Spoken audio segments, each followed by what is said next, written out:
Singles had some unexpected people hitting the podium, and we have already a great championship Sunday match coming in our singles, but today is mixed doubles. We have some new partnerships here today, some exciting pairings that I'm sure everyone at home is going to be enjoying thoroughly.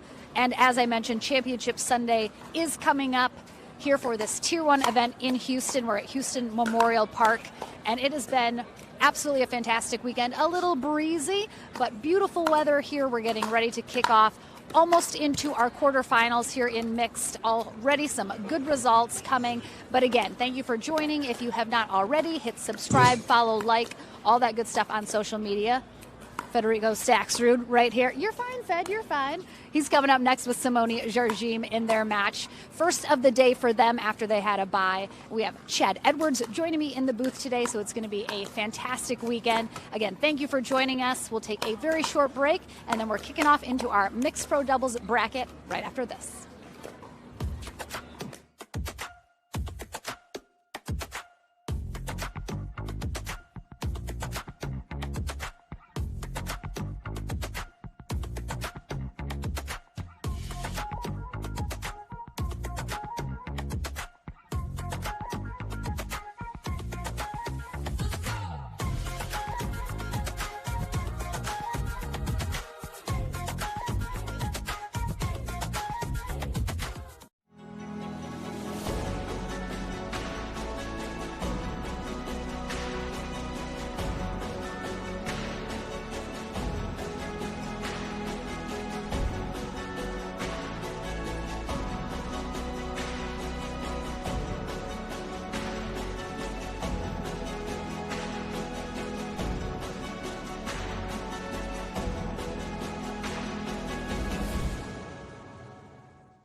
good morning, and welcome back, everyone, to our first live-streamed match of the day. Lauren McLaughlin here with Chad Edwards in the booth for our pro mixed doubles.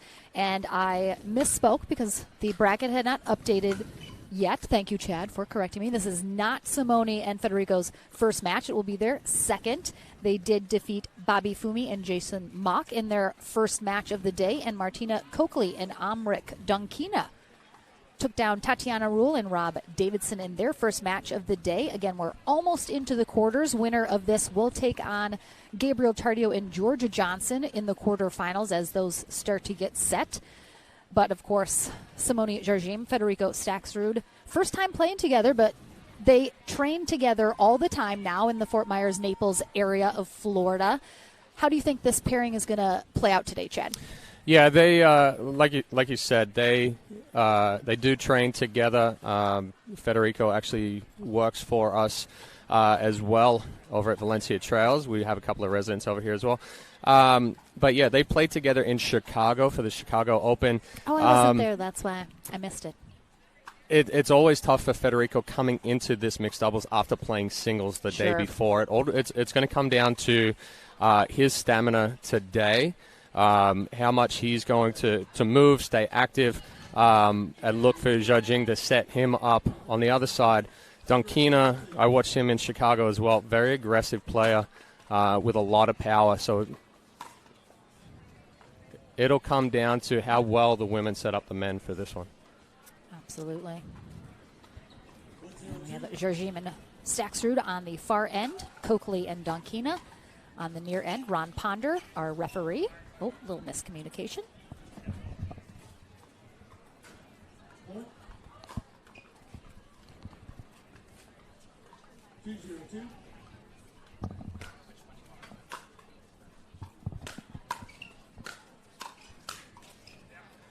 Good move by Staksrud. Jardim driving a couple of times.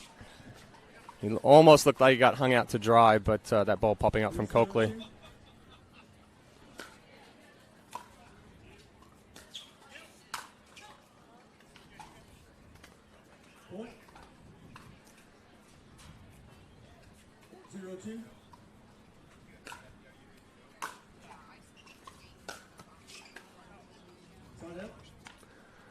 Ball just missing long off the net.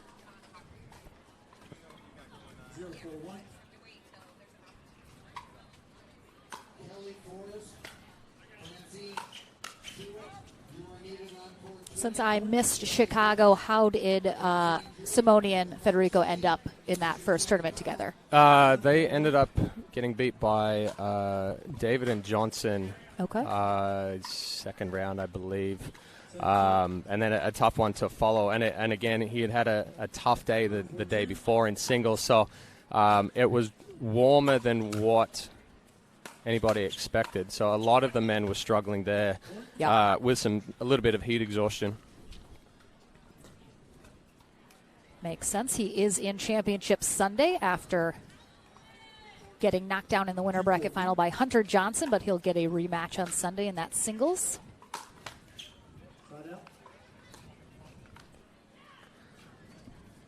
It's a ball Coakley has to make right there. Just coming out a little flat.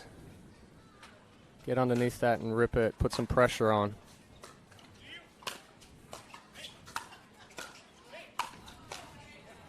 That's some of the power from Donkena that I saw earlier. Actually, him and his partner put a big bagel up against DJ Young and Thomas Wilson in Chicago. Oh, all right.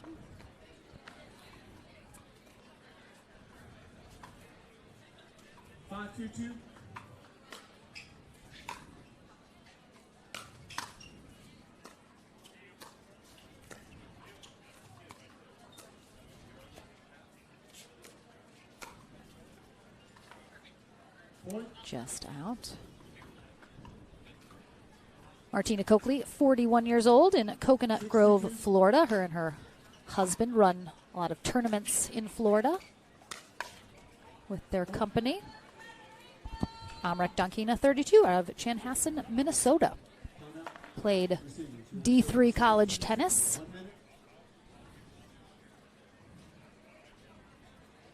we were discussing how to say the name of it, but I already forget where I know. he I'm like, I'm not even gonna try. He'd have to come tell me again. He did say it's a very elite level D3 school, so again, it's got some skills to back it up. And we got the kitchen back in the house. I'm so excited. Our mascot has been MAA for a while, but he's back.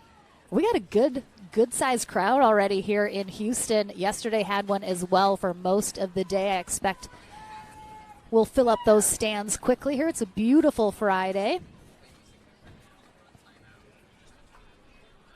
Nice weather. It was breezy yesterday. It still is breezy today. No clouds in the sky, but definitely some wind, a factor here on Championship Court without question. Some different conditions. Back in from this timeout. Staksrud getting aggressive. Shake and baked himself. Yeah, that's good move by Staksrud. That's something that he's got to do. He's got to stay aggressive in it. If he starts getting back on his heels, it's harder for him to create some of that power.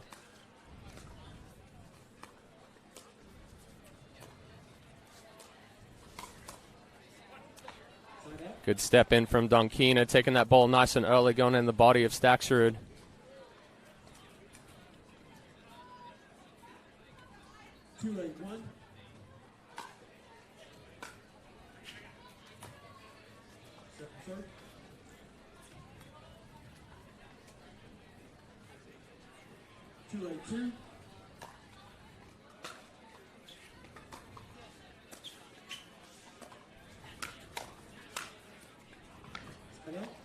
Good setup by Jardim. She goes with that big cross-court forehand a lot into the female's body. Hey, we'll get that ball popped up and finished by Staksrud.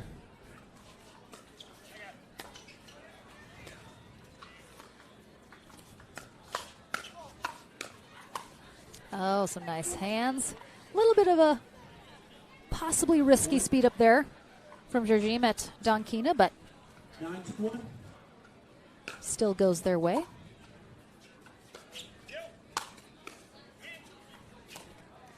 Oh. That's an unfortunate part of new partnerships, right? So we saw a ball earlier where they miscommunicated, went through the middle. Donkena actually called that one. Yep. But there's no way for Coakley to get out of the way of it at that point. And he didn't make a move for it. It's like if you say you got to take it. And she basically was like, no, but you're just standing there, I guess. And then by then, it's too late.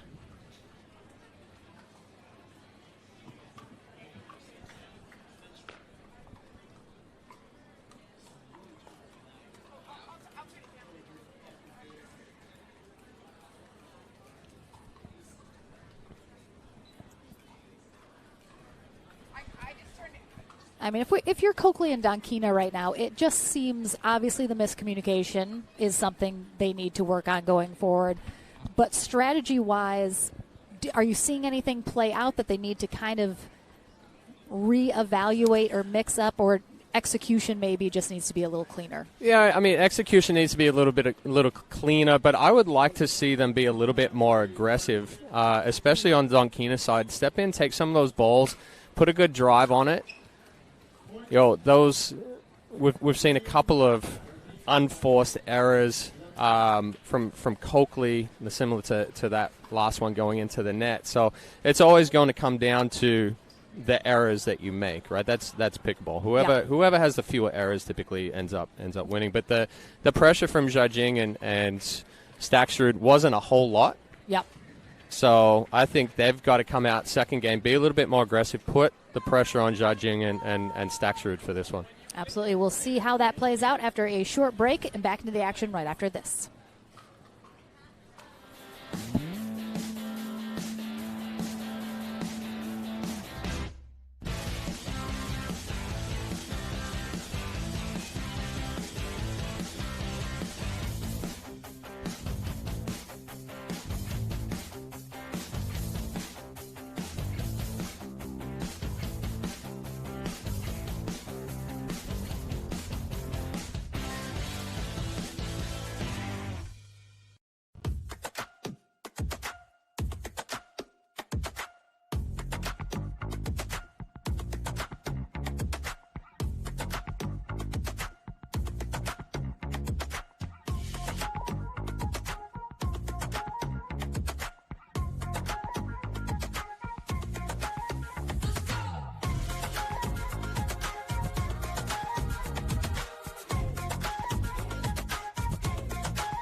Welcome back, everyone, to Game 2 here in our second round matchup in mixed pro doubles. Martina Coakley and Amrik Donkena on the far end now.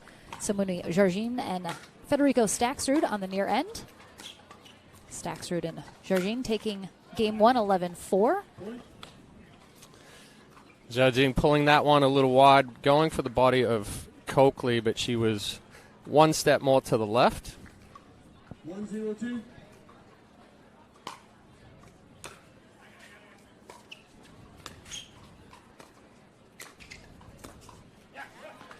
There's the aggression maybe you were talking about earlier.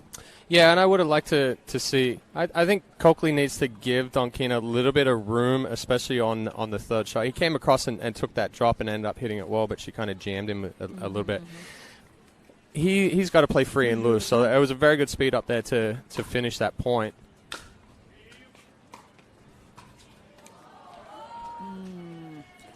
I mean, it looked like Jardim was ready for that rollover if it happened, but didn't quite make it over. 0-2.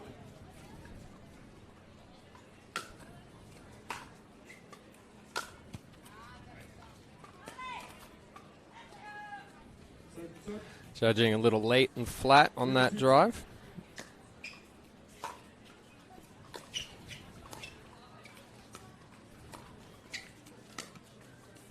Little net cord there, unfortunate for Coakley. It was good. A good crossbody shot by Staksrud there. You saw that Coakley, even if she had got that ball, she would have been pancake or handcuffed. Yep.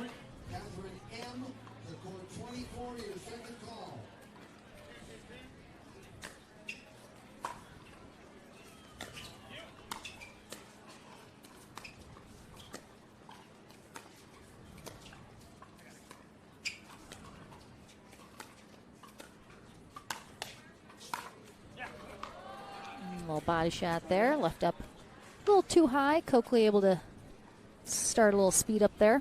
So Coakley actually set that up really well, and Donkena came across and hit one as well. Keeping Staksrud honest and back down the line on his side. Oh, good hands.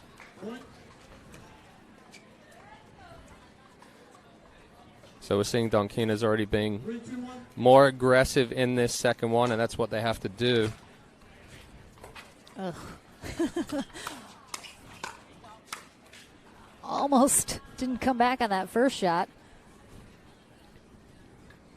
When you're having a new partnership and you're seeing some issues with communication like we've seen between Donkena and Coakley, is it that you just need to be more vocal? Yes. Someone just needs to talk. We're not hearing any, even when they're on this side, we didn't hear any talk between the two. So it definitely has to be more vocal, and it has to be early. When you're playing with that established partner, it's already like, hey, that ball's there. I know they're going to go and take that, or they're going to come across. So definitely over-communicate when you're playing with a new partner. Yeah, I mean, even if you're not a super talkative player, I think you just need to have that conversation, hey, I'm going to talk. And you just have to make yourself there. You can't have those issues. Yeah, 100%. And we see it quite often, even though they're pros. Whenever it's a new partnership or coming into it, there's always, especially those middle balls, there's always that communication issue.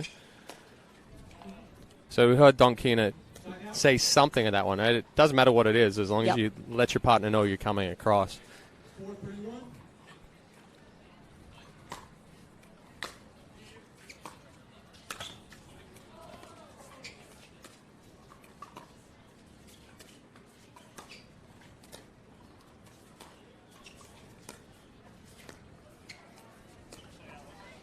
Little wide on that side as Coakley goes for the change-up.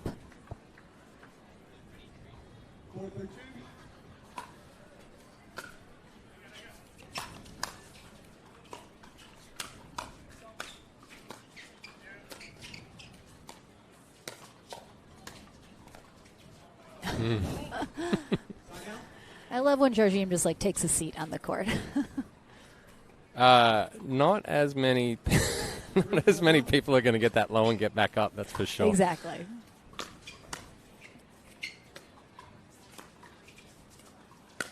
Oh my gosh, another seat for the ATP. How many people sit in ATP? I can tell you right now that there is no possible way I would even be able to stay there balanced to hit that ball right now. What? I've never seen her do that, I don't think. Again, those of you at home that are wanting to hit an ATP, it comes down to patience and letting that ball develop and get around the net. Absolutely.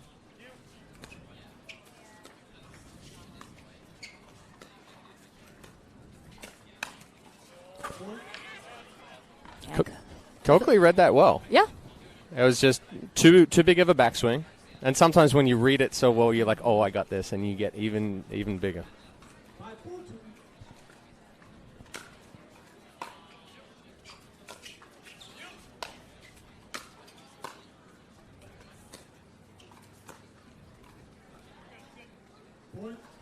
Yeah, Coakley definitely showing a little frustration, especially after that previous error.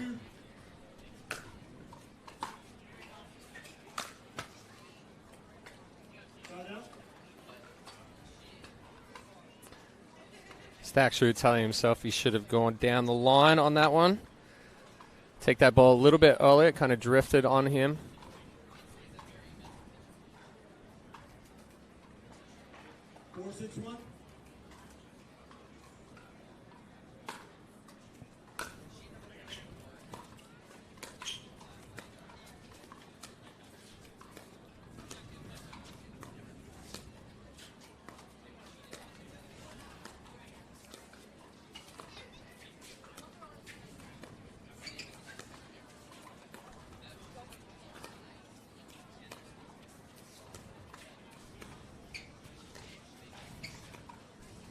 I was like, everyone's keeping these dinks so low. They were like barely clearing the net. Those were very nice stinks, ultimately. Donkena, his just a touch too low on that last one. Oh. Coakley certainly getting a little frustrated with herself. Hitting out on that one. I'd like the ball to drive, just coming out way, way too flat. And again, this one, yep.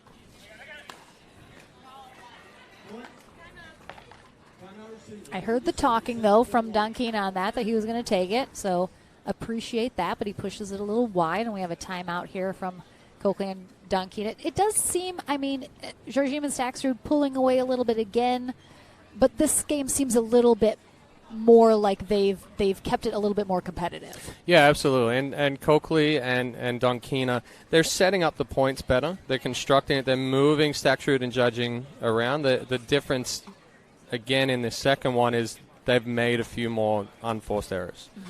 So it's not that Staksrud and judging are putting a whole lot of pressure on. They're just playing clean pickleball. Yeah. Yeah, it really just seems like waiting for the right opportunity, not rushing anything, just kind of letting it come to them. 15 seconds. But I think, too, like going into this, so Coakley and Donkena, 14 seed, playing against the 3 seed. When you're playing against these higher seeds, you feel like you have to be absolutely perfect. Yeah. Because if you leave a ball up or you make a wrong decision on it, you're going to get punished for it. So then you start pressing and trying to make better balls. You talked about how ball floating a little deep. Talked about how low the dinks were and how tight you're going. You know, that's when you float with the net. But you're thinking, hey, if I leave this up, they're going to attack me. Yeah.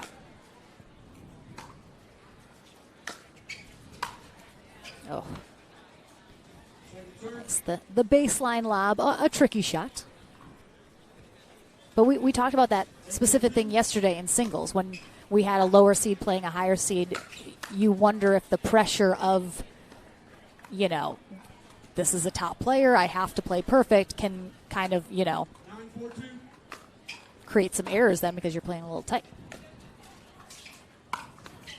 Well, I think that's a big factor in pickleball in general.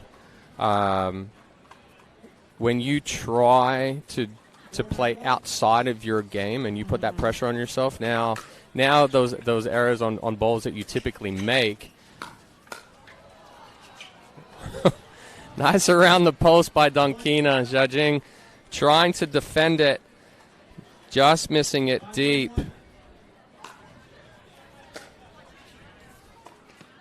A little miss hit there.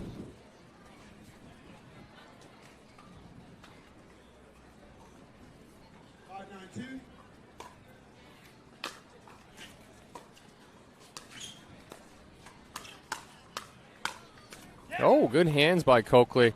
She did an excellent job sliding to her right on that one, recognizing the speed up from Staksrud. And once she counted, stepped back in and hit that good two-hander.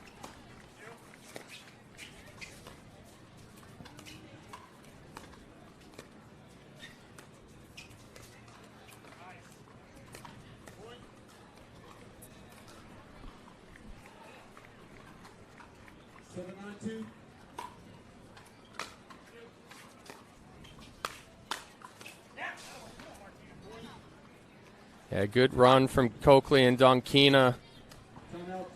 Bringing it back within one, forcing the timeout from Staksrud and Jardim.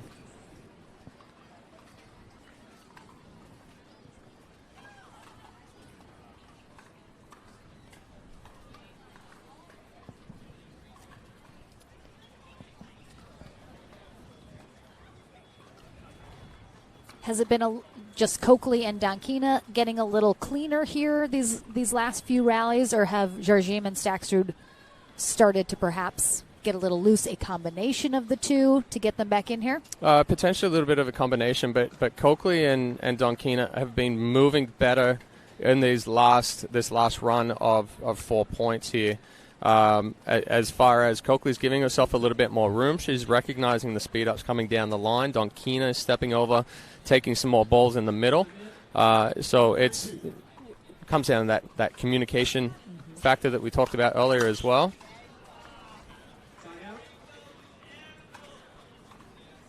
Good way to come out of that timeout. Quick side out.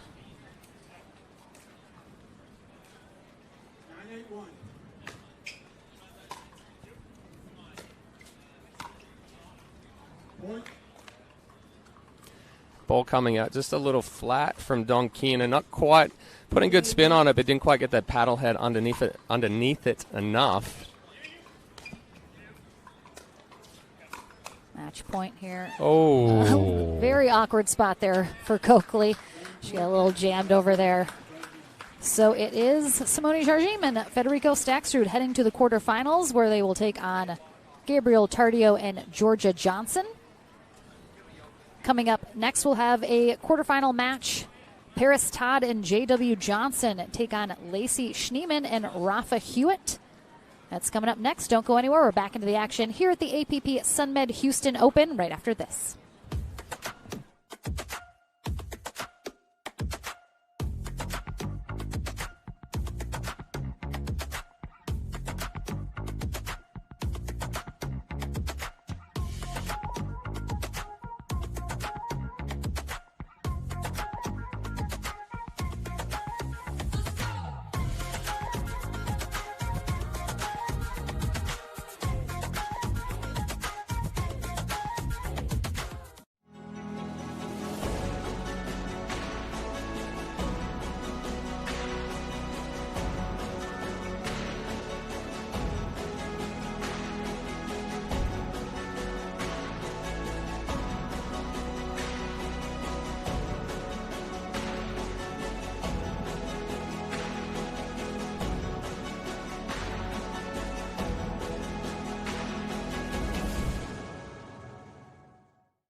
to waste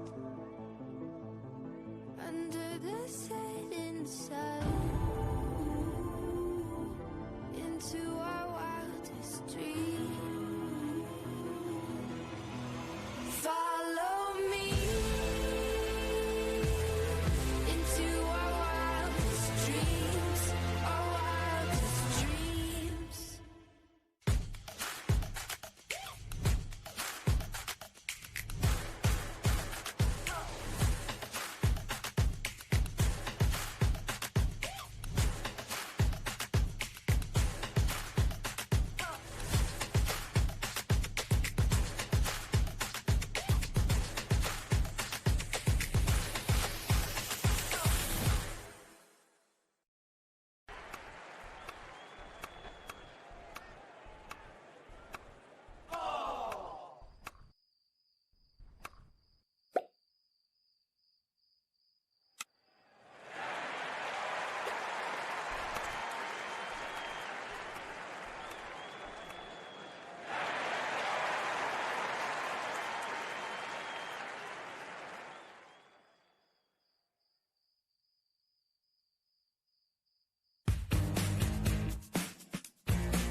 We are launching Selkirk TV, which brings the best pickleball content to your smartphone, tablet, and big screen TV.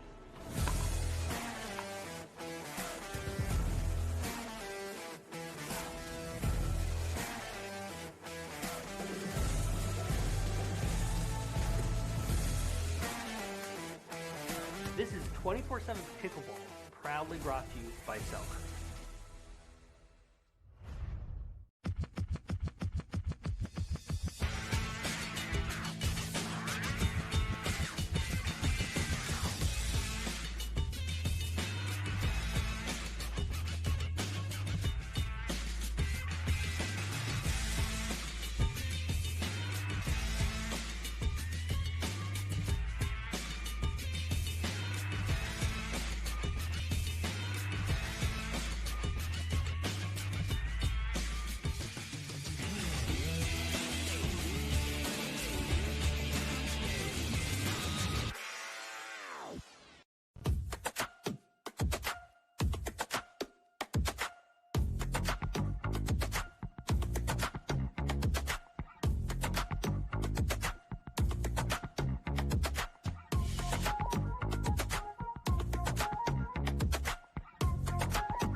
Welcome back, everyone, to our Mixed Pro Doubles Day. We had a super fun time just a moment ago. Sorry for a bit of a longer break. The mayor of Houston was declaring it officially Pickleball Day here in the city.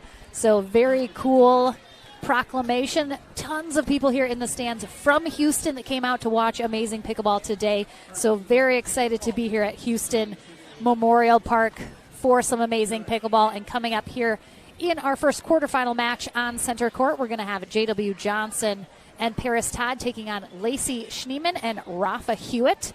And a bit of a crisscross here on some partnerships. Last weekend, of course, they're not paired up now, but they're kind of facing off against partners here. All four of these players know each other fairly well, but yes, they are, last week, they were partnering with each other's partners. So It was Hewitt and Todd playing against Johnson and Schneemann.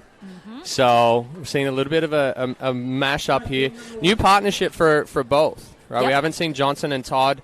We haven't seen Hewitt and Schneemann on the tour yet partnering together. So it'll be interesting to see how these partnerships roll up. But I am expecting that any communication issues have potentially already been overwhelmed or overcome. James Otto is our referee for this matchup. Lauren McLaughlin and Ched Edwards here on the mics. And as we mentioned, Todd and Johnson defeating Emily Ackerman and Rob Nunnery in their previous matchup, 11-8, 11-6, while Schneemann and Hewitt got a bit of a free pass here into you spoke too soon. I spoke too oh, my soon. Goodness. I spoke too soon. But Susanna Barr and Kyle Yates ended up forfeiting their previous match. There was a bit of a kerfuffle with a call that was not appreciated by the ref at a crucial point of the match. So that's what happened there. So Barr and Yates in the back draw now, hoping to work their way up.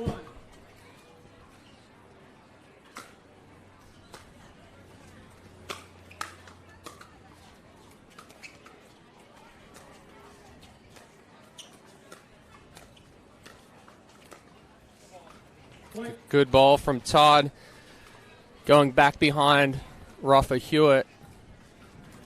3-0-1.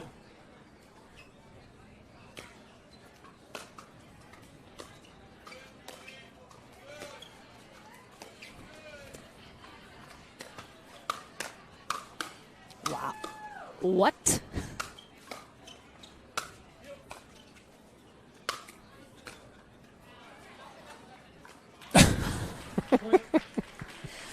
People think J.W. Johnson's just like a quiet, little, unemotional out there. Please. He's coming out of his shell is now. just The more we see, the more he's having fun out there.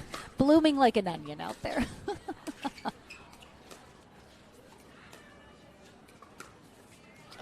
I mean, of course, with Rafa Hewitt being a lefty, it's going to kind of mix up the usual way that we see mixed doubles, which is the ladies cross court from each other. For Todd and Johnson, does that affect their strategy at all when you're facing, the men and women are straight up? It's harder to get the male involved when the women are in front of each other, especially if they're going down the line. And you also fall into a pattern of just hitting those little push dinks and not putting a whole lot on it. So, Todd's going to have to continue going back behind Hewitt to get Johnson involved in this one.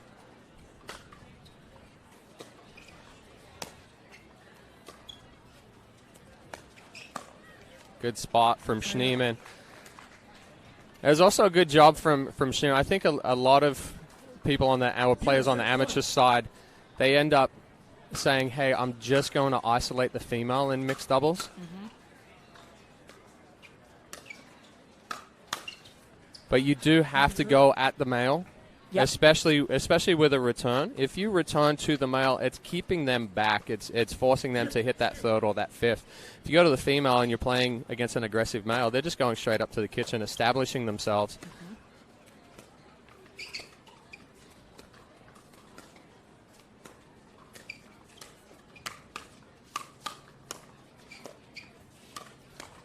some nice hands.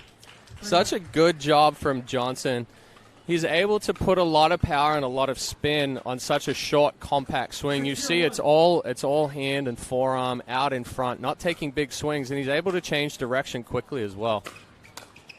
Point.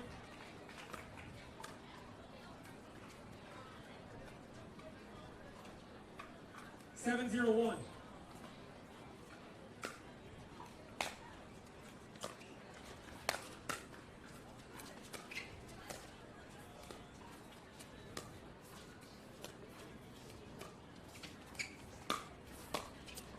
Oh, I thought that was a little short on that ATP. It might have defended, I guess. Yeah, I think it might have just come inside the line. Good job of backing up and taking an angle from Johnson. Yeah, we talk too a lot with new partnerships. Chemistry is so important. It's not just the talent of the players. They have to mesh well together. And we've seen J.W. Johnson specifically partner and mixed with a lot of different ladies, and he's had success, and with men in doubles. So he's kind of one of those chameleon players that I think can really fit well with a lot of different players and their styles. Well, I think it's kind of his laid backness as well.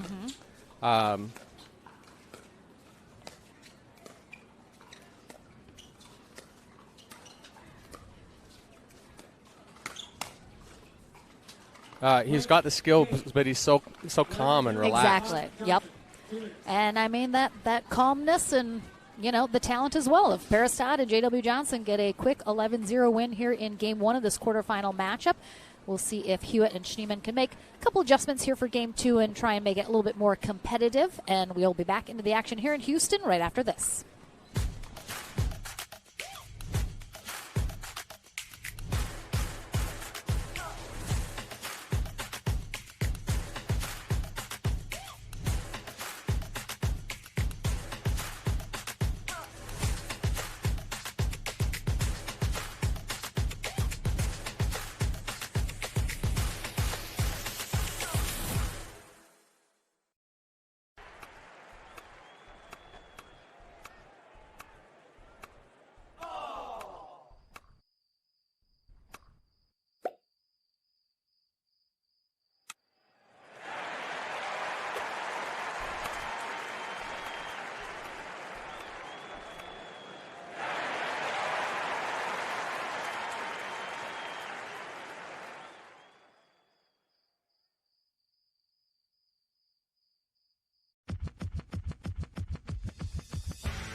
Welcome back to the action here in the quarterfinals of our Pro Mixed Doubles at the APP Sunmed Houston Open. On the far end, we have Paris Todd, 24 years old, out of Fort Myers, Florida now, originally in SoCal.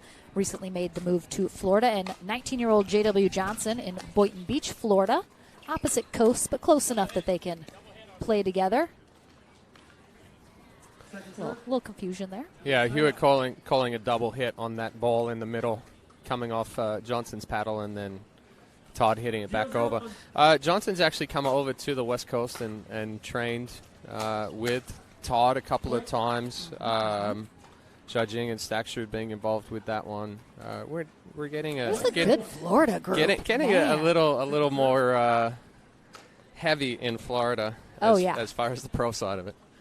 Absolutely. They take on Lacey Schneemann, 26 years old, in the SoCal in Redondo Beach, and 28-year-old Rafa Hewitt out of Auburn, Alabama now. So I was just talking to Schneemann. She's an aeronautical engineer. Yeah, works for Boeing. And she works for Boeing. And I said, hey, do you still have a full-time job? And she said, well, for right now, yes. Yeah. Yep, that's one of those real jobs. Yeah, but we're seeing her more on the tour. Yeah, she got her first pro singles medal yesterday, snagging bronze.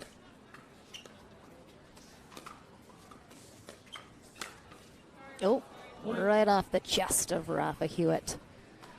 Yeah, really good spot from Paris Todd. Hewitt looking for that forehand in the middle, and Todd coming crossbody, going in the center mass right there in the sternum. Hard to get out of the way of. Oh, thinks that's going a little longer than it was. And as they switched ends, we heard Hewitt and Schneemann kind of talking about Hewitt needed to get bigger, a little bit more aggressive here in this second game. Do you agree?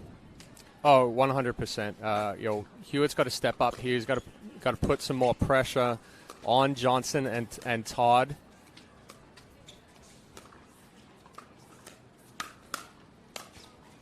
Good read by Paris Todd.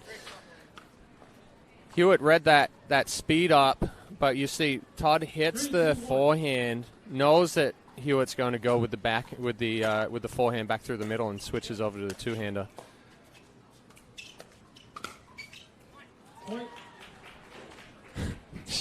Schneemann's a little frustrated with that one. Again, another good read from Todd, another good spot. One thing Paris Todd does well is with those speed ups, she always treats it as a 1-2, meaning it's a speed up to set up the next ball. If she wins off of that speed up, it's a bonus. But with those speed ups, she hits really, really good spots, and she goes crossbody a lot, meaning, typically a forehand will go straight down the line. And what she does is she'll, instead of going directly down the line to the backhand, she'll come across either right hip when she speeds that up, so it's almost forehand to forehand, but jams you within that. 15 seconds. Yeah, and I love that you mentioned, the anticipation and switching, where you're kind of waiting with your paddle. That's at the pro level, that's a big thing that separates the pros, is they do have that anticipation. They're even changing their paddle position, the way they're gripping their paddle in anticipation of the next shot. And that's the thing. They're thinking several shots ahead of what's actually happening, and that's, something that kind of separates the elite level pros. Well, the amateurs always talk about how important is drilling. Pros spend 3 times longer drilling than they do playing points. Mm-hmm. And that's where you set up the tendencies and you recognize, hey, if I hit a ball to this spot, 70-80% of the time it's going to come back to this spot. So there's the anticipation. Mm-hmm. 5-2-2.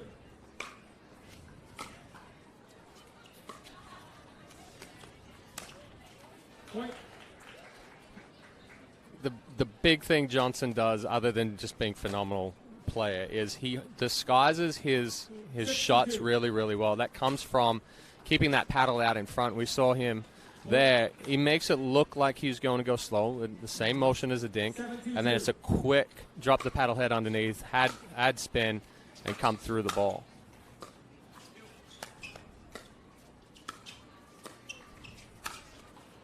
Yeah, it's much too high there from Johnson. He knows it.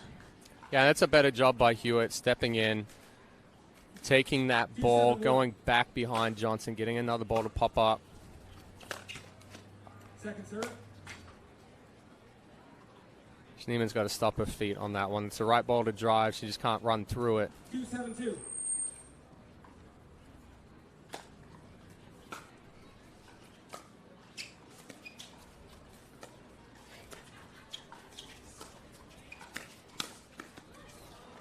Point. I mean, again, the anticipation. So Hewitt gets pulled out. He knows Paris is going to try to thread the middle because he left that middle open. Because so of his covers positioning. It. Yep. And the spot was better than from previous. When he got that forehand in the middle, he went back middle, and that's when Todd came across. That one he went back into the body. So recognizing there that, hey, the one before Todd comes across, she takes that. Mm-hmm. She's going to anticipate sliding again. I'm going to go into the body and handcuff her.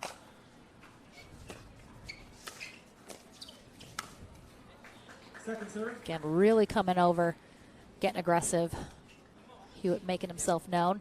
trying to pump up Schneemann, who 7-3-2. has been showing some visible frustration. She's made a couple errors that she wasn't happy about, so Hewitt needs to definitely keep her positive, keep her head in the game. Oh my goodness. Oh my gosh. Oh, wow. Not anticipating that ball to come back. I mean, did any of us? My goodness. Yeah, I mean, He he just just blocks put it down. It Just blocks it. I talk to amateurs all the time as far as you're resetting a ball or getting a ball back where they try to swing too big and you hit a ball into the wall. And what happens is when you hit a ball into the wall, it bounces back. Yep. So you create a wall with your paddle. The harder the ball is coming, the more it's going to come out. And that's exactly what Johnson did right there. And it's tough. They're definitely targeting Schneemann, especially because she's showing how frustrated she is. So they're trying to take advantage of that, because if you can't get your mind out of that and you just keep, It snowballs. Yeah, you just pile on yourself in your head, and super tough. I've been there. Second serve.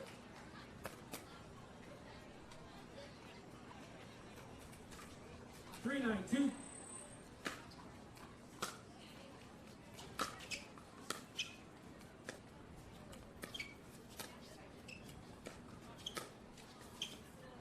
Ball missing just wide. Good pressure from Hewitt right there, but the consistency for Todd and Johnson definitely gets overwhelming. Second serve.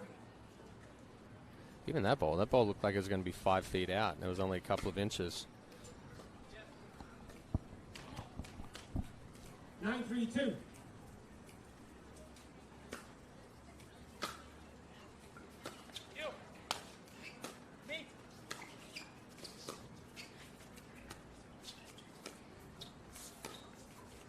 Point. It's a hard situation for Hewitt. He's trying to alleviate some of the pressure off of Schneemann, but it forces him to move so much. And not an overly aggressive ball back behind him, but he's trying to take 3/4, if not more, of the court. It's difficult to get all the way back over there on that one. Absolutely match point here for Todd and Johnson. Ooh.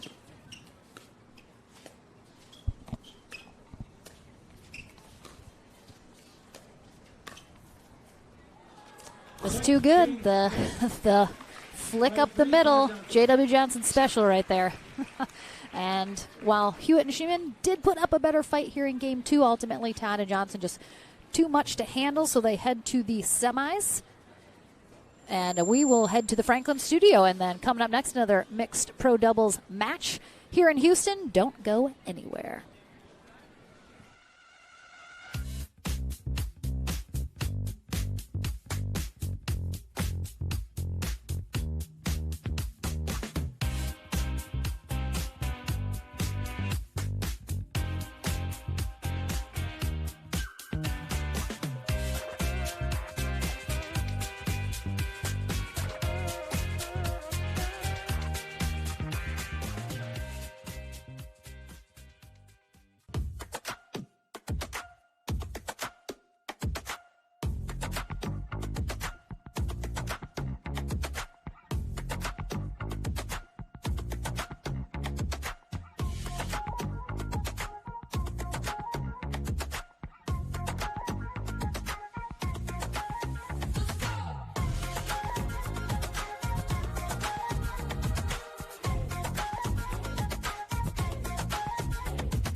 Welcome to the Franklin studio. I love it. Helping Thomas out. That's a good Franklin team member. We're here in the Franklin studio. I had to incorporate Franklin. All right, Paris Todd, J.W. Johnson, they're heading to the semifinals. This is your first partnership tournament together. You guys have started practicing together a lot because you are now in Florida, which I love. What do you guys specifically, when you train together, when you're working on stuff, what do you guys look for? Knowing you're going to be partnering together, what do you guys focus on in that time off court? I'm really just trying to assert my dominance over J-Dub. And as you can see, all the speed ups, I mean, I have faster hands than him. It's just, it is what it is. I know. You're basically, you're teaching him how to play. I like that. I know I'm trying to teach him. Yeah. So it's working out pretty well. I love it. You, of course, you play with a lot of different people. You kind of fit well. You're a little laid back. Do you think your style of play does kind of fit well with a lot of different people that you can gel with on the court? Oh, absolutely, especially people that hit drops, I mean, like 10 feet in the air sometimes. So, I mean, it's good to test my hands from time to time. So, yeah, I mean, it's pretty good. So, doing well so far as we can see. So, we're going to see how it keeps going. All right, Paris will hopefully keep carrying you throughout the day. Hope so. I mean, I love it. Nothing but jokes between these two. So far, so good. Into the semis. Not sure who you're going to face yet, but as you continue on, do you feel like you guys have a good game plan? You're feeling good about what's working so far today, and you're just going to try and carry that through to the end of the day? Yeah, absolutely. You know, we're just going to try and strategize against who we play next and kind of watch them and see what we got to do. But I think we're just focused on playing our games, and we're going to do a great job today. So I'm glad to be playing with this guy, all jokes aside. I know. I do love a first-time partnership that seems to be blossoming and going well. We'll see you in that semifinal match. Congratulations. Don't go anywhere, though. Another quarterfinal is on deck. Zane Navratil and Anna Bright take on Vivian David and Thomas Wilson here in Houston right after this. No time to waste under the setting sun. Into our wildest dream. Follow me into our wildest dreams. Our wildest dreams.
Welcome back, everyone, to our next quarterfinal matchup here at the APP Sunmed Houston Open. Lauren McLaughlin, Chad Edwards here courtside as we have on the near end Anna Bright and Zane Navratil taking on Vivian David and Thomas Wilson on the far end. Diane Anderson, our USA Pickleball Certified referee.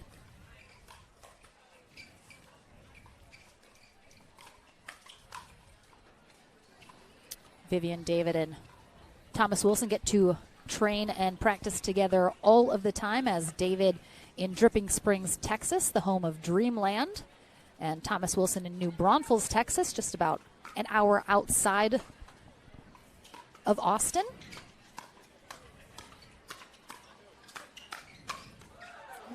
Currently where Zane Navratil now resides after moving from Milwaukee, Wisconsin. Florida and Texas. Just heavy. The heavy with the pickleball players.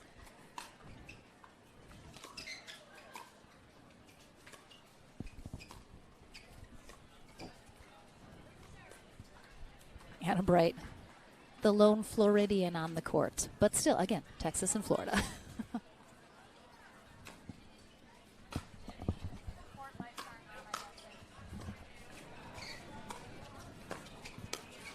Yeah, very good ball by Wilson, pushing Navratil out wide. David slides over. The only shot for Navratil there was going down the line, and David takes that early and takes the angle back behind Bright. That's part of the setup and understanding coming from the drilling and anticipation that we talked about. Little tomahawk there from Navratil, which again The Navratil slap. I know. I was always calling, I guess it's kind of the same, but you know when players like crouch down at the line and Scorpion. do the overhead? Oh, the scorpion, yes. Yeah. I was confusing the two. All right, there we go. Too many names Yeah, the for scorpion, crazy shots. it makes it look like there's the scorpion tail coming over the top.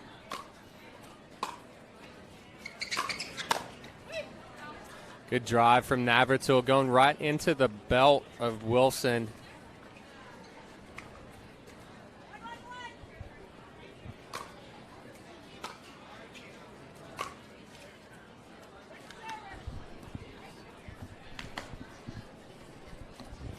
Anna Bright, I think it's pretty well known now, is going to bring the intensity on court, no matter who her partner, no matter the tournament. Fierce competitor.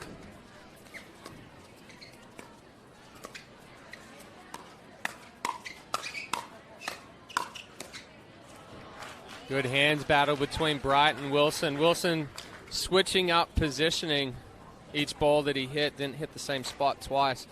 We were joking around a little bit last week with Anna Bright, and you can tell how much into the match or how much she's feeling it by the pace that she walks from the kitchen line back to the baseline. Yes, the Anna Bright walk is distinct.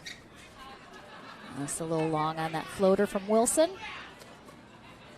Tougher ball to bring back in the court for Wilson on that one. Getting a little too close to the body, so not able to get as extended, which helps to get that ball down. We see David there as well. Once that ball gets a little closer to the body, you start catching it on the way down on your swing plane, flattens it out.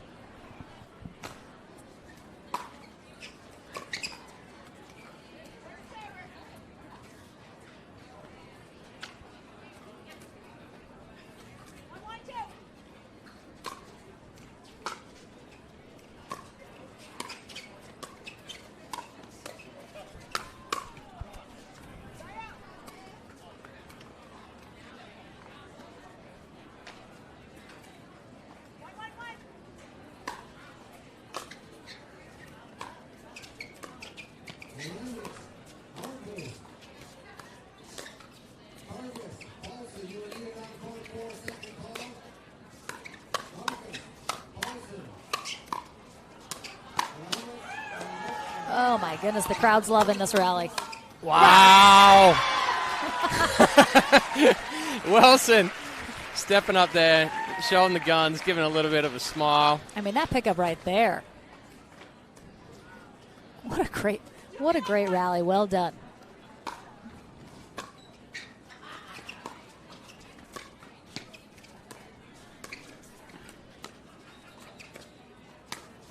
Oh, she loves that little misdirect inside out.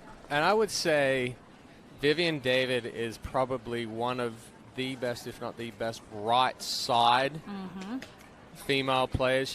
She loves to play the right side when she's playing women's doubles as well.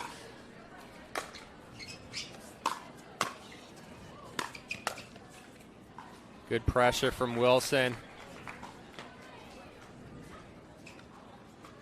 Yeah, she also, if you watch during these rallies, even if she's not hitting the ball, she gets so low. She gets so low in anticipation. She's just like, no one squats like Vivian David. I mean, just the entire time. Look how low she is. It's just. Her legs are stronger than. Oh my gosh. Most guys. Oh yeah. I mean, you can see the muscle definition in there.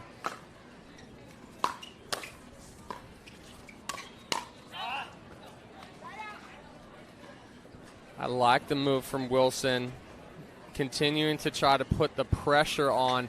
Just can't go for too much.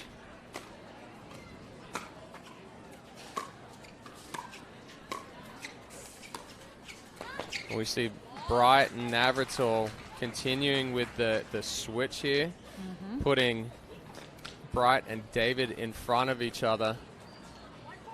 Anna Bright, a very good left side player. So if you're in mixed and you don't have a lefty, what is their reasoning for putting Bright on that left-hand side, do you think? Just to give a different look. As far as it's, if David tries to go in front or down the line to Bright, she does do a very good job of stepping in or reaching in and speeding up a ball. But she's also got that two-hand roll that she can go behind. Good step across from Navratil. Again, right off the chest. These guys are taking a lot off the chest. Yeah, it's just giving a different look. It's changing strategy, trying to see what works.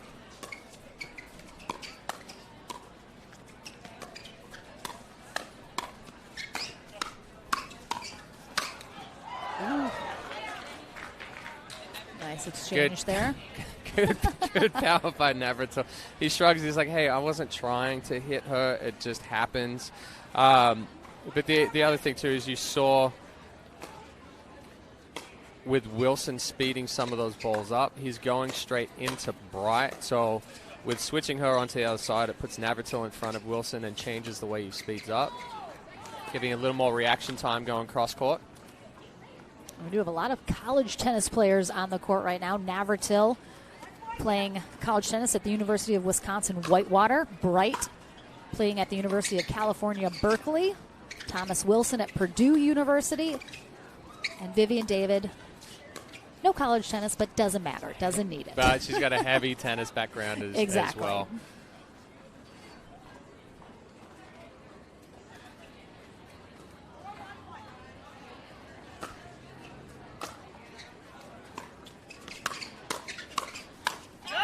that's that. Good setup. Got a little excited, got the ball that he wanted, and you saw as he takes that paddle back, it lays flat. The face that he's hitting with starts pointing up to the sky, and it's hard to bring that ball back down. It's kind of like rolls along the paddle. Good cover in the middle from both players. I think it was David that got a piece of it.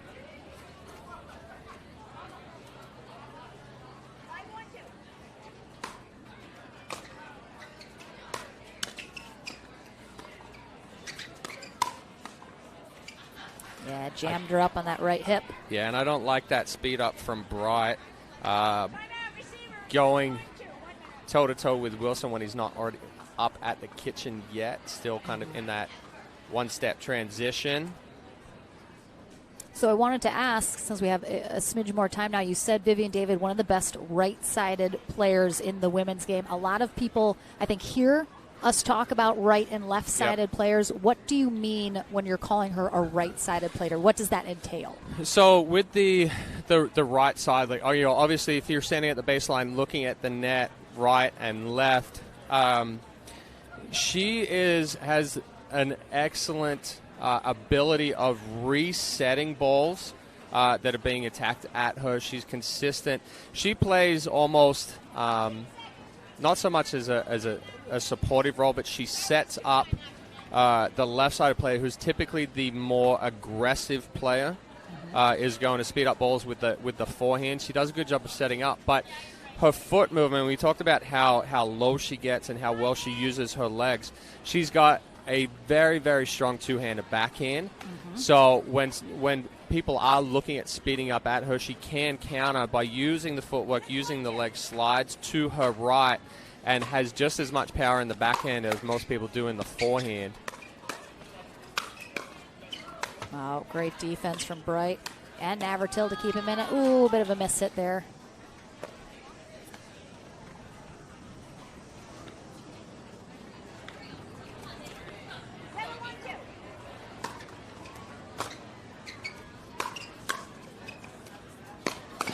Wow, he just chucked that ATP at her. Great defense.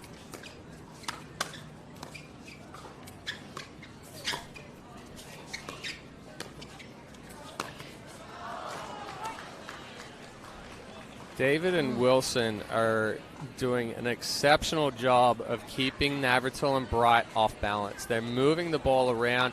We saw that last ball there, really pushing Bright out, forcing her to try to take a risk of speeding it up.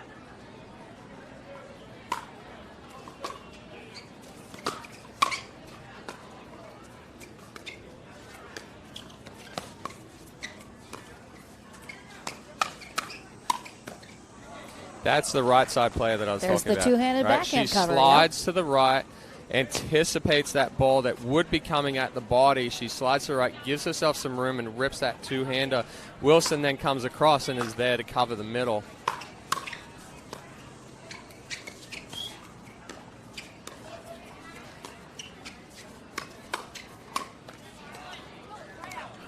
Navratil making the adjustment.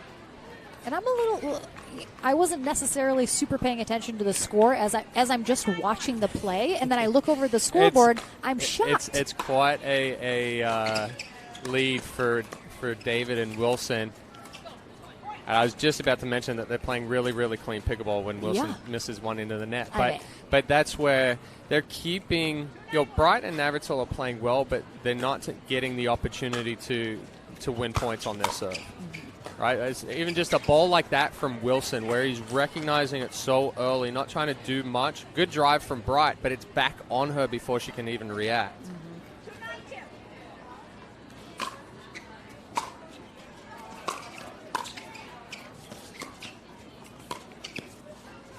Oh, just out. Ooh, I know. But that was a better job by Navratil, putting some pressure on. Good serve to Wilson. He's returning middle. Long distance to come across and go. And Navratil going back behind him, forcing him to hit a shot that's difficult on the run. So a timeout here from Wilson and David. I don't think Thomas is... Something's wrong. So we saw it in Chicago. He's been getting some heart palpitations. Okay. Part of medicine that he's on. He actually had to take a timeout in his first round match in Chicago because of that. So right there, with how much he's moving around, he's on some testosterone medication as well as taking some testosterone to kind of balance some things out. He has issues with his thyroid. Yeah, I mean, that's all not stuff you mess with. The side effect of it, I was joking around with him that he was hitting a ball, it's cold, and there's sweat flying off of him. Yeah. He said, now that I'm taking testosterone, he sweats more, he cramps because his blood flow is going more, and he's getting those heart palpitations. So he has to be careful. Yeah, absolutely. I have thyroid issues. Do I have issues regulating my body, or do I take testosterone to try to do it and take another side effect? Oof, I mean, well, I don't like seeing anybody, making a motion towards their heart. But hopefully, obviously, he's aware of it. He's regulating it, being smart about it. So certainly we'll keep an eye on that. But better job by Bright, recognizing the speed up from Wilson. Not trying to do too much, just semi counters, but when she gets that next ball back, she goes cross court at David and down.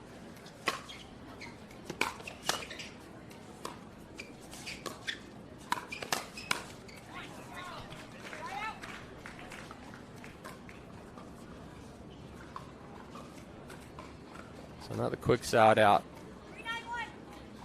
with Bright and Navratil looking to get back into this one, put some pressure on.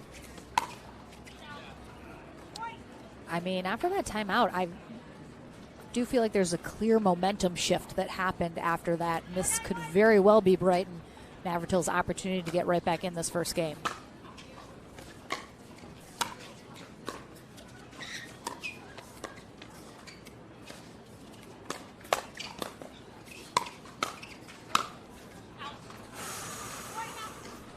David pulling that one wide. Again, I'm not a huge fan of the location of Bright's speed up. Mm-hmm. They got a little lucky with David pulling that one wide, but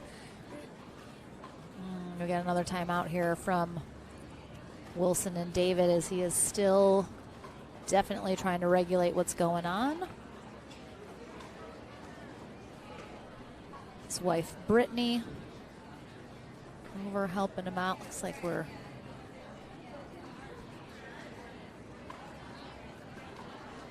Navratil talking to him now as well. I mean, certainly, pickleball not worth any part of your health. So I'm sure everyone would agree.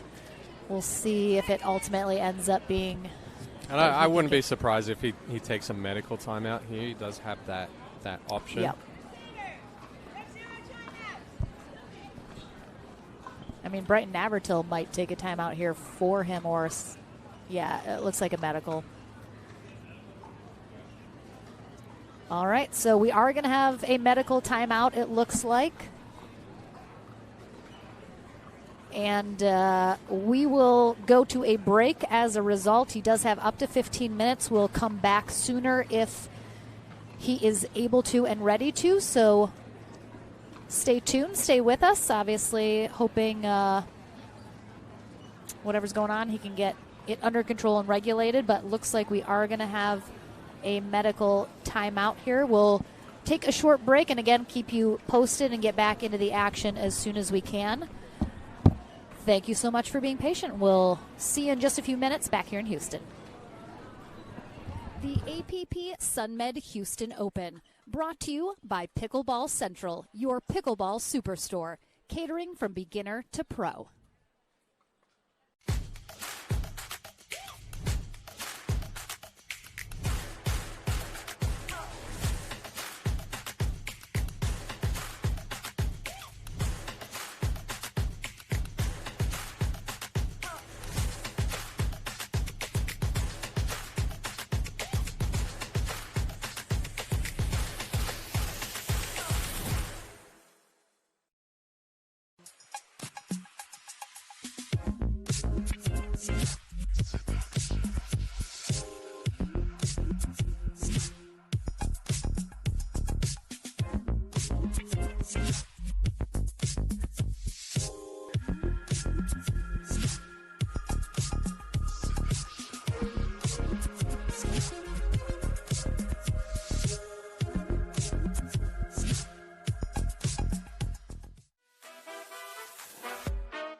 All right, we are back into the action. Thank you for being patient. We're in from our medical timeout.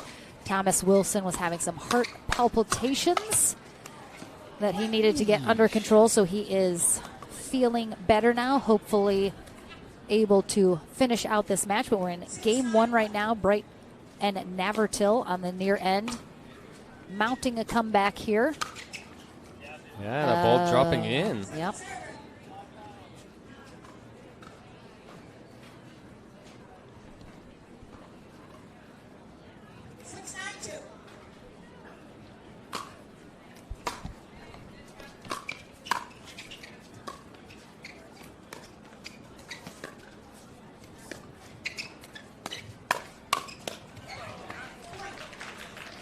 I mean, David and Wilson were up 9-2. I think it was even 9-1 and then 9-2.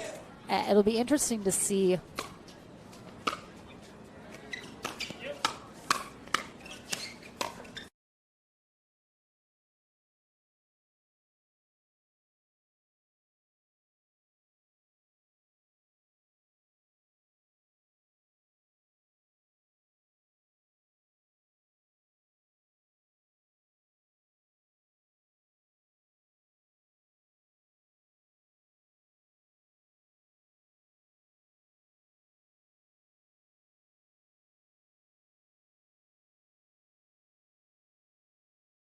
Missed a few balls wide.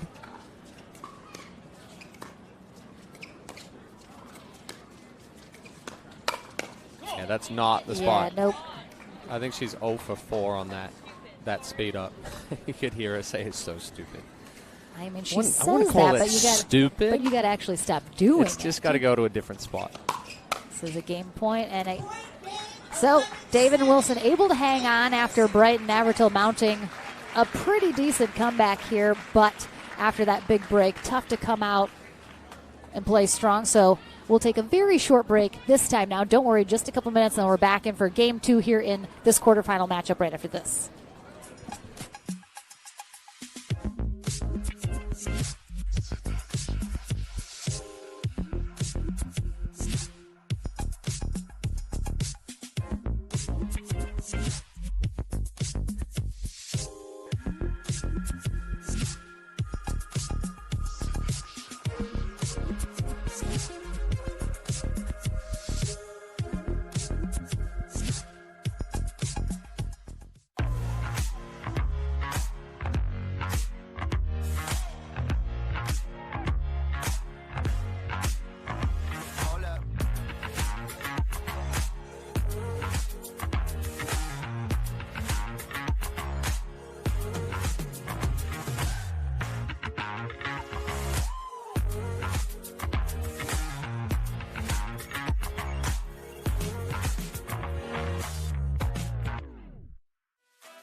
Welcome back, everyone.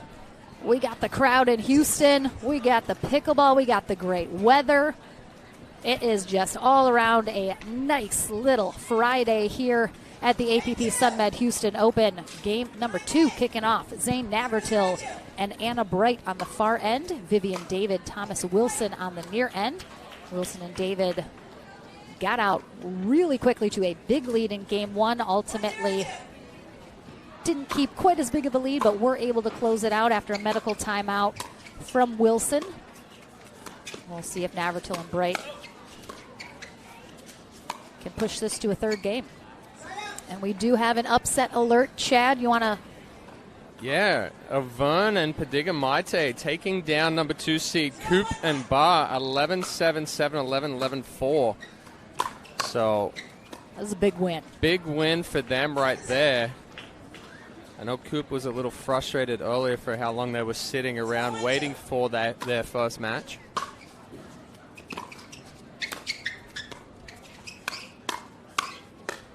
I do believe that's a new partnership as well for Coop and Barr. I do not know if they've played a tournament together before. No, I don't think so. You know, typically we'll see Coop play with Navratil.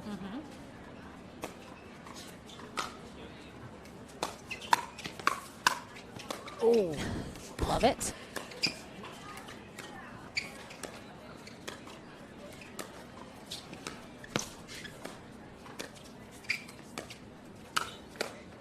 Great coverage from Bright there.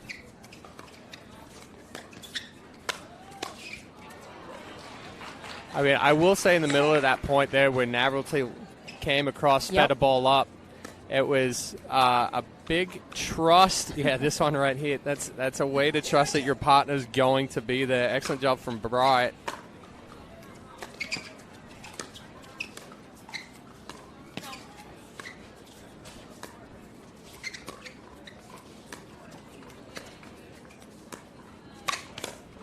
Oh, wow. Anticipation from Wilson.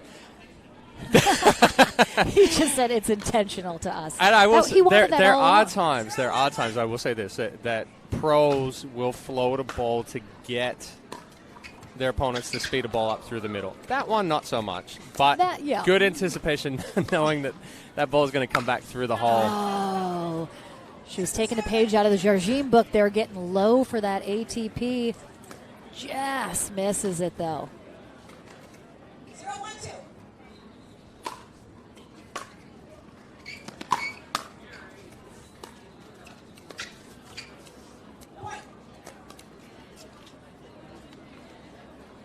A little bit of an easy miss from Navratil. Sometimes those slower balls are tougher than what they look.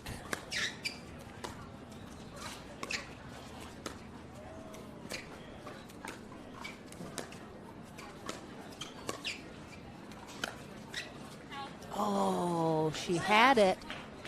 And I think if she'd just taken a smidge off, Well, we she see would on have got it. the paddle face is somewhat open on that one, not fully in that closed off position, meaning the top edge of the paddle is leading through that ball. So it popped up on her a little bit more. Nice hands by Wilson. Yep. I mean, so that's the risk of Navratil's poach right there, is if he doesn't finish it, the entire side's open because Bright doesn't have time to cover for him. Oh my God. Navratil getting one back. Little too early of a move back from Wilson there. Yeah, I mean, he's expecting him to drive at David, who's coming up from the stack. Just wide. Navratil trying to rush that one as Wilson's coming across the court.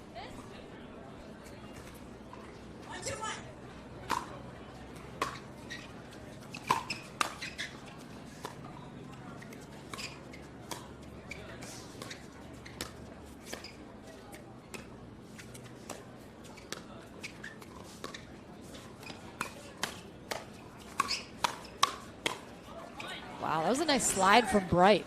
She almost got jammed, but managed to slide just left enough so she could get that forehand. Yeah, this is when we talk about footwork, how important it is to be able to give yourself some space and separation away from the ball. If she's flat-footed, she gets jammed.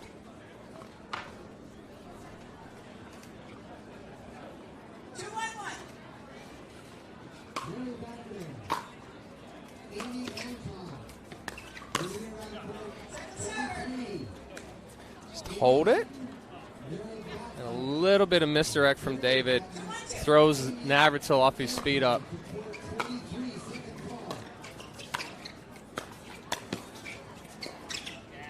And you saw it on both sides.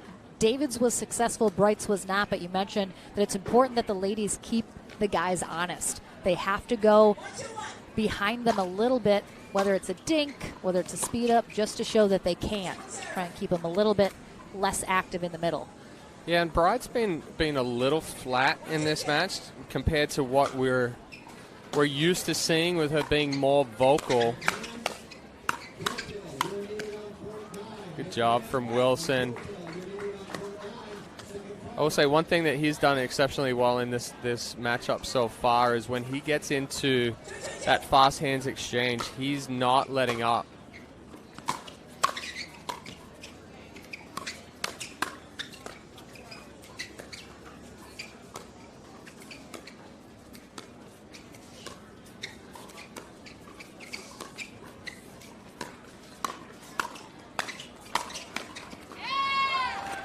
Movement. Wilson's all over the court. Yeah, he's playing super steady right now.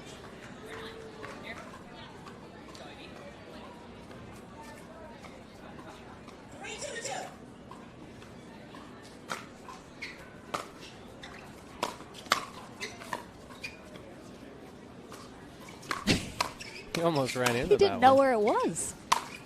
Yeah, it's tough sun today. Wilson threw that ball right up into the sun.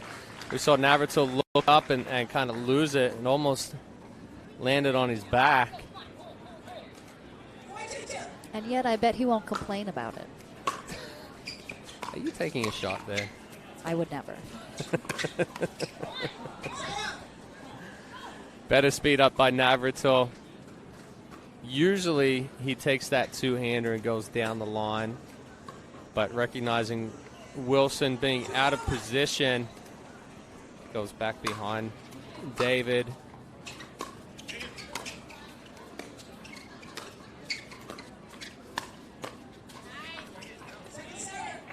Winner of this match will face Paris Todd and J.W. Johnson in the semis.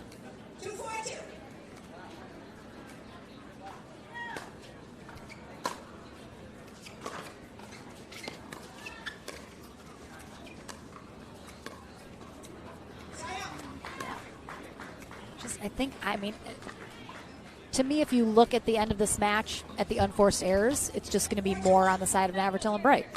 And that is, what can be the ultimate difference maker.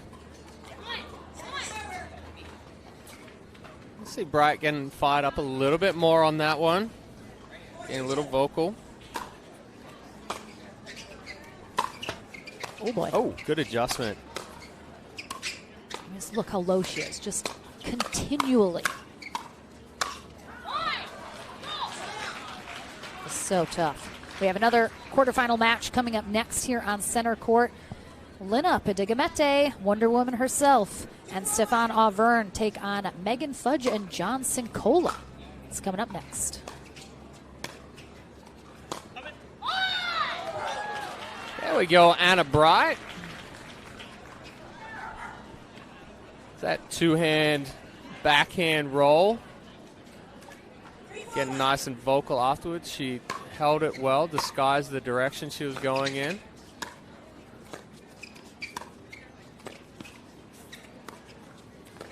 Oh, yeah, pushed it just a little wide there.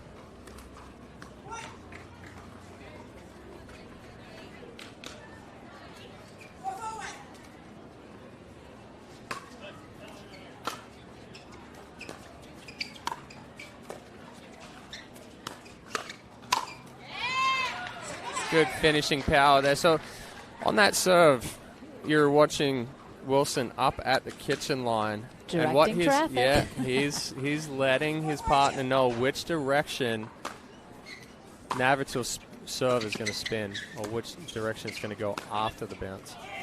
Again, that two-hand backhand roll by Bright. She does such an excellent job of holding it. You see a hold, and then come cross-body.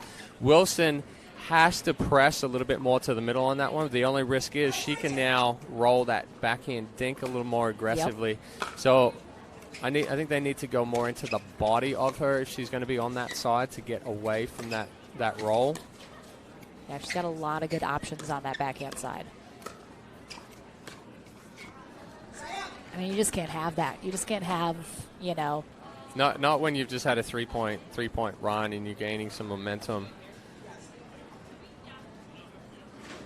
It's one thing to be forced to make an error, but missing that easy ball into the net.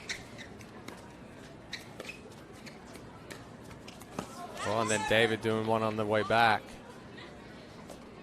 A little bit of what we talked about earlier of trying to be too fine, too perfect.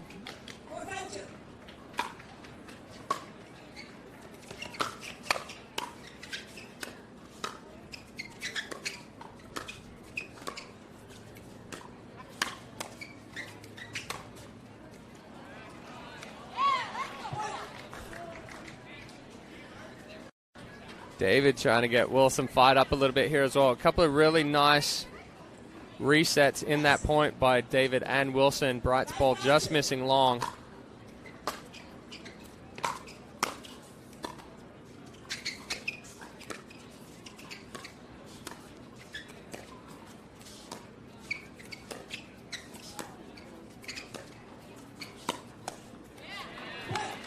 Wilson with a two-hand roll of his own. So he did a better job of moving back to the middle on that one, taking away that middle roll from Bright. We saw Navratil get a little flat-footed.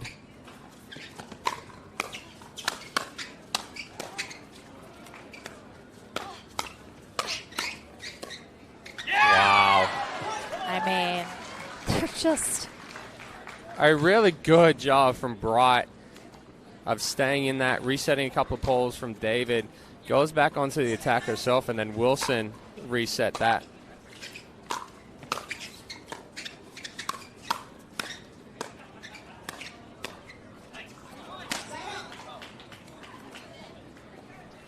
Yeah, I think it's a little different for Navratil too. He's used to being a left side guy. Yep. In most of the partnerships that he's playing with, so for Bright, she's left side when she's playing women's doubles.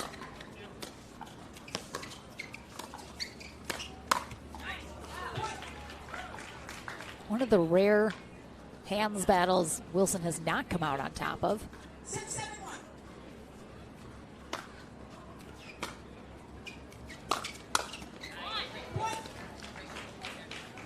And that's what you mentioned earlier. When you return to the guy, it stops them being able to crash the net like we just saw Navratil do.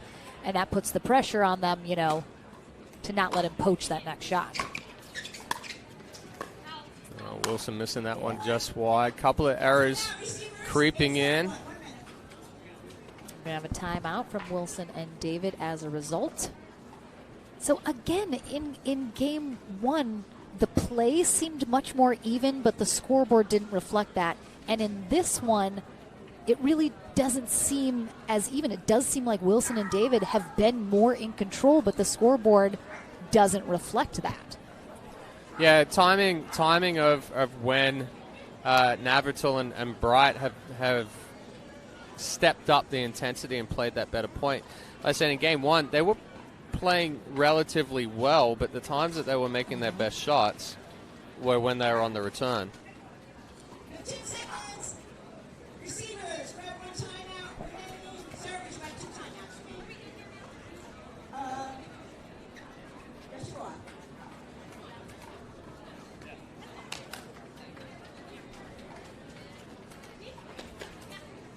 Time in 8-7-1.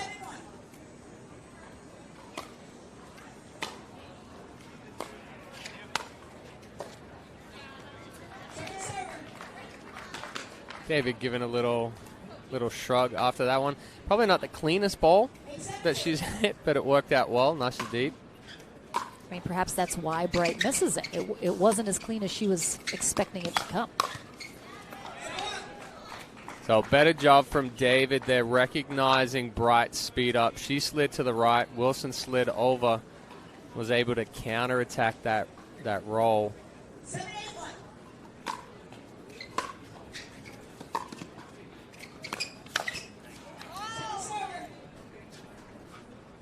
Bright took a little off that one, added some more spin, kept that ball down. 7-8-2.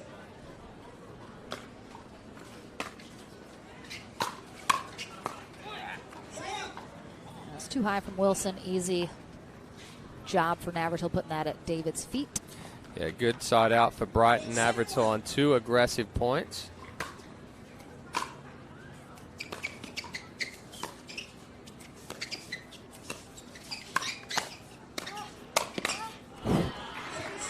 I mean, David was already planted back in that transition zone, easily giving Wilson the space he needed to work with.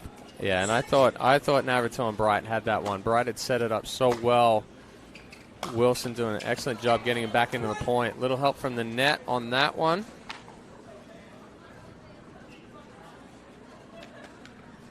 Bright and Navratil have to win this second game. Force the third if they want to stay in the upper half of our bracket.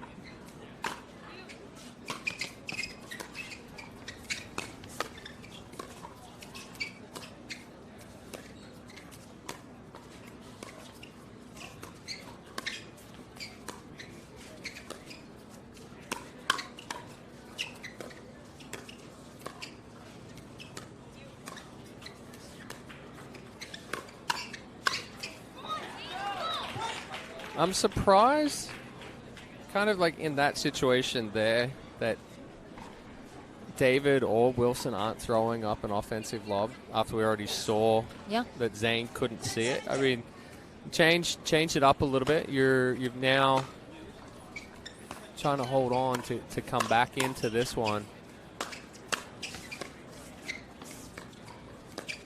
Wind definitely picking up a little here right now, though. Wow. That's trouble. If Bright starts picking up the intensity and gets comfortable on that right side, and Navratil goes back to the left side, now we're in for a tough one in game 3. Yeah, we'll see how it plays out. We'll take a short break. The conclusion of this quarterfinal match here in Pro Mix Doubles in Houston coming your way right after this.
Welcome back, everyone. Game number 3 here in this quarterfinal matchup. Zane Navratil, Anna Bright on the near end.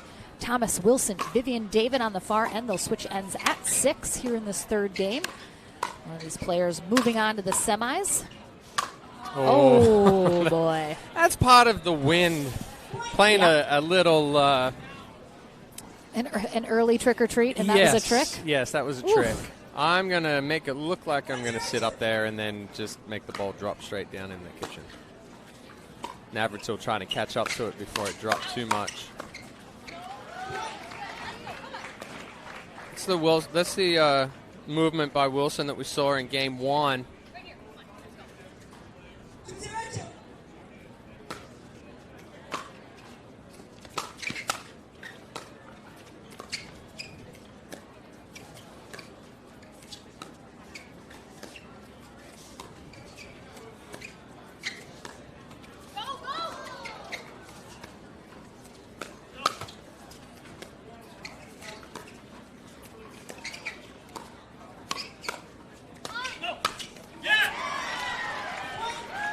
Bright was a step back off the kitchen,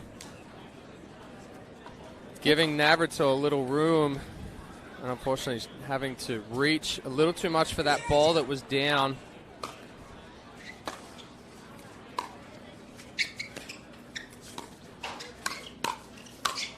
And again. Wow. Ooh, that's tough. Navratil trying to do a little too much on both those overheads that he missed.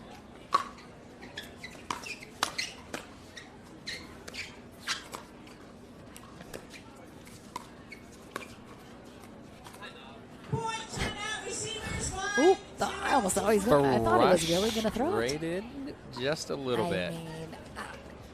I mean, what, 3 of their 5 points have been given up from the unforced error from Navratil. Mm-hmm. So I would think about throwing a paddle as well, maybe. It's a tough spot to be in. But again, here's a quick weather report here at Memorial Park Tennis Center in Houston, Texas. We're looking at a lovely 76 degrees, probably a little warmer on court with the sun, but 10.8 is where we're at with the wind. I'm sure we'll be seeing that fluctuating throughout the day. A little higher humidity here today than we saw yesterday, but still fairly pleasant for our players. But you are seeing that wind for sure being a third player for both of these teams, needing to adjust accordingly if possible. Definitely the players mentioning yesterday. The thing is, it's not consistent. The wind it's moving, it's changing, it's dying, it's swirling, and there's just, you can't count on anything. It makes it very tough. But Navratil right now, just, oof. This is going to be the end change for this third game. And, I mean, there's nothing really to say besides Navratil needs to stop doing that. Yeah. I mean, yeah, it's going to be a quick third game. You know, you took the timeout, you come back and you make another error. Flush it from this point. You won game 2 on the end that you're at right now. Oh my gosh, I got to sneeze. Bless you. Sorry, I don't have a cough button, so I had to take my headphones off right there. You won game 2 from this end. That's got to give you a little bit of confidence. Forget that you're behind 6-0 right now. Go back into it. Play with some confidence. Start making some more balls again. For Wilson and David, they have to keep going. They can't let off. It has seemed like both of these teams fared a little bit better from that far end, and you wonder if that is a little bit of the sun, a little bit of the wind. Oh! She got it. Vivian David, let's go. Nice angle back in from David. I don't think Bright thought she was going to be able to bring it back. That ball stayed down. And when you have a player like Anna Bright, does she run the risk, because she is looking for the speed up, of maybe being a little too predictable with that, and that, David and Wilson, they're expecting that. And so it's like she becomes a little bit too predictable with that she's looking for that, and she's not quite as strategic hiding it as well. Yeah, she doesn't hide it as much. It's still tough. She hits a very, very heavy ball as far as how much spin she puts on it. So it's tough to gauge, but one of the big issues for her is relying on the speed up a little too much sometimes. Now some great resets. Oh, yeah, that was a little impatience perhaps on Wilson's part.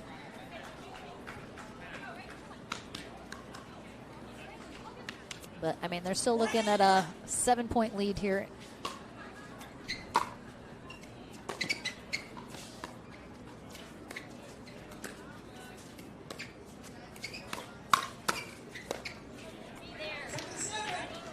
Yeah, Wilson's hands have been crisp this match. He's anticipating and recognizing really, really well. Good 1-2 combo as far as the speed up. Navratil read it well, but Wilson anticipating that ball's coming back.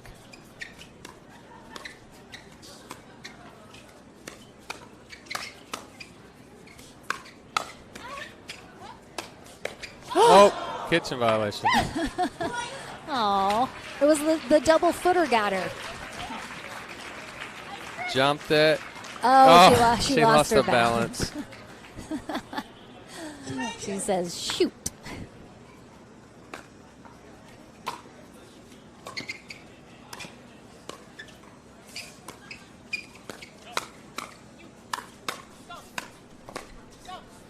Oh, yeah, that, oof. Thought the wind might have, he had to be careful. It hung up there for a little bit.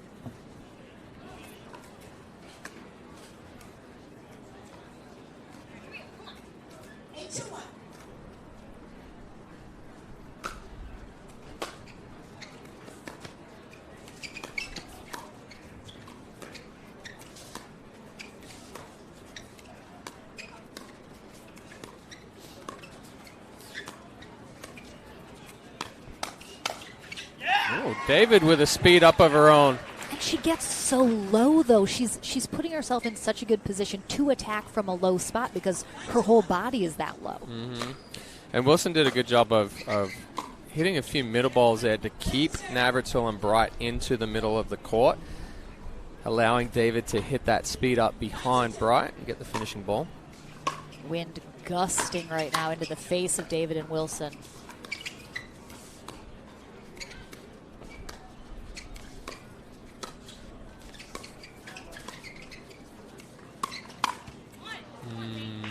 Yeah, I mean, he knew it was coming, and he's still, it's tough to handle. Yeah, just a little flat and a little too much wrist. Didn't stay through the ball, kind of popped that wrist on it. Excuse me.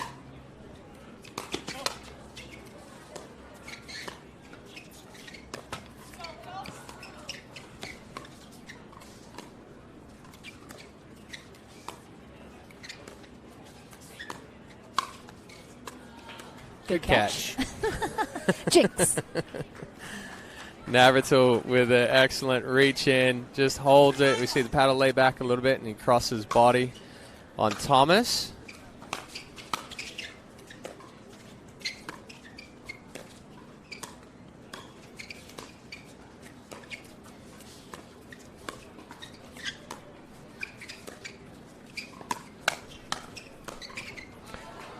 Good read by David. Wilson with the two-handed backhand speed up again. Navratil doing a good job recognizing. David held middle on that one. Oh.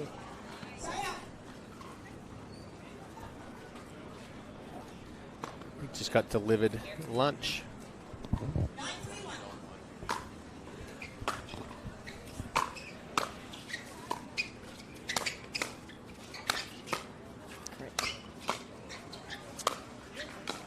Vivian, David, brick wall back there.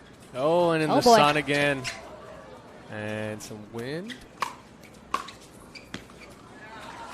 Wow.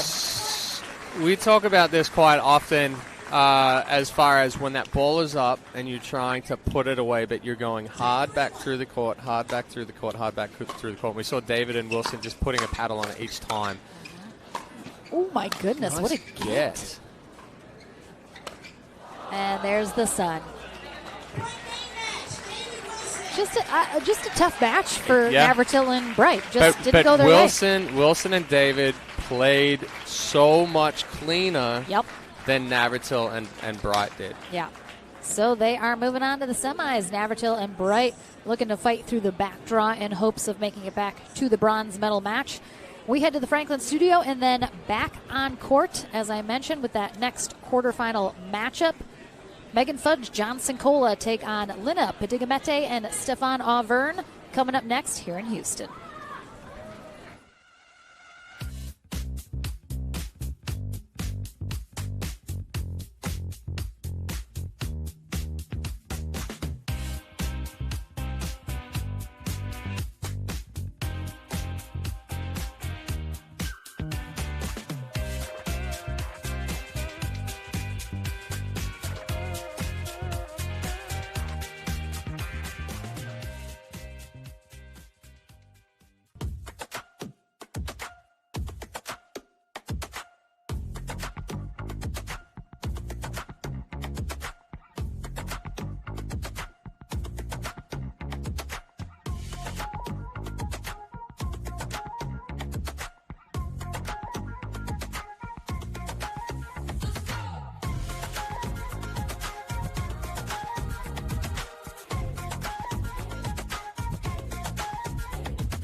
Welcome back to the Franklin studio. Lauren McLaughlin here with Thomas Wilson and Vivian David heading to the semifinals. First of all, we had to take a medical timeout in game one, dealing with some heart stuff that I guess had happened not too long ago. Just let the people know what's going on. What's going on with you? Just having too much fun out there.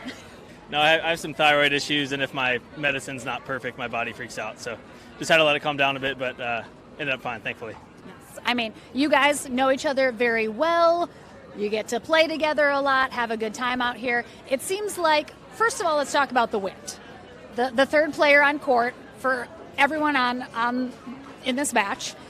As you guys are coming into this, what is your strategy in terms of the end, talking about the wind? Do you discuss that going into this and how it's going to affect you guys?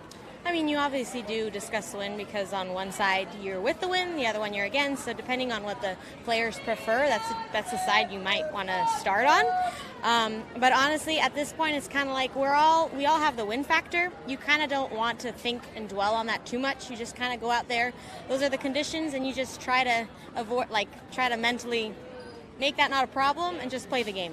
Yeah, absolutely. I mean, you have a brick wall for a partner here on defense. She lets you do a lot of their. It did seem like you guys just played super cleanly in this match. Navratil and Bright struggling a little bit more with errors. Did you guys feel like just overall you played as well as you wanted to in this match? Yeah, I think it was a little grindy out there just because the wind is swirly. I mean, the wind's typically coming this way, but then it changes, and so it's just like make the ball in, try to hit safely, and just kind of scrap it out. I mean, they're an amazing team. Zane and Anna are amazing, so it was a fun battle, and Zane was super nice to me. He came over there to console me, and he's like, I'll take a medical for you, man. I was like, dude, I love you, man.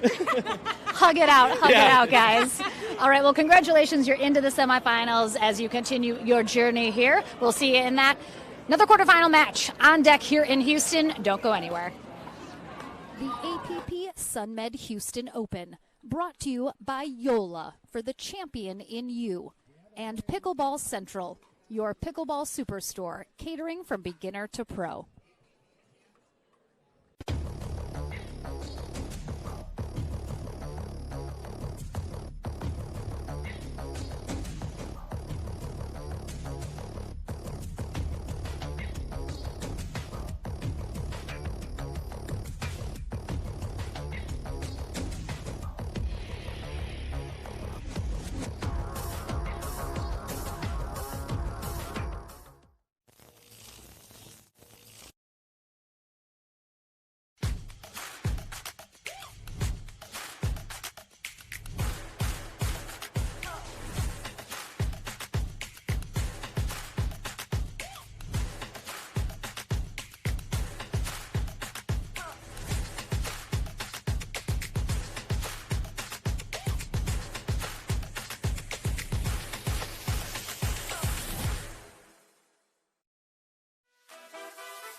Under the setting sun. into our wildest dreams. Follow me into our wildest dreams, our wildest dreams.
back here in H-Town, Houston, Texas, for the APP Sunmed Houston Open.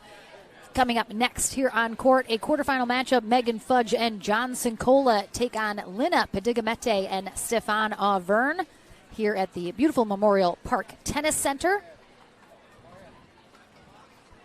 First time at this venue here in Houston. Beautiful weather here on a lovely Friday now afternoon as we're cracking past the noon hour. Tom Whitson will be our USA Pickleball Certified referee for this match. Lauren McLaughlin along with Chad Edwards here courtside for our Pro Mixed Doubles Day. We are streaming on Facebook, YouTube, and Twitter. We are on the Twitter. We're tweeting. The handle is Official APP Tour. If you are, I don't know, a Twitter head, what do they call people that are into Twitter? I have absolutely I'm no not one idea. of them, so I'm not on Twitter. I am very rarely on any social media other than to watch certain things. How do you know what the cool kids are saying these days? Well, that's Chad? why I am on TikTok and Instagram and everything to find out what exactly my daughter is watching so I can block her from it. 100%, yes. All right, we have Kathy Dimitri. She's got all four heads ready to go over there on the right side of your screen. She is going to be firing up the crowd. We had some cowbell yesterday in the stands. It was a good time. You can always use more cowbell. I mean, we just needed someone in like a very tight cropped sweater and tight jeans to really complete the look. Where's Will Ferrell when you need him? I mean, would be fantastic. Hey, he's on the pickleball court. He's doing he is a pickleball lover. Yeah, he's that doing special. The Stephen Colbert special. That should be a good time. Excited to watch that. We'll see how good some of those celebs really are. I'm often pretty disappointed, even in professional athletes that play, and you're like, why do you look so unathletic in a sport that is not yours? Hey, let's put it this way. We here? Can't act. I can't. Well, I'll just speak for myself, Lauren. I'll give you that one. We can't act, but we can be athletic. Yeah, I mean, so, not everybody's blessed with everything. With all skills. All right, looks like Megan Fudge and Johnson Cola will be on the far end to start us off. Pedigamete and Auvergne on the near end. Both Auvergne and Pedigamete in Austin, Texas, so they definitely get to play together a lot. They play a lot of tournaments together, pretty familiar with each other. Auvergne, a lefty, originally from France, although I honestly didn't even know it for a while. His accent first I'm hearing of it. Barely noticeable. Barely noticeable. Oh, he's getting some high fives from Hunter Johnson here on the sideline, along with Vivian David, both. You had to in check the his area. socks before he said No, his I name, didn't. I you? just had to look at his face a little. I can tell them okay. apart. I feel very confident in it now. It took a minute. It took a minute. I will not lie. Johnson Cola in the northern Chicagoland area of Illinois with his wife and twin daughters. Megan Fudge in the Bel Air, Florida area. She's originally from Germany. Mm-hmm. And of course, Pedigamete, originally from Lithuania. However, you wouldn't know it talking to Megan Fudge because her accent is weird. It's British because most British. Okay, that makes sense. Due to her parents. Mm-hmm.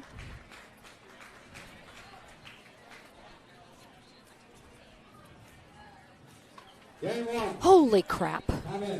Can we turn that microphone down just a little? There we go. Oh, my gosh.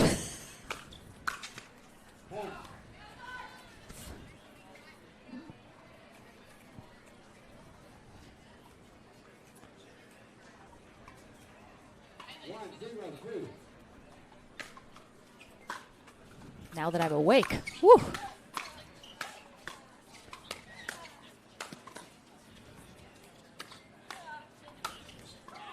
So there was plenty of back and forth in the chat during the break over Pedigamete and Auvergne beating Coop and Barr.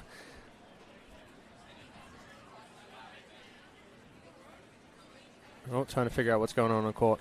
Avern and Padiga-Maite have that consistency as far as that they play quite often. Padiga-Maite is a much better left side player than she is right side. So playing with Avern, they're both on sides that are comfortable. And we talked about how important it is with consistency with partners.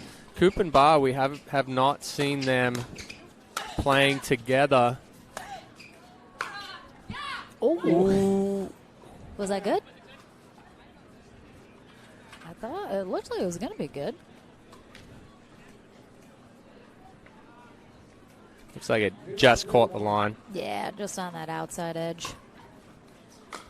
But if you have some communication issues, as we've already seen in the 2 matches that we've done here, can definitely play some havoc, especially if you're being pressured quite a lot.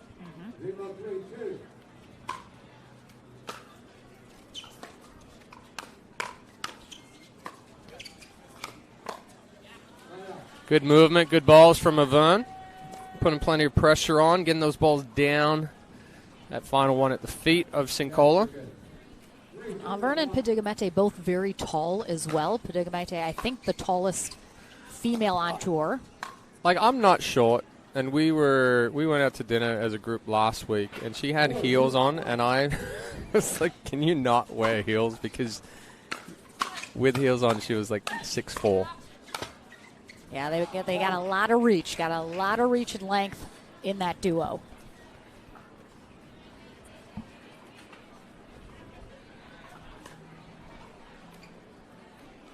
I think this might be the first time Sincola and Fudge have played together. Yeah, I haven't seen this matchup either.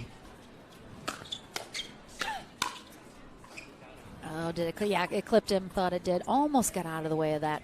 Again, when you're that tall, it's a lot of body to move when a ball's coming at you that fast. Clipped him in that left shoulder.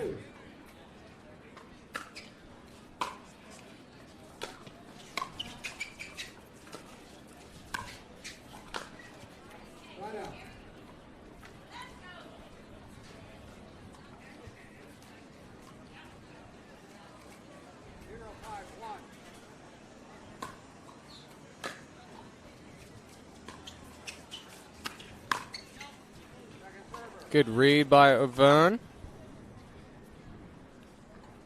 And as you mentioned, the win against Coop and Barr. Coop and Barr, again, on paper, 2 amazing players, should play really well together. That's not always the case. You can take the 2 best players in the world. If they don't mesh well together, it's not going to get the results people are going to expect. And we didn't get to see that match, of course, but I definitely know Avern and Padiga-Maite. Definitely their styles mesh well together. They get along very well. Good friends, so certainly helps that on-court chemistry as well.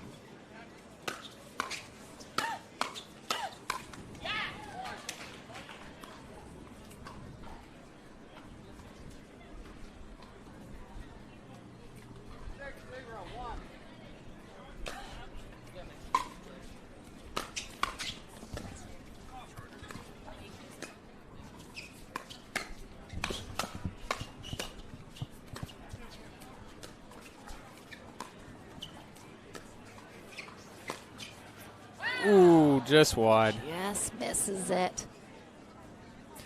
If he put maybe a little more pace on it, he hit it very softly. More pace, or just get outside the ball a little bit more and shape it around. You've got to try to cut that ball on the outside of it to curl it back in.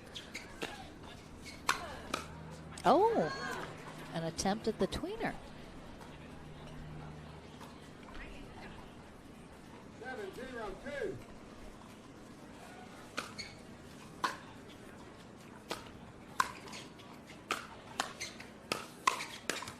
Oh, I mean, he was closing ground with each shot. It looked like he was in control of that. Yeah, just a little too flat and too much wrist on that last one. There wasn't any shape or any roll to it.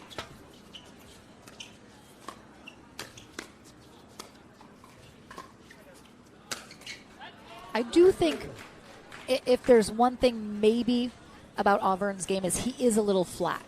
The way he hits his shot doesn't put a lot of spin, top spin, cut it. It is pretty flat the way he hits it, which sometimes can create those errors, as you just mentioned.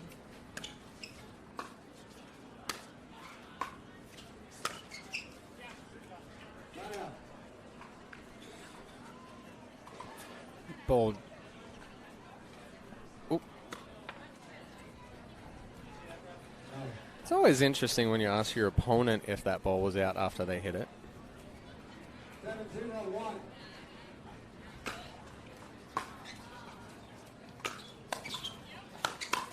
Wow, great anticipation from Sincola.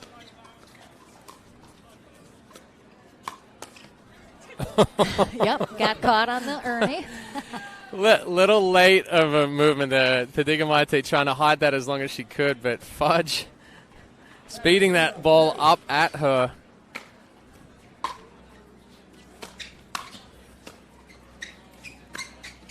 Oh, good change of direction from Sincola. Held that really well.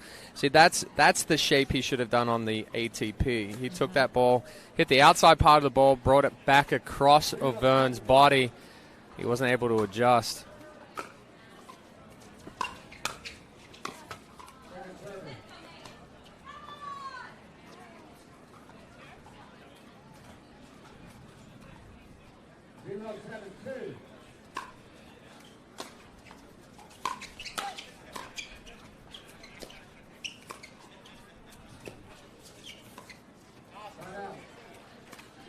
And Padigamite has that two-hand backhand roll as well that we saw from Bright in the previous match. A lot of people are starting to add that to their game.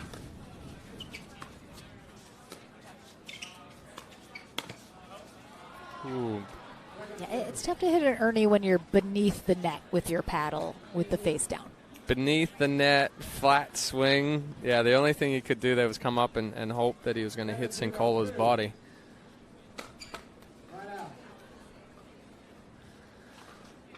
So Fudge and Sincola still trying to get their first point on the board.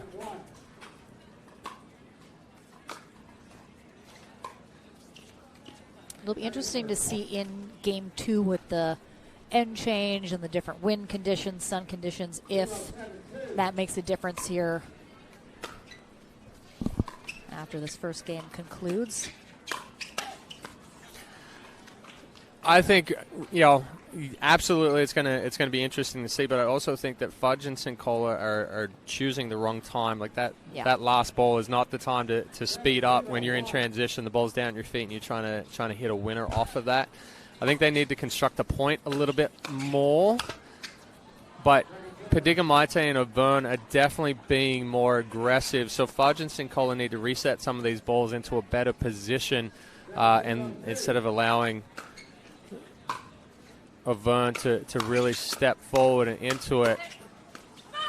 There's a better reset from Fudge. Now I got to do it when they're on the serving end of it. Yeah, and I mean, you mentioned they're picking the wrong times. That happens a lot when you're down as much as they are and they're not getting anything going. Teams can start to press a little bit.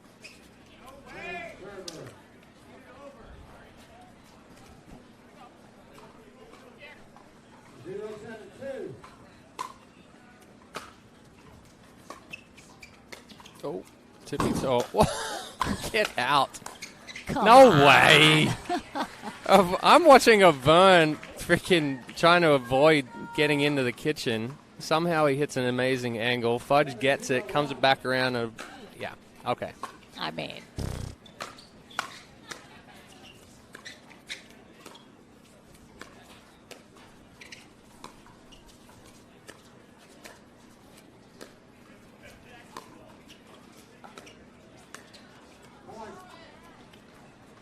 I think, too, you're not going to see Auvergne as aggressive as maybe some other men are, because Padigamite is so good and so powerful on both sides. I think he gives her a lot of space to kind of do her thing and doesn't need to press too much. Oh, yeah. I saw the sun in his face on that one. Yes, I agree. And like we said, Padigamite is a very good left side player. Her and Stefan play a lot together. They're very comfortable playing together.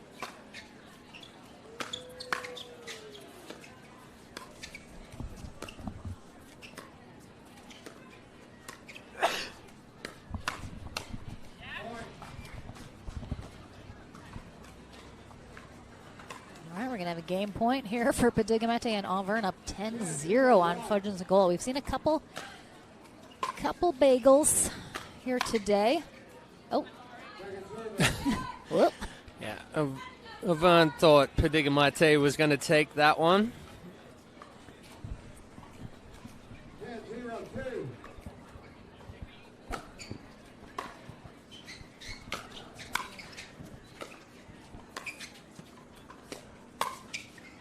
That ball going a little deep. Nice leave. So another bagel on the board. We'll see if Sincola and Fudge have a little bit more success on the near end in game 2. We'll take a short break back into the action right after this. The APP Sunmed Houston Open, brought to you by PowerPlate, the official recovery tool of the APP Tour. By Selkirk, an official paddle sponsor of the APP Tour. Sunmed, the official CBD of the APP Tour. And Pickleball Central, your pickleball superstore, catering from beginner to pro.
Back into the action here, game number 2.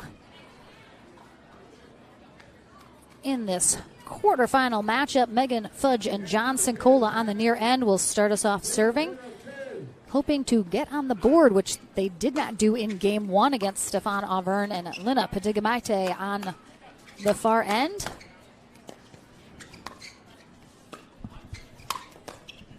I suspect they'll fare a little bit better on this near end without the sun in their face. All right, well, not with that defense. Oh my gosh, the fist pump. Every pickleball player needs like an end zone dance. I mean, what can you do? Oh, nice catch. Oh, my. She put it so close to the net. And that's about the only way that you're gonna get that ball back is by going sharp angle cross court. Auvergne going down the line again. This is our final quarterfinal matchup to set up our semis. Winner of this will take on Georgia Johnson and Gabriel Tardio, who took out Simone Jardim and Federico Staksrud 11-6, 1-11, 11-9 to get into the semis. So a big win for those two.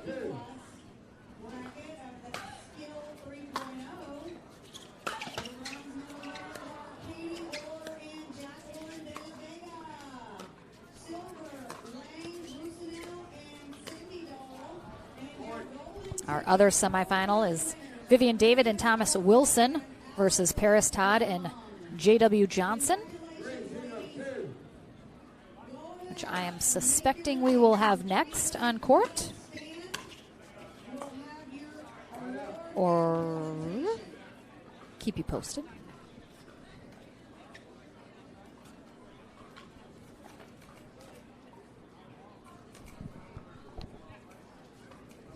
3-1.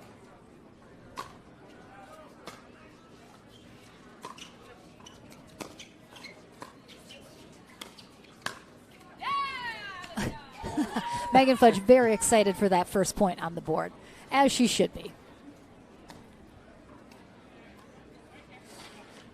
Yeah, Sincola just stayed very focused on that. Didn't try and overdo it. Just had a nice, easy volley. That's that two-handed backhand. Too good from Padiga-Maite. Fudge's ball didn't have a whole lot on it. Padiga-Maite's got plenty of power in that two-handed backhand.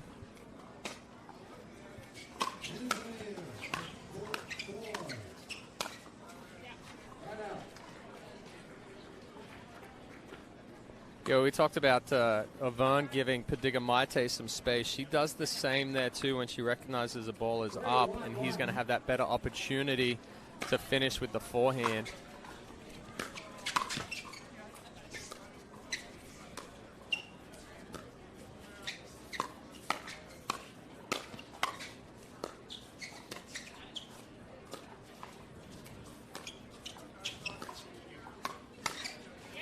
Wow.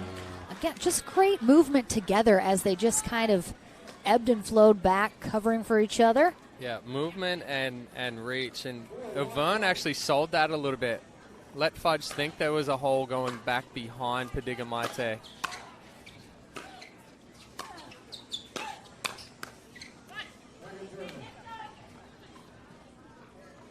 think Padiga-Maite needs to drop that one instead of trying to speed it up again when we're in that transition area and trying to speed a ball up from your toes.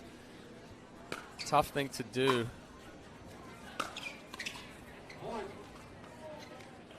Got a nice spot up the middle again.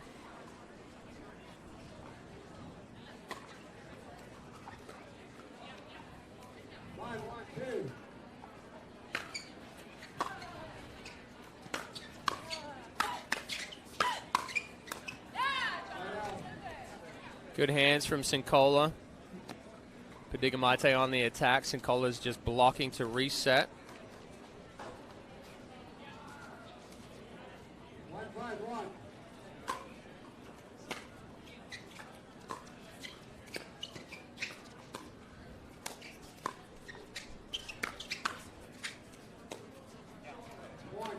Good spot there from Fudge.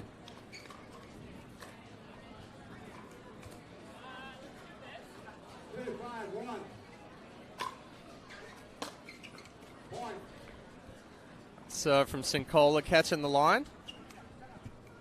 Looked like it slid just a little bit on Yvonne. We're going to have a timeout as a result. And you know, Sincola and Fudge starting to have a little bit more success here, but it does seem sort of as a whole to be one of those examples where Auburn and Padiga-Maite are two players playing really well together, while Sincola and Fudge are two really good players who happen to just be playing on the same side of the net.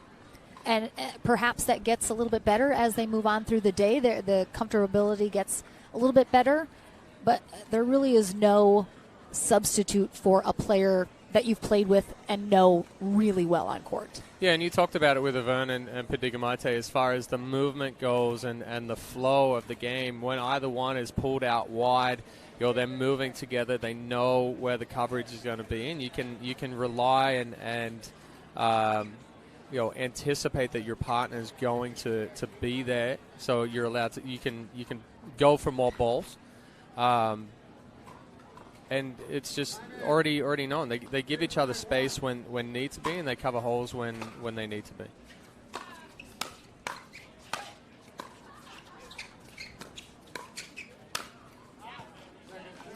Yeah, I mean, the way they're playing this match, this is the first time we've seen them, of course, on center court here. But if they're playing this way throughout the day, I would expect them to have a pretty good result at the end of this.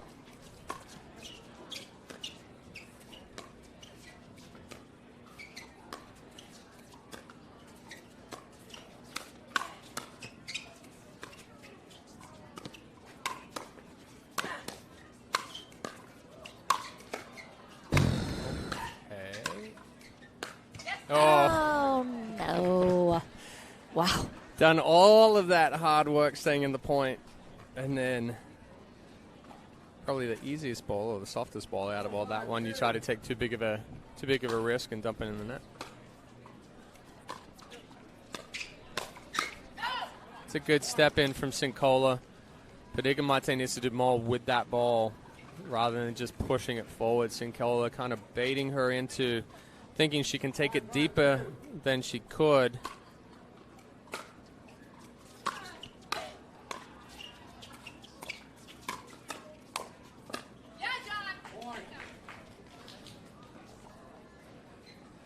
So Fudge and Sincola jumping ahead now. Sincola being a little bit more aggressive. Fudge is now playing predominantly on the left side, and we see the ladies switch it up.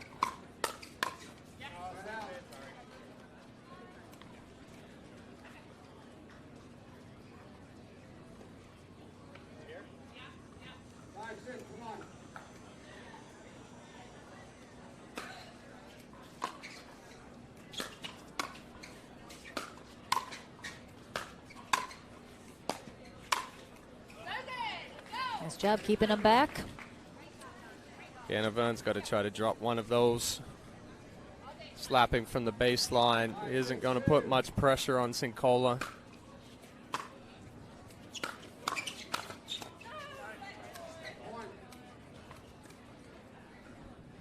Little unlucky for Fudge on that net cord. Very hard to adjust to that one, especially when Vern's coming in and crashing. Putting a lot of pressure on.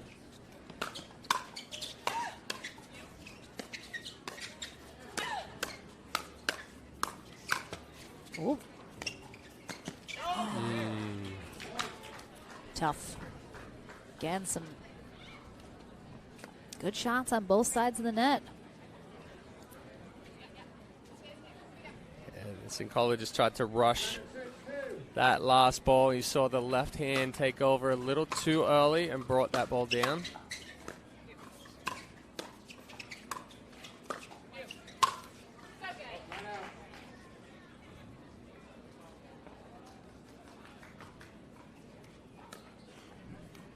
Fudge trying to pump up Sincola here.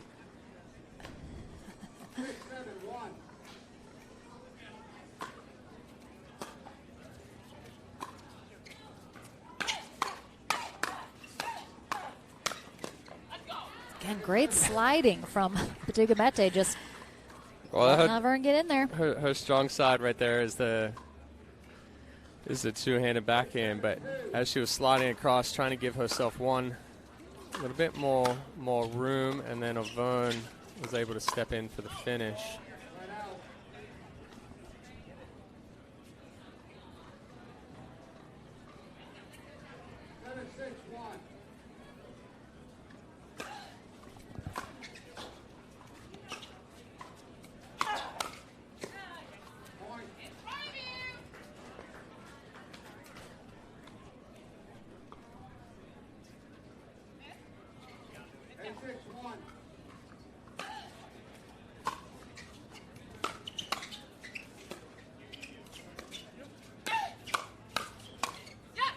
Ooh, just missing wide.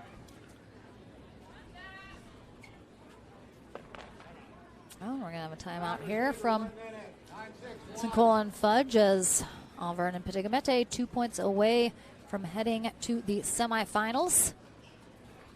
And I mean, the second game extremely more competitive than the first. What did Fudge and Sincola adjust here to make the score so much closer here in game two? Yeah, I mean, they went on that good run in the middle of this one. They switched up. Fudge was playing on the left, Sincola on the right. Gave a different look to Auvergne and Padigamate, and again did that to get Padigamate from being able to speed up directly at Fudge. Now going into Sincola, but I think they've been inconsistent throughout this one. They were I always talk about that.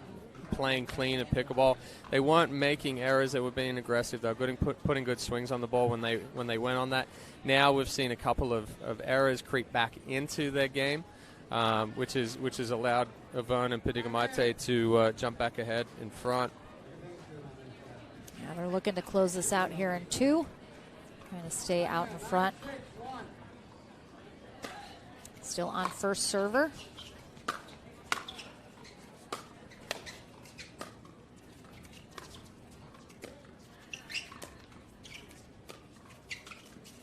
Oh, I thought that was a little wide. Yeah, just caught the line.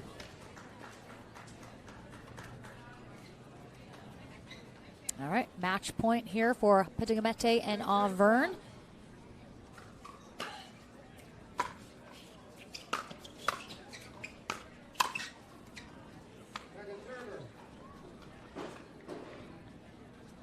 Again, they will face Georgia Johnson and Gabe Tardio if they close this match out.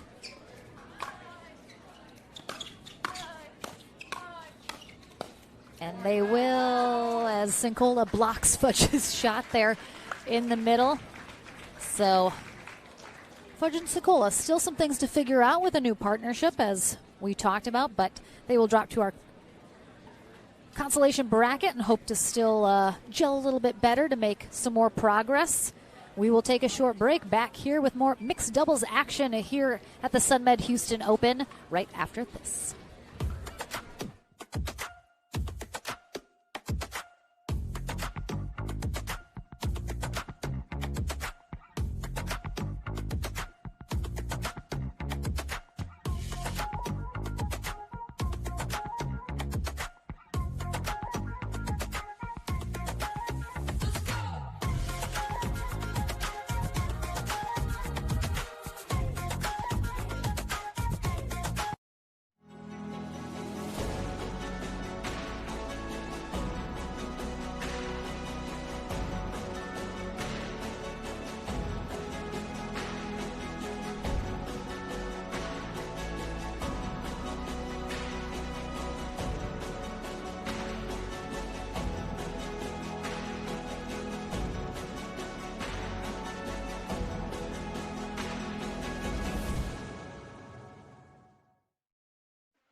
Welcome back, everyone, to the Franklin studio. Laura McLaughlin here with Lina Pedigamite and Stefan Auvergne.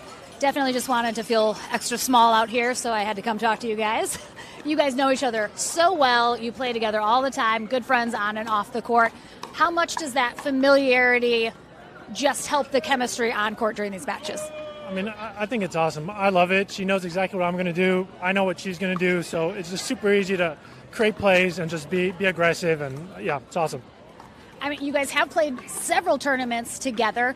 Looks like just playing super well today, very confidently. Seems like everything's kind of going in your way. Are you feeling, after some time together and more tournaments under your belt, that you're the comfortability factor is just helping the results come a little bit easier now for you two? Yeah, I think so. And I think, our mindset just coming into this tournament, just kind of being aggressive with our serves and just swinging big and going hard and playing a bit maybe looser with more experience, that always helps. You're facing the teens next, Georgia Johnson and Gabriel Tardio in the semis. I mean, you guys definitely have the length and reach in your favor. What's going to be the thought process as you guys discuss going into that matchup with them? I mean, I think, like Lina said, just stay loose and just be aggressive. I think that's where we're the most comfortable, so we'll just keep doing that. All right, well, congratulations. On to the semis. We'll see you in just a little bit in that as you hope to hit the podium together. And we have a consolation bracket match coming up next, 2:15. We have Andrea Coop and Barr. They take on Pablo Tellez and Lee Whitwell. That's coming up next here in Houston. Don't go anywhere.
Welcome back into the action here in our consolation bracket. We have a match to 15 on deck.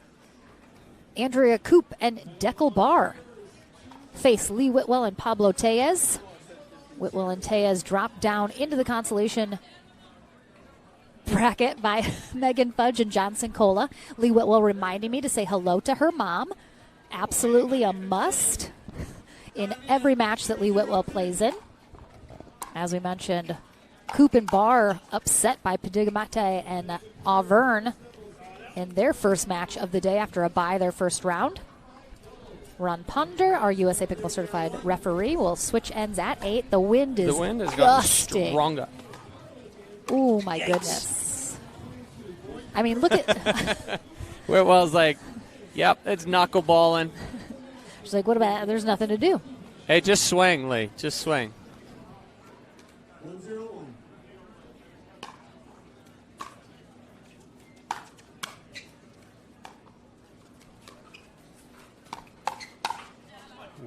The double lefties as well. Yeah, For a second, I was like, why is Whitwell on the left side? And then I was like, oh, yeah, because Tellez is a lefty, too. Two lefties. Don't often get to see the two lefties team up.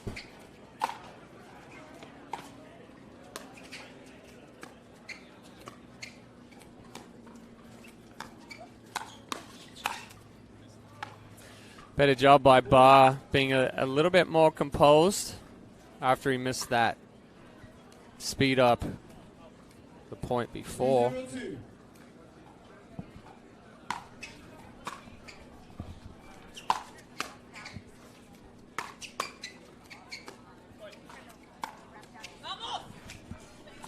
Good speed up by Tellez right into the right hip of Andrea Coop.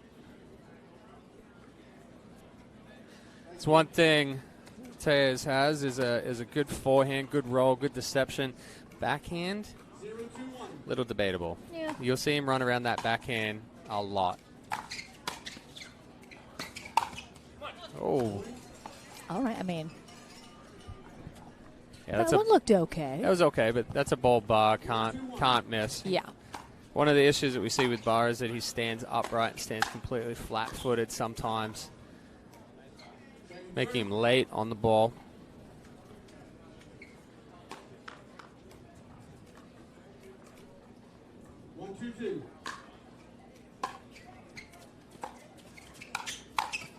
Oh. Ooh, I called it in. Probably wow. saw it out from here. Yeah, put that right into the tape. Popped it up.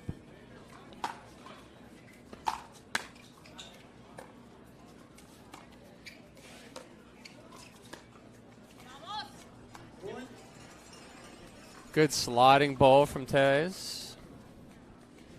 3-2-2.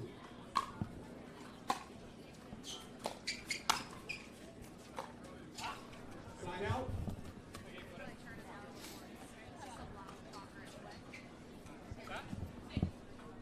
Two, 3-1. Point.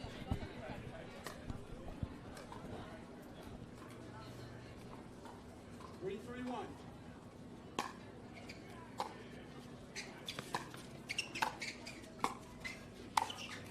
Good flick. Good roll from Pablo, holding that out there. Just quick acceleration. Paddlehead starting underneath the ball and hitting through it.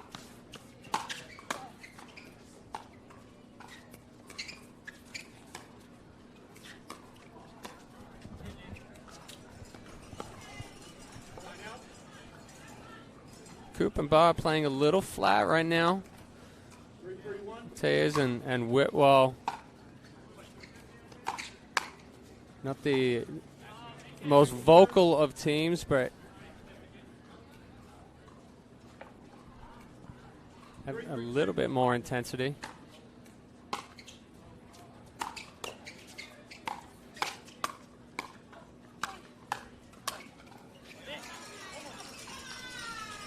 Whitwell taking on Coop down the line.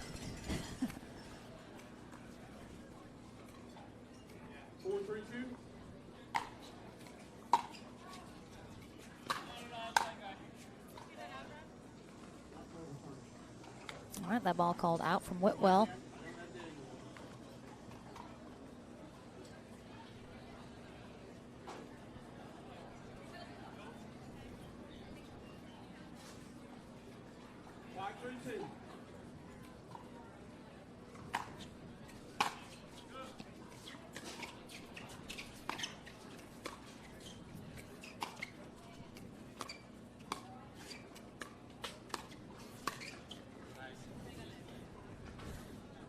We're well pushing that one a little wide.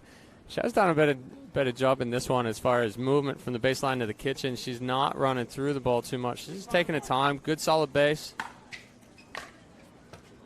Gets a little net dribbler right there.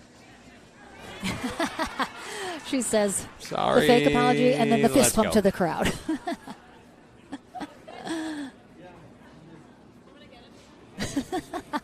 Look at that camera work from Spencer Laurent. Love it.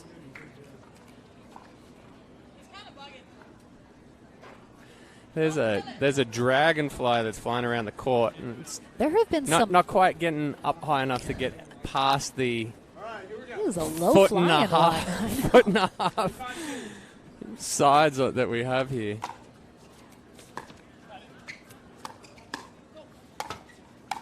Yeah. Little net court helped that out. There was a gigantic butterfly terrorizing the court all day yesterday. Terrorizing. Yeah. By a butterfly. It was a big you don't one. say It was a big one. that very often. If ever, Chad. Well, yeah, a couple of the places that I teach, we have a yellow butterfly at each of them. It comes out and it chases the ball for about 15 minutes every morning. Oh, that's fun.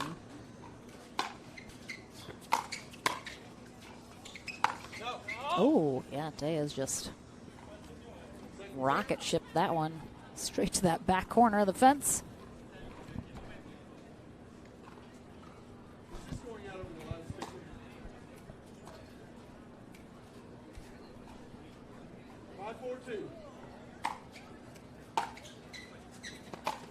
It is Ron, we hear you. Maybe that's why he's such a loud talker, is that he can't hear himself.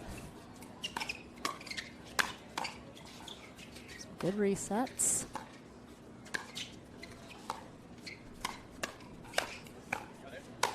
Yikes. Whoop, that one is up and over the fence. Thanks, Nunnery. Good change of direction by Coop there into Whitwell's body. She's got to do more with that one. No, I've never met Cindy. You have to introduce me sometime. Whitwell standing right there in front of our booth. I have. She's lovely. Oh, I meet Cindy every time. The joke is that we have to introduce ourselves every. Oh, fantastic.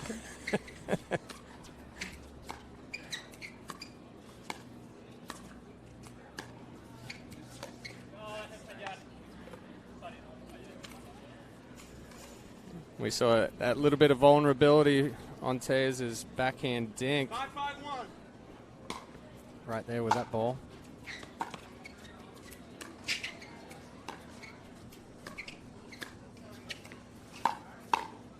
Well, good defense on the ATP. Oh! Ooh, gets it. Nice move by Pablo around the post, coming back in, taking that forehand, kept sliding across. Coop was trying to get that ball to Whitwell, but Tellez was able to come across, get a paddle on that, hit it past Coop.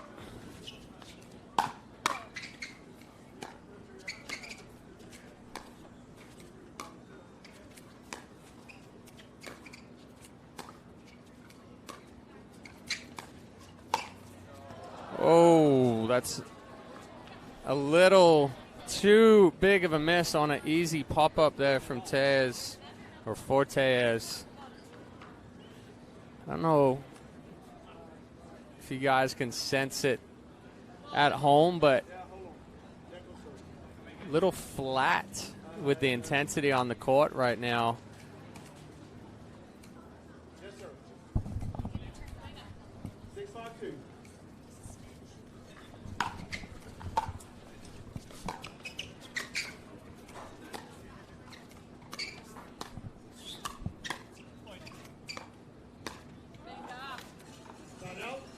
Good spots, good locations. Change of directions from both Whitwell and Tellez.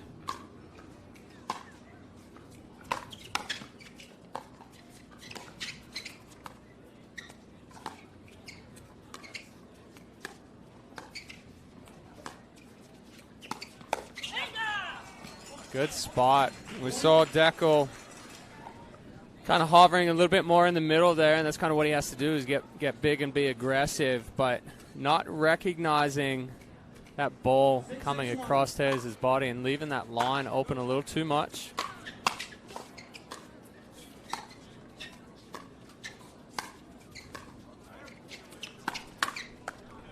Wow, great job from Whitwell. And I like that speed up from Barr. Got it into Whitwell's body. She didn't put a whole lot on it, but Coop getting caught a little bit flat-footed, paddle close to the body. Definitely some vamos from those two as they get to 8 first, trigger the end change here in this match to 15. Whitwell and Tellez the number 7 seed, while Coop and Barr the number 2. And right now they are in a little bit of a danger zone here, getting knocked out entirely if they cannot get a little something going a little bit more here as they switch to this near end. Again, I mean, the score is still very close, but it seems like Whitwell and Tellez just have the momentum right now. They're much more fired up than Coop and Barr, who seem pretty low energy right now. Yeah, I mean, with the exception of those last couple of points, I think across the board for both teams on this one, it's been pretty low intensity, pretty low energy.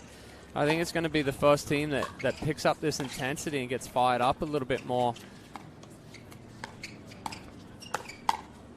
And right now, that's Tellez and Whitwell. Yep. And I mean, not a lot of players go behind Deckel Barr as much as Pablo has. He has said there's no way I'm afraid of going to you, and I'm going to try and keep pressing that line. And again, that keeps him closer to that line and opens up the rest of the court a lot more. Yeah, but that's also playing into his strength. He recognizes that he's got the hands for it. He can match up.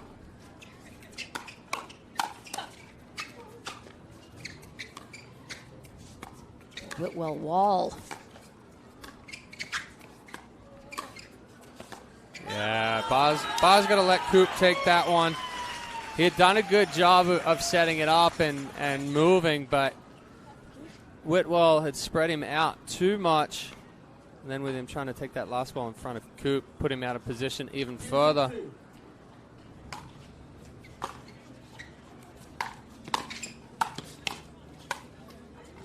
Yeah, I don't know if it's egregiously so, but if someone were to ask me, which guy do you think takes too much court, I would say Deckel Barr every time. And I think it does get him in trouble every once in a while. I mean, he's such a big player. He's so aggressive. He can do so much. It works a lot for him, but there are moments that I'm just like, where are you going? I think it comes down to the partnership. So, a little bit of the body language between Coop and Barr right now. Mm-hmm. Coop isn't that type of player that likes a guy coming over that much. Mm-hmm. She plays with Zane. Normally he does take up a lot of court, but she does set up a lot. Deckel's play style is he looks at setting himself up, which, like you said, he moves a little too much at times, gets himself overextended, but on the same hand, he has to be that aggressive player to play his style. If he doesn't, then he starts getting back on his heels. He starts getting beat both sides.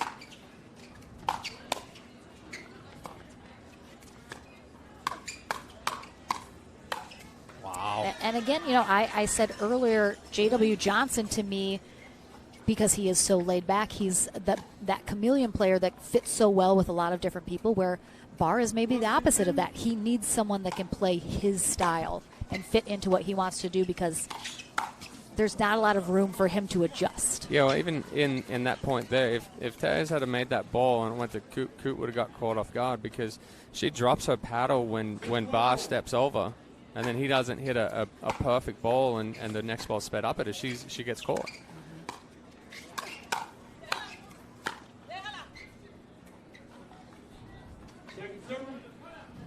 Some Spanish over there.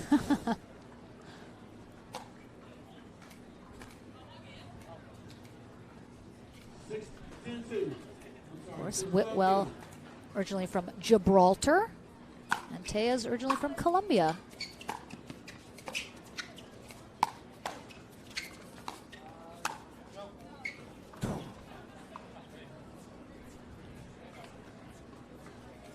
Barr from Israel. Andrew Coop, again, the only non-international player.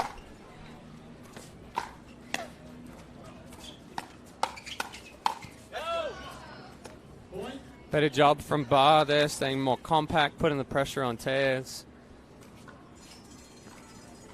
8-12-2.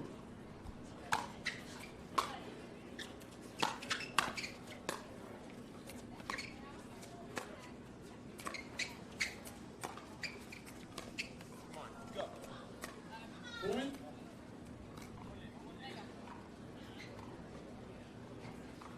9-12-2.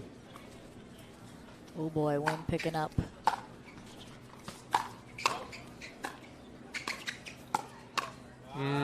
That's you gotta prime finish example. that. Prime example. You gotta Too finish much. that. If you come over that far, you've got to finish it. If you don't, then you're in trouble. 12-9-1.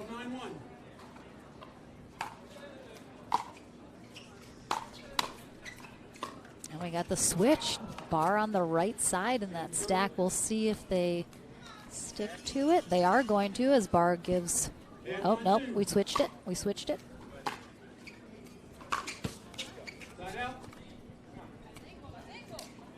I mean, Barr is definitely, he's working hard to try and pull Coop along with him on the let's get fired up They're train. not out of it right now. Oh, no, absolutely not.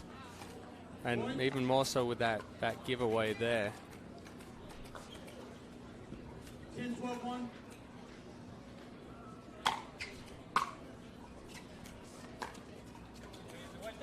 Second serve. 10-12-2.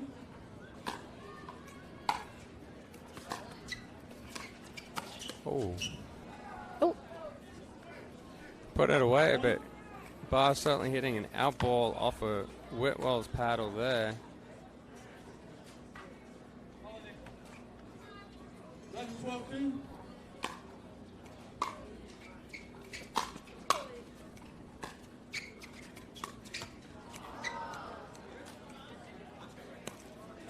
And Stone mentioned yesterday, we've talked about this in the past, that players nowadays, talent alone isn't going to get you to the top. No. You've got to have more than that to work with, but It's a good start. Barr and Coop have enough talent that even if their chemistry is not great as a partnership, their talent will carry them to a certain level within a tournament. Yeah. And I think you're seeing that right now. It's kind of clear, there are some things to work on with the two of them in terms of their style, what works best, but they're dealing with what they've got, and what they have to work with, and they're it's two going players well. that technically can play as individuals on a court, have Sure. the ability to play as individuals. Yeah, we've definitely already seen some matchups where our gate is now falling down. Seen some matchups where without the partner movement, partner communication, they're going to struggle. 13-12-1. Sorry, 13-12-2.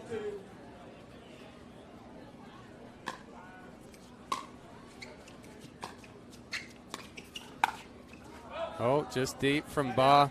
So it's a good move. Just doesn't have to go as big. We saw him take that paddle back a little too far. Again, catching that ball late. Makes that ball flatten out.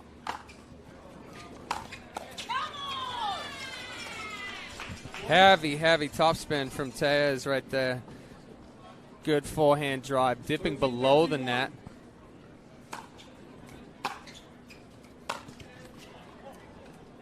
Second serve.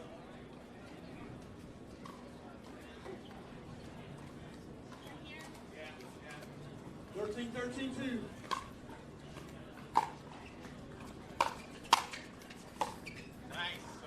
Good ball from Coop. Tellez's ball sitting up a little too high.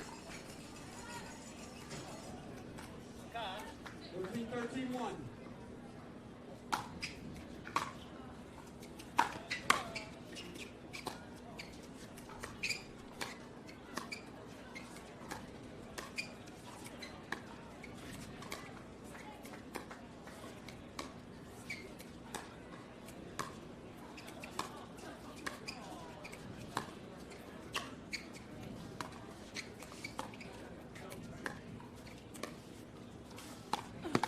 Oh, wow. Good recognition from Barr on that only attempt from Whitwell. What a get from Tellez, though, to cover her there. Of course, the entire court is essentially open after that. Wow. I mean, I'm not surprised, but match point here for Barr and Andrea Coop. Oh, boy. Oh. Well, just oh. they're playing high formation right now. Oh, that yeah, ball's it's wide. just wide. Well, I mean, wasn't the prettiest of wins, but Coop and Barr pull it out, 15-13. I mean, let's see if they can keep it rolling here in the back draw. Tough matches for them. I mean, a lot of good teams here in our draw, but it is Lee Whitwell and Pablo Tellez that are done for the day. We will take a short break here in Houston. And coming up next, let's see if we got something on deck. Yep, we have our first semifinal. Paris Todd, J.W. Johnson take on Vivian David and Thomas Wilson. Coming up next here in Houston. Don't go far.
we are launching Selkirk TV, which brings the best pickleball content to your smartphone, tablet, and big screen TV.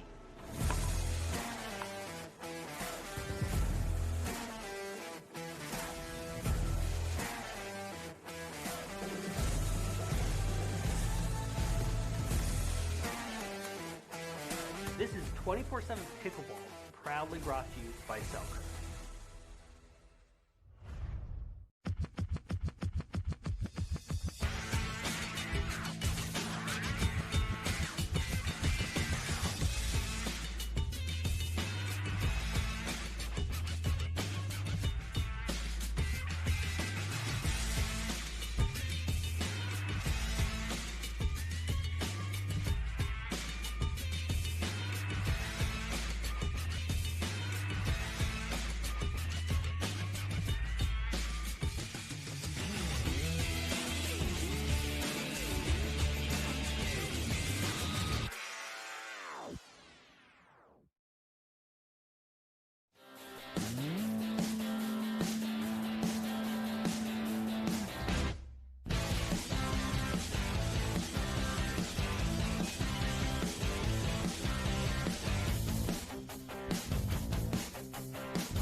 All right, H-Town.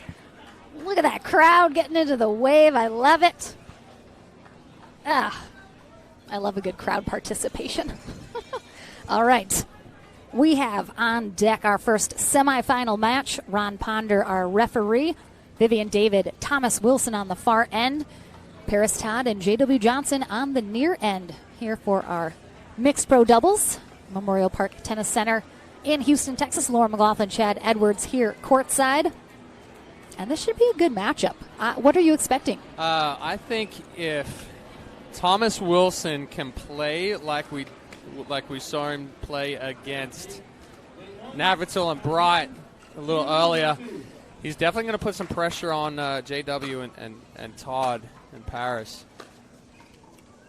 But I think I'll make a prediction that Johnson and Todd are just a little too strong for this one. But anything can happen.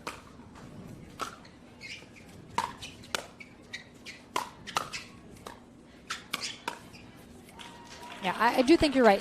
If David and Wilson play as cleanly as they did earlier, they certainly have a shot at this, no question.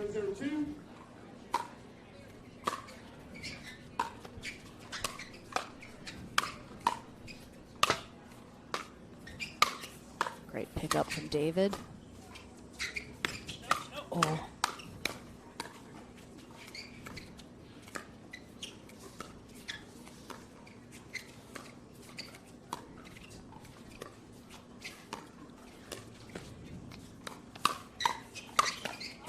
Yeah, the movement and composure is just too strong from Johnson right there. It's a good ball from Wilson, but J.W. Johnson just too strong, too quick.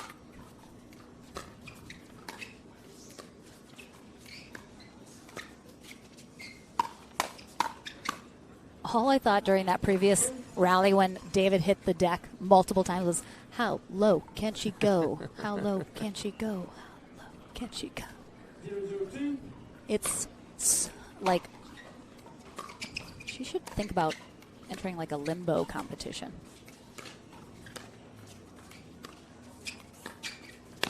Oh yeah, that was going to be tough. Let's just say it was ambitious. Wilson reading that very well, just dropping it over the net. By the time Todd got there, it was already dropping below and close to the net.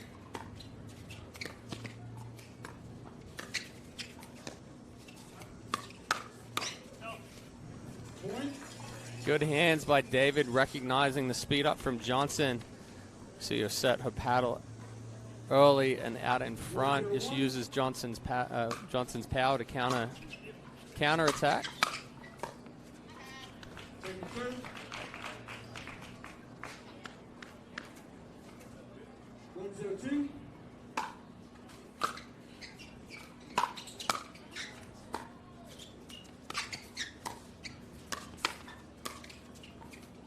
Oh, I mean, I'm calling that ball out. Yeah, that looked like it was just wide. Missed the outside of the line, but yeah, again, maybe Wilson from the inside view thought maybe it caught, and depth-wise it was in, and that was originally what looked like it was going to go deeper, but looked like it just missed wide. Good ball from Wilson, hard and down at the feet at Todd. 0-1-2.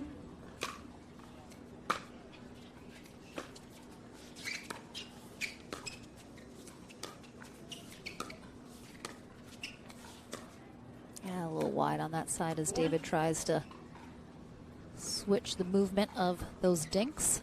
Well, that goes with the movement of J.W. Johnson right there. Because he moves so well, it's forcing David to push it even further out to try to keep it away from him. I really appreciated the interpretive dance movements that J.W. Johnson has incorporated into his game. He does it quite often. You see him jumping up to try to get that ball over the net when he hits a drop. I like the big lean back.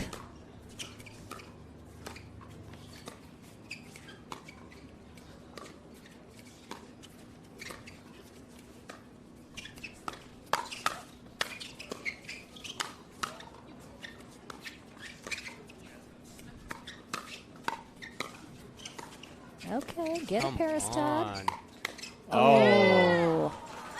I mean, what a fantastic rally. Some great gets on both ends, but Todd, MVP of that rally. 2-on-1.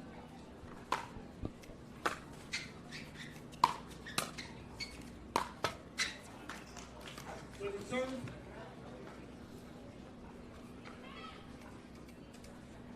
2-on-2.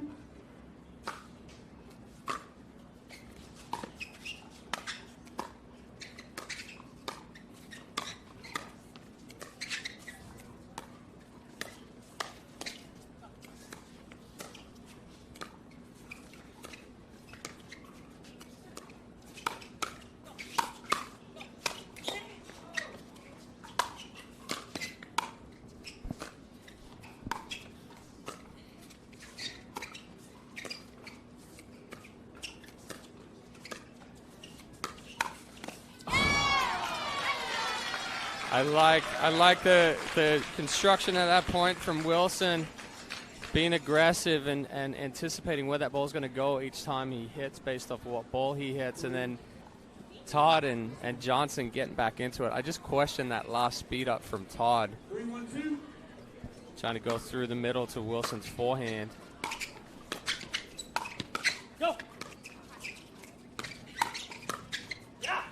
I mean, great movement from David and Wilson. He calls David in to help because he's a little out of position, and she just laterally moves so well. She gets over there, covers, and immediately back to her spot. And she resets when she covers. She Exactly. allows Wilson to get back into the point. If she attacks, then she's left on her own. Yep. And that's that sort of high-level maturity of the game that allows you to know that that's the shot you need to make instead of just, I'm just going to hit this as hard as I can. Which sometimes the pros still do. Yes. I'll add.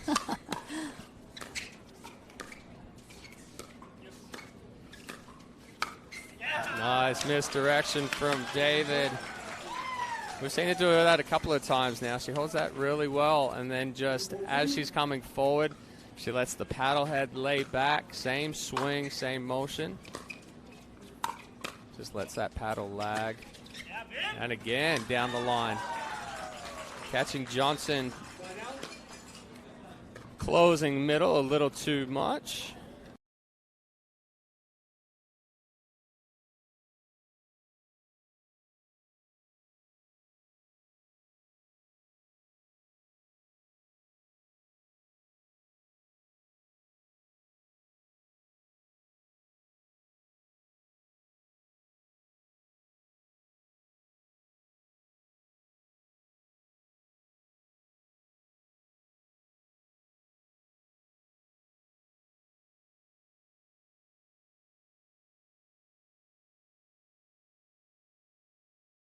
Forward through the ball.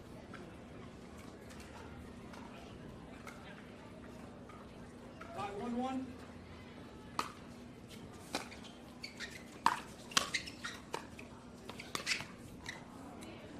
Point.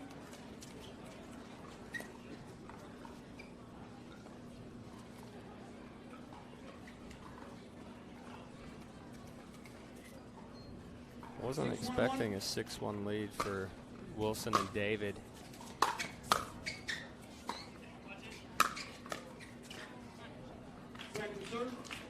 I wasn't expecting their lead earlier in the match they had either. It's true. Playing very clean pickleball today.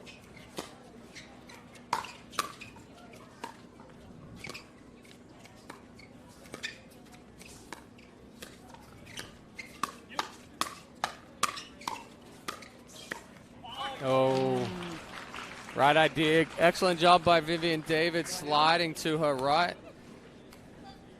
And those couple of attacks from Johnson.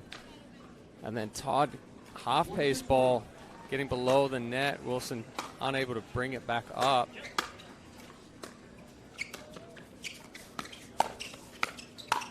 Yeah. I mean, again, there's sometimes that, you know, teams that normally are so good, they just have an off day. And it just, stuff is off. David and Wilson are having an on day. Yes.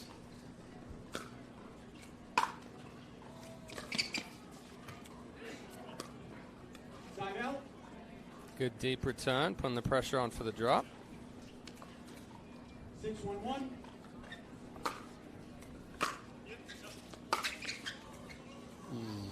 Serve. I like it. She had some success going behind Johnson, but just tried to rush that one before he could come across. 1-2.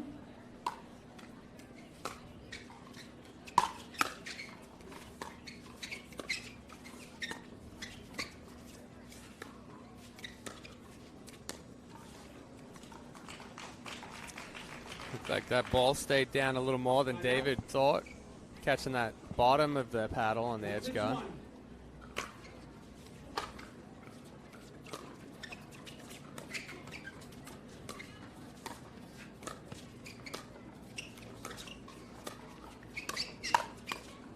Oh, it's Yeah. good. Oh, almost. Oh my gosh. I did expect maybe a little different of a shot from Wilson on that one. But again, maybe that's because that's what he figured they were also anticipating, and he took a little something off it. Yeah, Wilson is a smart player. Ooh, good speed up. Yep. That was a better spot from Todd. She tried to go down the line on Wilson a couple of times on her speed up, but she went cross court into the body to David. Wasn't expecting it.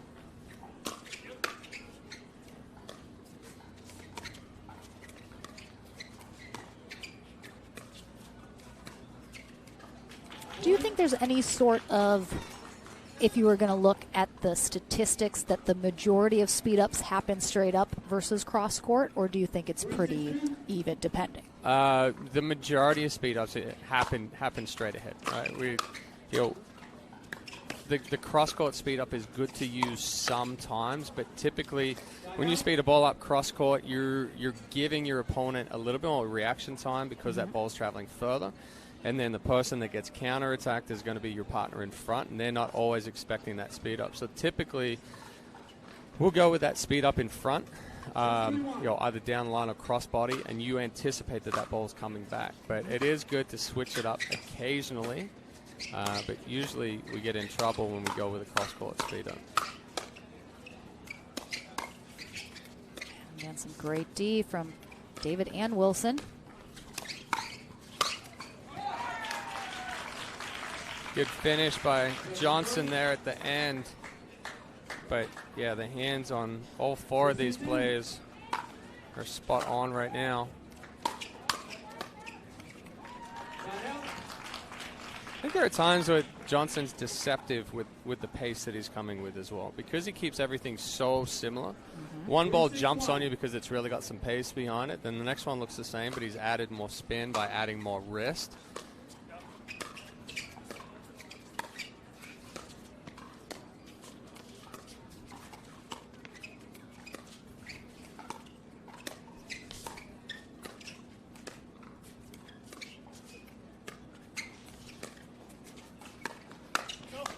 Oh, slingshot. All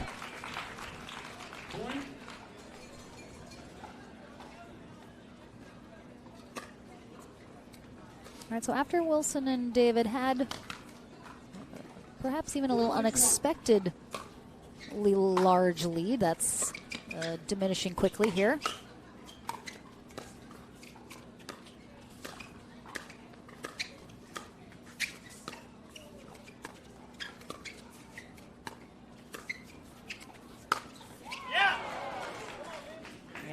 Johnson doing his best to slide over, anticipating that ATP from David. I don't know. I almost thought that didn't catch the line, but Johnson right on top of it thinks it did, so.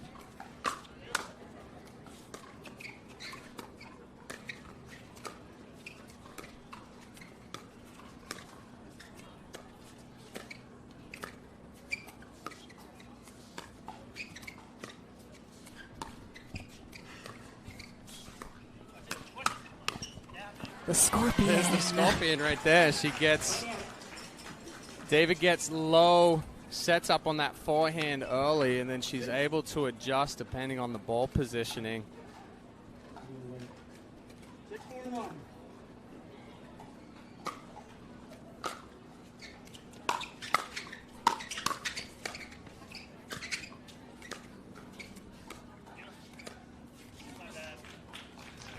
Yeah, we heard Wilson say, my bad, just hit wrong spot, didn't quite keep that ball down either. Todd able to put a little bit more force behind that dink.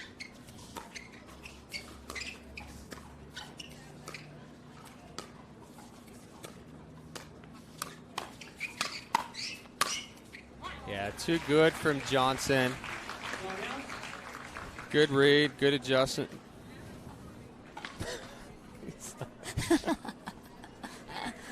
Took me a long time to be not known as Mr. Judging. Thank you very much for that. You're welcome.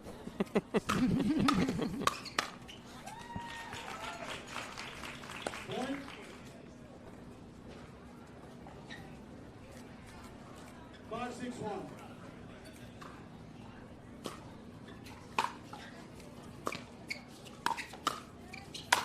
Oof.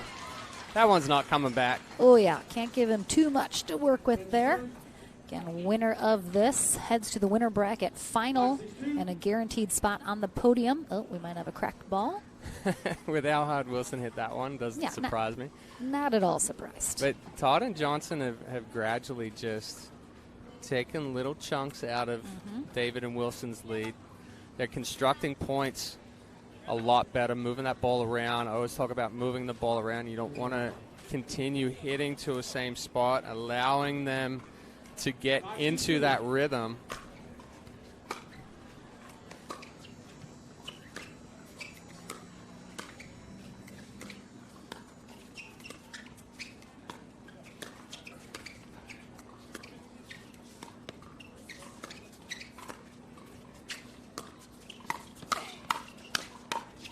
Oh, boy. Yeah.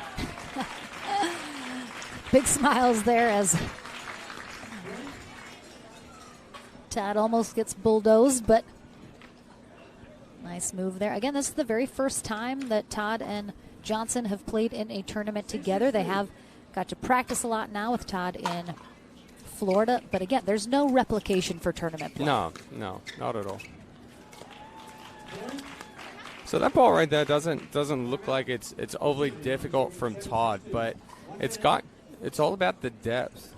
So, when we started playing, a good dink was, mid kitchen. Oh, sure. Kind of up and over. There was nothing. Now a good dink is a foot inside the kitchen line to a foot behind the kitchen line. Something that's got some depth, some penetration to it.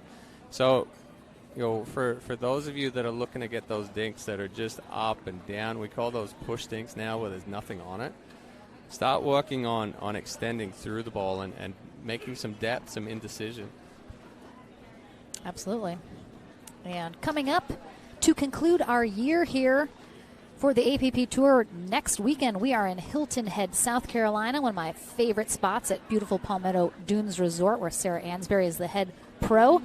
We have the World Pickleball Open following that, the final Next Gen event in November in Kansas City, Kansas, and then we conclude 2022 in Mesa back at Legacy Bellbank Park before kicking off next year in Punta Gorda, Florida. Registration is now open for Punta Gorda in January. That one will definitely fill up. So if you were looking to come to Punta Gorda in January for our kickoff tournament, definitely get on pickleballtournaments.com. Sign up now. Do not wait, because that might fill up fast.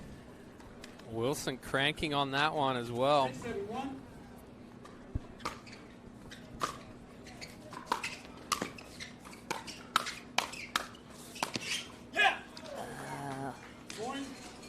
Yeah, again, we see Wilson changing spots. Even though he's speeding up directly in front, we see him go forehand. Now he goes backhand as Todd tries to slide. Well, I should say went backhand twice and then goes forehand, because Todd was trying to slide to the right to clear that backhand.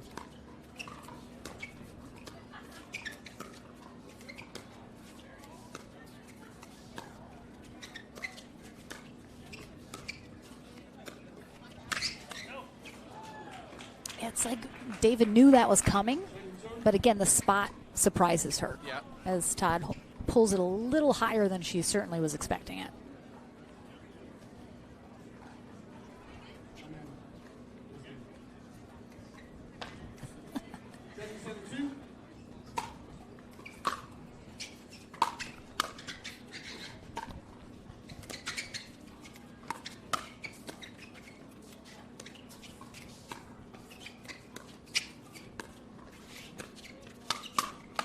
Oh, it's ridiculous hands by Johnson. Excellent speed up by David.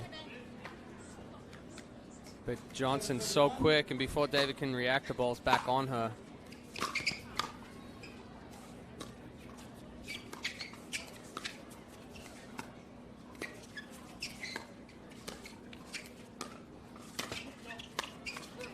Great recovery.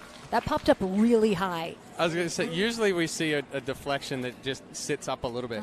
That one was going middle and then went all the way over to David's forehand. And high. Yeah, she had to change her entire body position to get that, but had time to do it. Well, that one goes a little long on that serve. This is shaping up to be a very close game one, and I expect a close match when all is said and done for sure.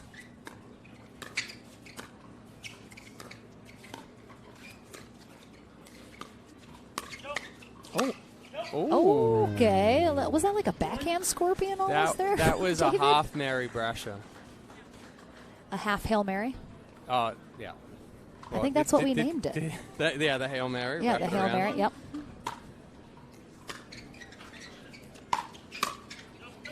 Oh. Good spot. Little confusion between David and Wilson on that one.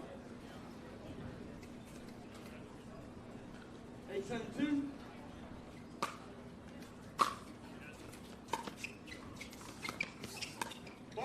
Oh. That's the first footfall we've had all day. It scared me. We haven't had one yet. I mean, you normally don't see one just... Yeah, oh, yeah, he had that little stutter left step. Foot just slid in. Good eye from Ron Punda. Wow. It's in. Oh. Oh, geez.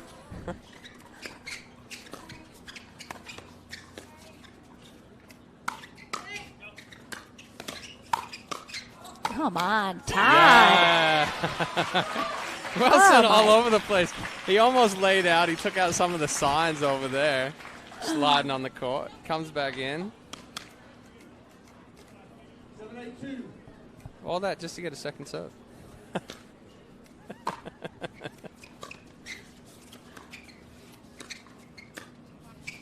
Watch. Good defense.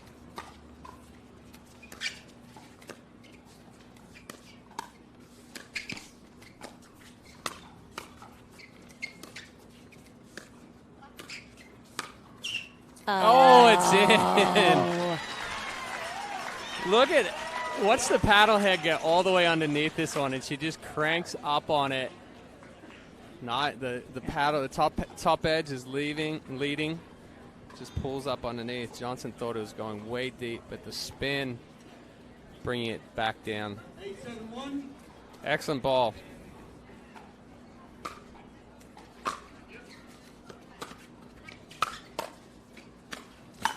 Wow, I like it. Thomas Wilson just decides, I'm just going to start this and I'm going to finish this. Great anticipation. And again, David's in the backcourt still, so he has tons of room to work with.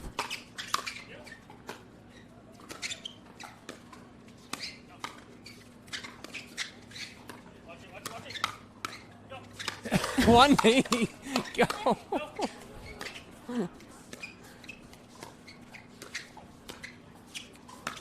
No. Oh, come on. Stay in it. What a job by Vivian David. And we got a timeout from Todd and Johnson. Trying to force something right there, but Wilson and David just doing a phenomenal job staying composed, not overdoing it. I mean, like we talked about before, to me, I think David's one of the best, if not the best, right side players. Yep. For that simple fact where she was right there. She makes her adjustments. She can reset or she can counter all from the same spot. And it gives Wilson the freedom to be more aggressive, move around. They understand each other's movement. I'm quite impressed by their play right now. Oh my gosh, this is some of the best I've seen either of them play. And I'm always so impressed with David. I mean, just one of the best resetters in the game, period. But the fact that she resets with that paddle face up to the sky, most players, they're resetting on their backhand, forehand, but she's straight up. And it's just, you don't see that really from other players. She's just so good. She's playing so well right now.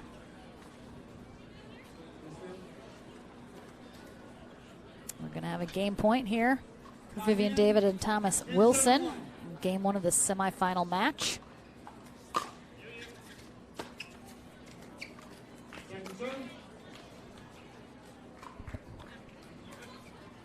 It's 7-2.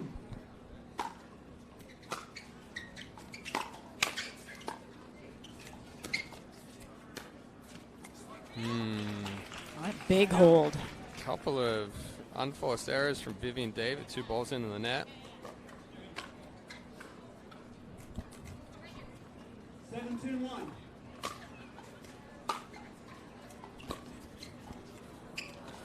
Second serve.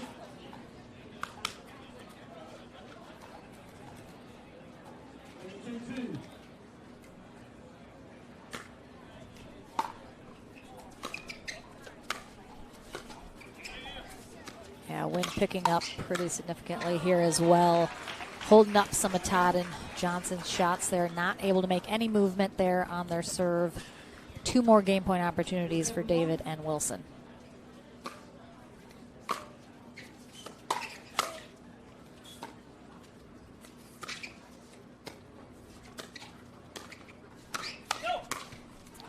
And it's David who gets it done with that final shot. I mean, Todd put up a good fight here. Ultimately, just not quite enough. We'll see if game 2 plays out the same or if we'll see a game 3 in our future. We're back into the action here in Houston right after this.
Back into the action.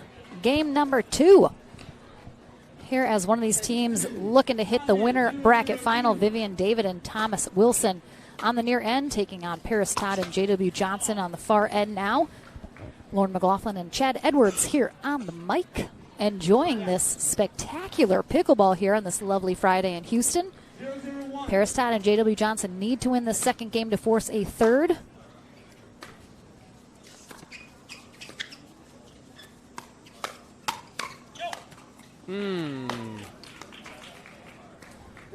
Good counterattack by Wilson. David catching that one just a little late. A little too close to the body. And almost hit J.W. Johnson in the back of the head.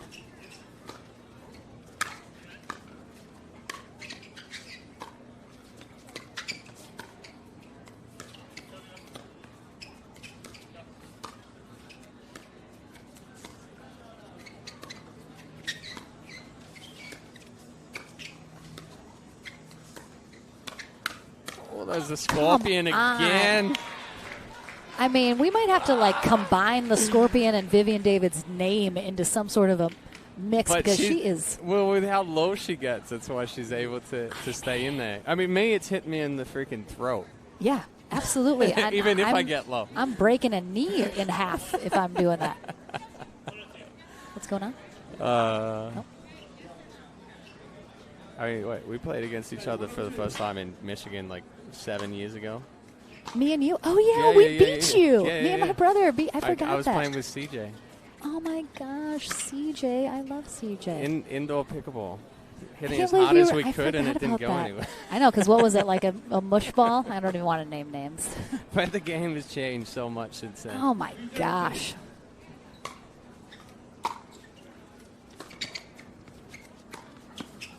Wilson pulling that one a little too much. Did a good job of getting outside the ball. So, a lot of times when these players are looking to go cross-court or cross-body, they're hitting the outside part of the ball. Good lead furthest there part from away David. from them. I just want to make sure everyone at home heard that. I have beaten Chad Edwards in a pickleball match in a tournament. Yes. That is the takeaway from the whole weekend if you hear it. nothing else. That is it.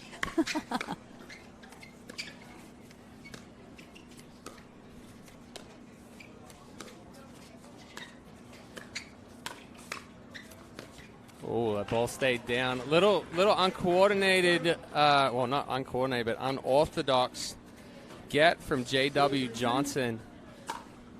Created some different spin for Wilson.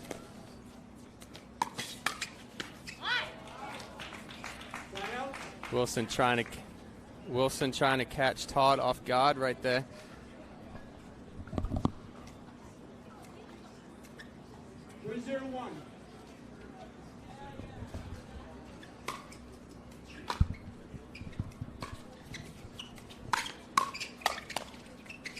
Ooh, it's wide. Yeah, push a little in the air.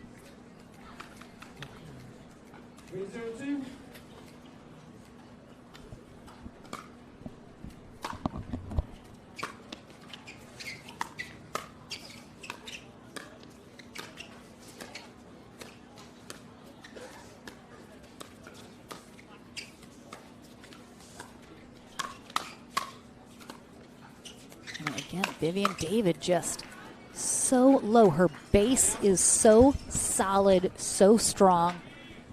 I mean, there really is. It's so rare to ever see Vivian David off balance. Oh, tough. Saw her hit a sweet ATP earlier today in a match. That one couldn't quite get it done.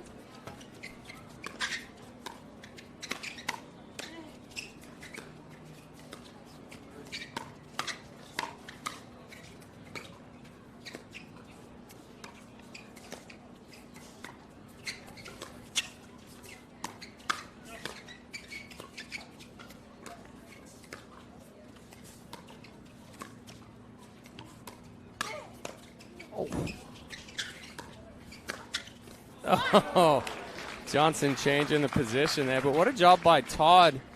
As far as she got handcuffed and hit a couple of pancakes in the middle of that, but she didn't try to do too much with it. Got a paddle on it, kept them in the point. And then Johnson just changing position on David to end the point. And I mean, we're watching some of these shots like the Scorpions that we're talking about. And the Scorpion shot is when a player kind of squats low and gets sort of above their head, which is what we're talking about that David has done quite a few times.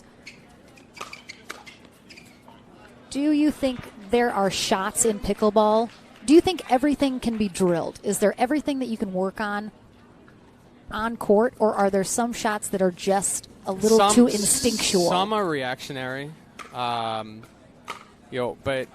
actually, like working on the pancake or working on that Scorpion, you can drill it. I know quite a few players have worked on it, especially the sitting on the pancake when they're getting caught in, and that's where the Scorpion came from, was going with the pancake, and then you're sitting there, it gets so far above the head that you switch back over.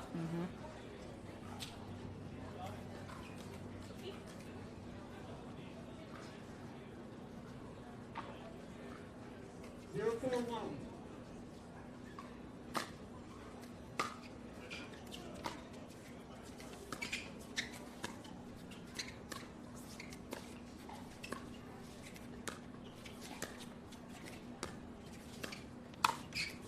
Good step in by Wilson, taking that ball back across the body of Paris Todd. Gets them on the board for the first time here in game 2.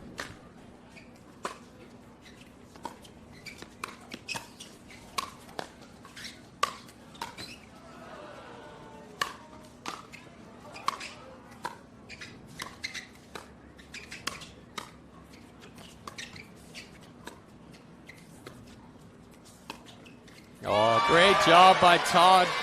I mean, David and Wilson to work their way back into that point. And then Wilson just changing direction, taking that ball back through the middle. Both Todd and Johnson expecting him to speed that directly straight ahead. I mean, have we seen better defense than we have seen out of Wilson and David today? No, they're doing a phenomenal job getting their ball, the ball on the paddle. Spinning. Just out. No, I mean the big thing they're doing is putting the ball on the paddle, putting the paddle on the ball each time and not trying to do too much. And then eventually they're working their way back into the point. And sometimes there's teams that you see that they're doing well on defense, but they're still on their heels. They're not really in it. But Wilson and David, it's like they're still having that forward momentum. They're not getting sort of pinned back. It's almost like they're still in control while on defense, and then they just are waiting for their right moment to get back into it. They don't ever seem out of it. They still seem in control when they're back on defense. Yeah, and part of that is the ability of turning defense into offense. Knowing and having confidence in their ability to get those balls back and reset it back into the kitchen. A lot of, like you said, a lot of teams, they're getting balls back, but they're still back on their heels because they're just in safety mode. Yeah, exactly. Like just throwing stuff up to just try and hit one more shot. But these are like well hit balls, even though they're getting pulled off the court. And I'm just truly some of the best pickleball I've seen out of Vivian David and Thomas Wilson here today.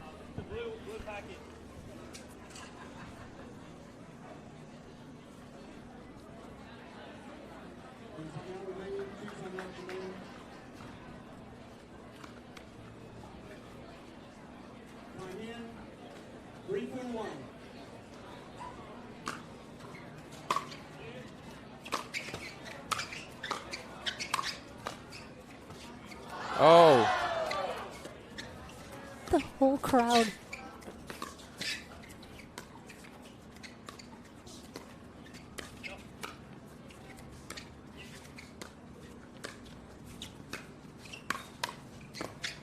Good hands by Wilson. Yeah, the whole crowd gets into the net roller. They're like, ooh. Ooh. Ah. It's fantastic. I love it. Oh, they are loving this action. Stands packed here in Houston.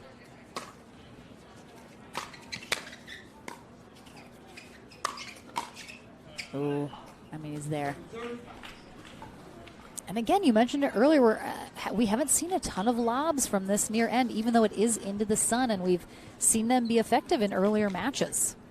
Seems like no one's really, maybe with the wind, they're a little afraid to throw up some lobs. They don't want it to get held up, as I speculate out loud.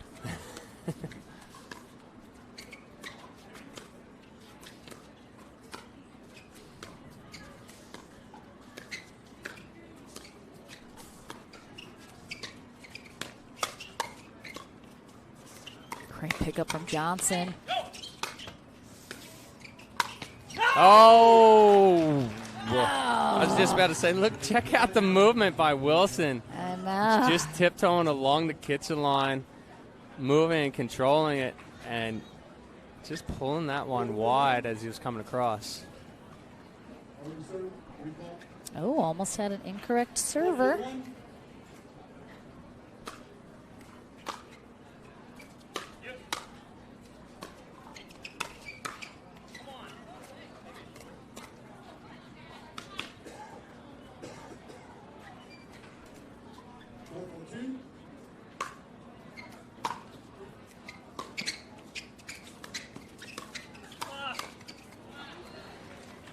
I mean, that pancake is here to... That's a pancake windshield wiper on that one.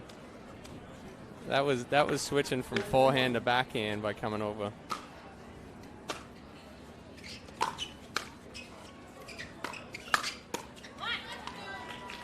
Do you think Todd knew that one was coming? It seemed a little anticipated. Wasn't it the ball and she was already ripping from back behind? Oh! Ooh.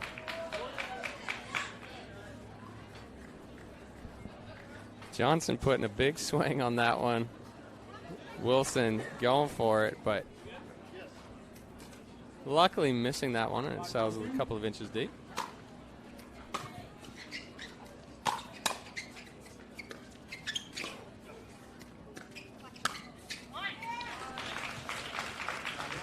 Yeah, I haven't seen that too much this match here. David just sits that up much too high. Heard the ay from her.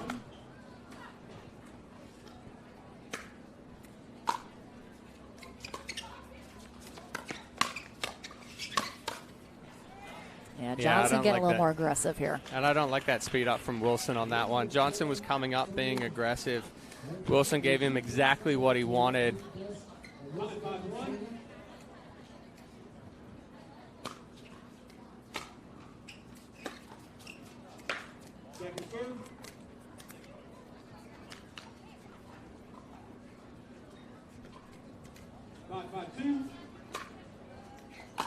I don't think I've ever seen Vivian David not smile. I have. It's not often. Oh, the spin. I thought he knew. I thought he anticipated, though. It looked like he knew. He knew it was going to spin, but he didn't think it was going to cut and move that much. I mean, that moved a good 4 feet.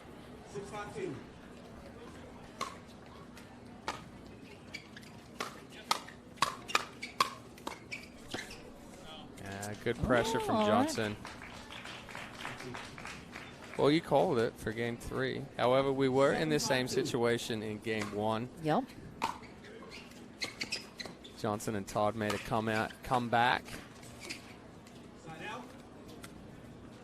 And Wilson and David regrouping and taking game 1. Again, pretty breezy. You can see the tents there in the background billowing.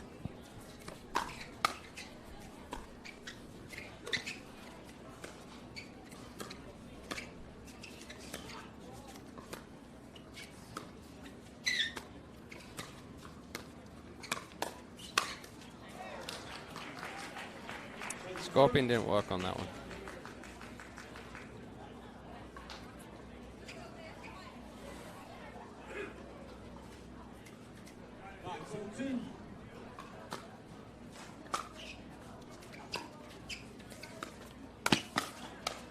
Oh. I'd like to see a timeout here from Wilson and David. David kind of overran that one a little bit as she was trying to cover middle with Wilson's Ernie. Yeah, definitely now after that mistake. There it is. Vivian David calling the timeout on behalf of her team.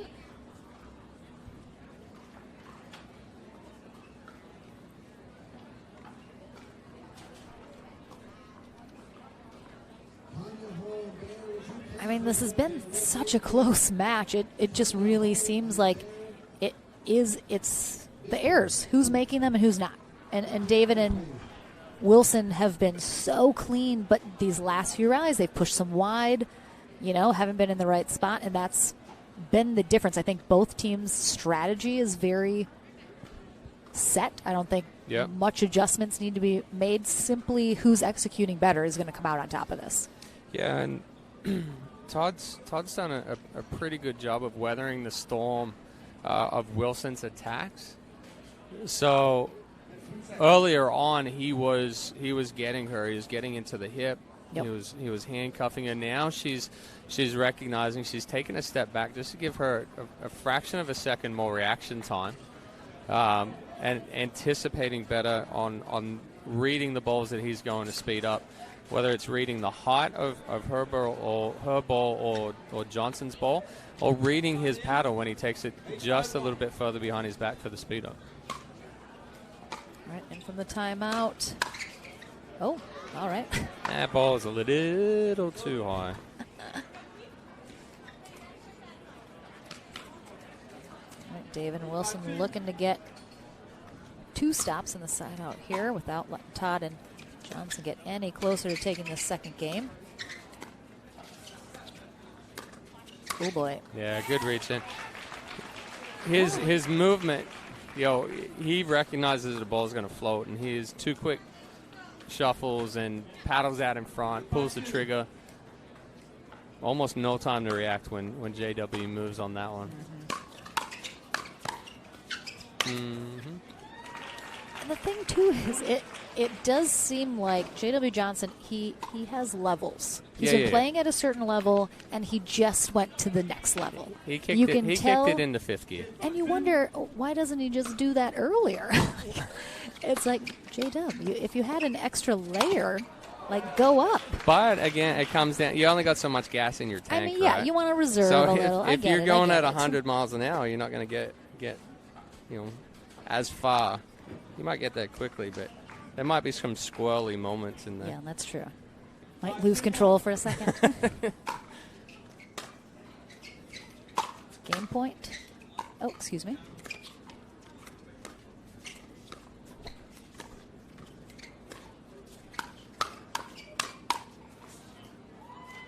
Yeah, and that's where Todd's done a better job of anticipating Wilson's speed up right there. He was getting her on that same ball earlier.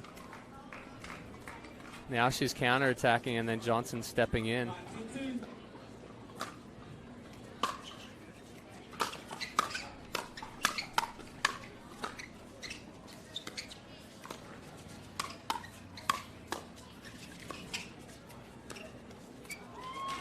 Good pressure from Johnson, causing David to cut her swing off, just try to lift it up and over. It's like Wilson and David had no errors for so long now that they've built up and now they're spilling out. Oh.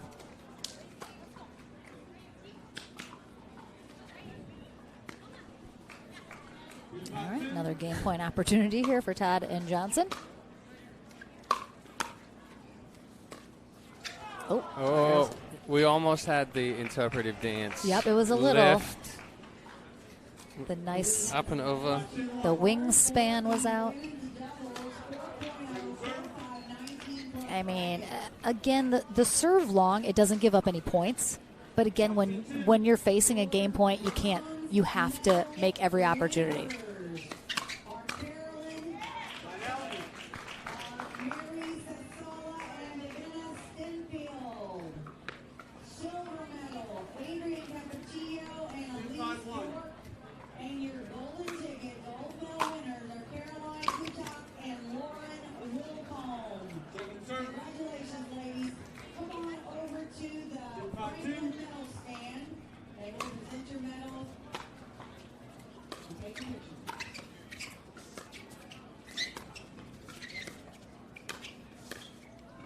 I mean, couple back and big forth, holds, back and forth.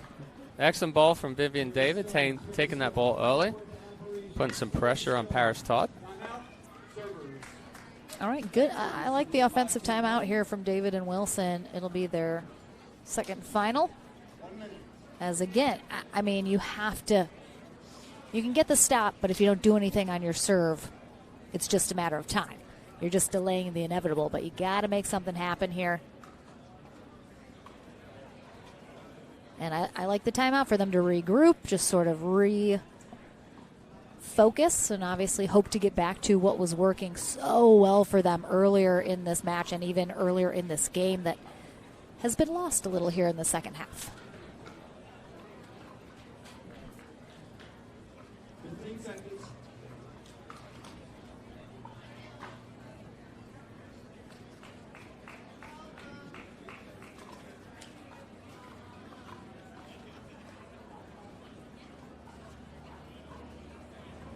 One timeout. Left receivers, servers, use both the timeout. Vivian David trying to get Wilson fired up right there.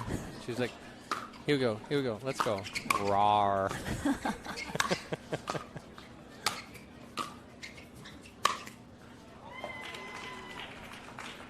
I mean, he cut that a little close to that edge. It was close. It was in, but it was close. All right. I mean, they're probably running out of opportunities to stop them. Got to put some points on the board here. Off the hand.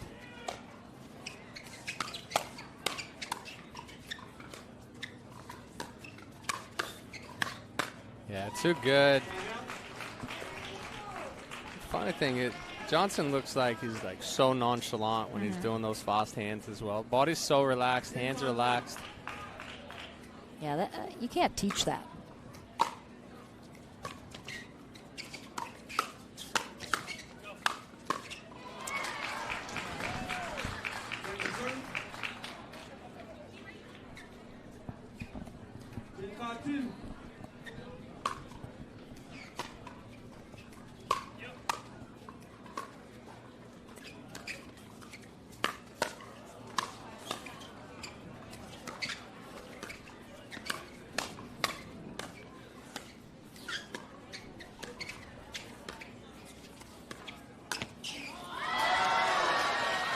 Wilson with the Ernie, taking that ball back through the middle. What was this, 6 game points they've held off now? I mean, talk about digging deep when it counts most. But again, put some points on the board, or what was it for?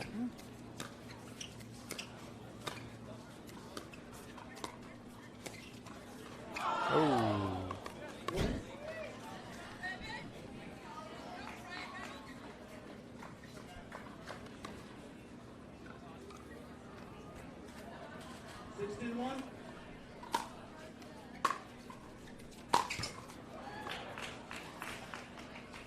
Wilson rushed that one a little bit.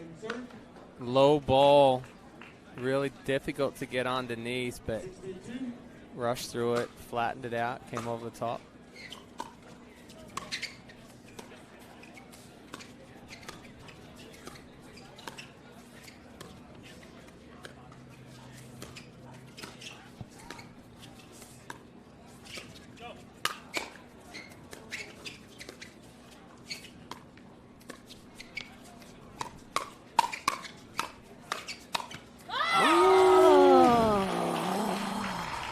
He was there. You see him just go back through it. He cut that backhand off right here into the net. Oh, see, the one before, there was extension. That one, it was just a wrist flick. Ball follows exactly where the paddle goes.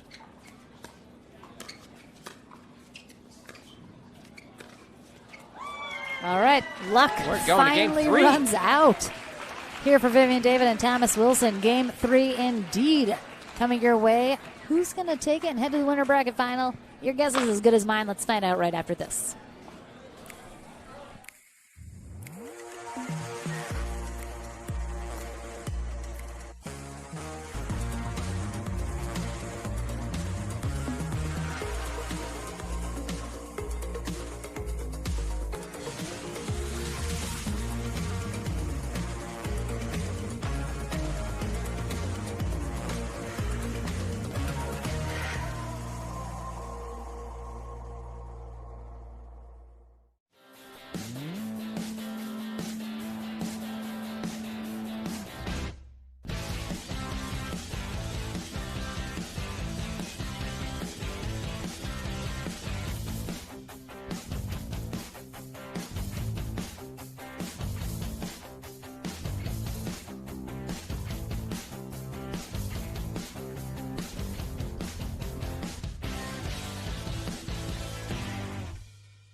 Welcome back to our first semifinal match of the day. I mean, you would think this is a gold medal match, for goodness sakes.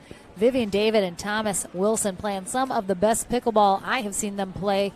They start game 3 on the far end. J.W. Johnson and Paris Todd in their first tournament together.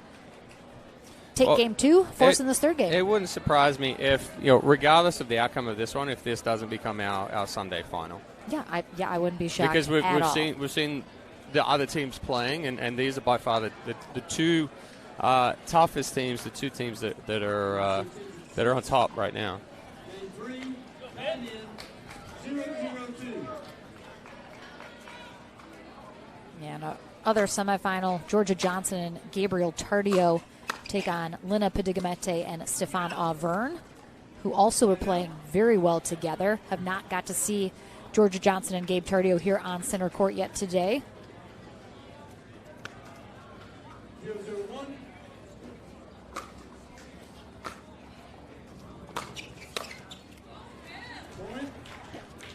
Little shrug of the shoulders from Vivian David right there. Certainly wasn't expecting to get the winner out of that drive.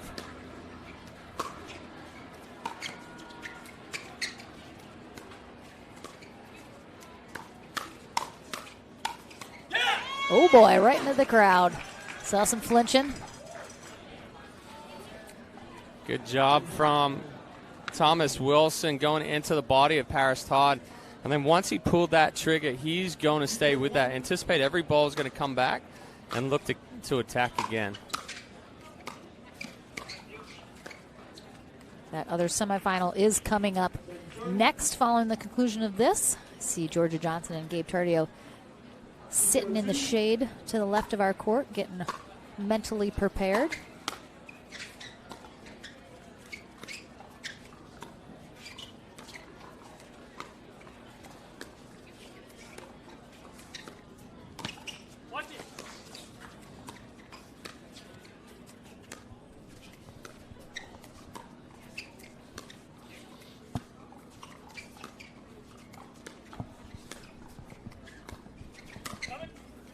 Ooh, landed in. Oh, got that back corner.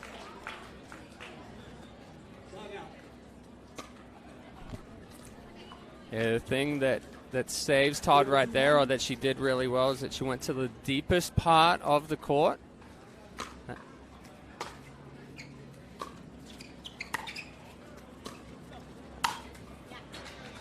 Yeah, you just can't give Thomas Wilson too high of a ball. He just hits it so hard, and he also knows how to work those angles as well. Picks good spots.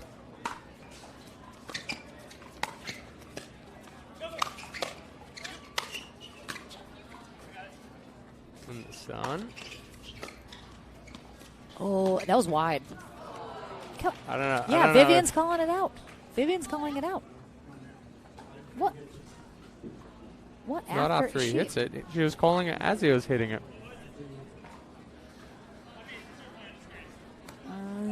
I mean, I'm really surprised he played that. I thought it was very obviously out.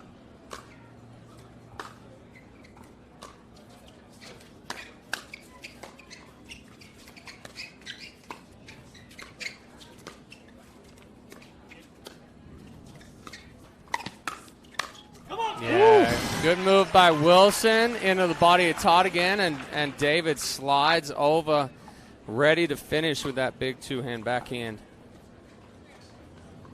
2-1-1.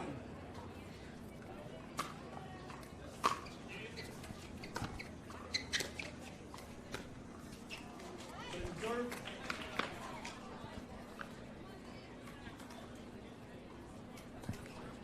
Two.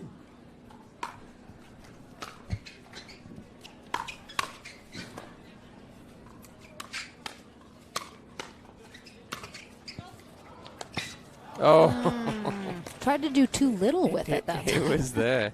It's so hard to just take that up and over, though, when it's so close to the net. You have to go big angle across the net and hope that you just move it 2 inches.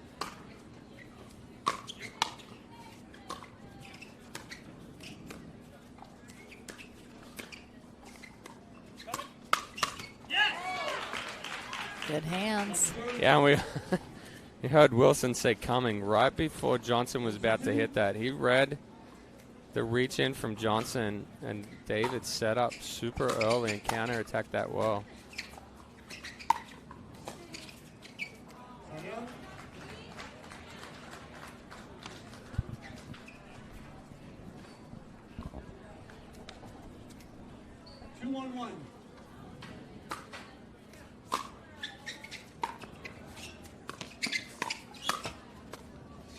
Couldn't adjust coming off. Yeah. Good counterattack by Paris Todd. How many times have we seen that ball pop off the net today? I mean, too many. 2-1-2.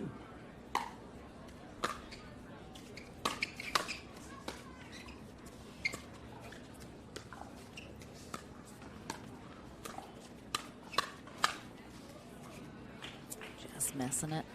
I am hopefully after this. I'm going to ask Byron Frezzo. I'm really curious about that play earlier when David was making the out call, but she didn't call it vocally. I'm wondering kind of what the official ruling is on do you have to call it out vocally so that the ref hears you? Can you not just make? Well, I think what is. Ron Ponder was saying, he said you can't call it out after Wilson hits it. I think what he was saying is that because Wilson missed it, then she decided to call it out. When we know that's not the case. Yeah. Because we both saw it out. Yeah. On that one. And I think certainly she saw it out. Wilson hits it, and she makes the out call with her hand as it kind of sails. But it's not like, yeah, exactly. Had she said out as he's hitting it, I just don't know what the official call would be for that. I'd be interested to see what sort of the rule book says specifically. Ball misses a little wide. Wilson going for too much. Again, we see the paddle lay back too far. 2-2-2. Typically, once that paddle gets back behind the wrist when we're trying to hit that harder ball, it pushes it deeper or wider, depending on the angle.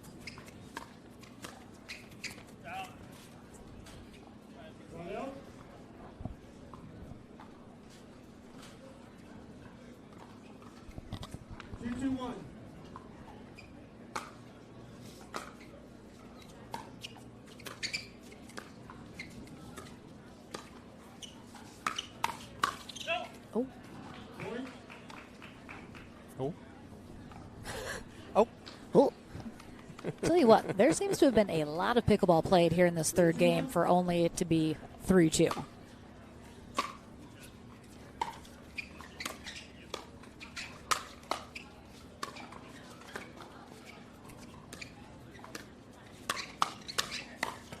Ooh. Oh. Unintentional ball over the fence. I don't know. You're that far out? Come on now. She had some frustration. I know, but if she'd gone this way, it would have hit the... Honestly, doesn't matter. How about Vivian David, though? She's almost butt on the ground and then steps up for the next ball. I'm telling you, she likes to live on the ground. That is her favorite place to be. Vivian David doesn't play her best unless she has that butt on the court. Another good job from Wilson there. Todd had been sliding to the line to give herself some more room on that back end. Wilson recognizing it, hitting it more down the line and going into Todd's body. All right, we got a timeout here from Paris and JW as they are trailing by 3 here. 1 point away from the end change. If David and Wilson get it here, get that 6. Oh, so Schneemann and Hewitt defeated Coop and Barr 15-9. So the number 2 and number 3 seeds are out. What a day. I got to tell you, I mean, people wonder, does it get old just like watching so much pickleball, so many tournaments? And honestly, no, because it's constantly new partnerships, Well, new that's people. what I It's think. just so dynamic. For the APP, there's a lot more Variability, movement and yeah. variations, plus new players coming in. You're seeing different matchups every week. Yes, you've got your top players, and they are typically playing on Sunday, but majority of the time they're playing with different partners. I can't tell you how many times every tournament I'm like, this is your first time playing together. This is your first time playing together. Just makes it more exciting.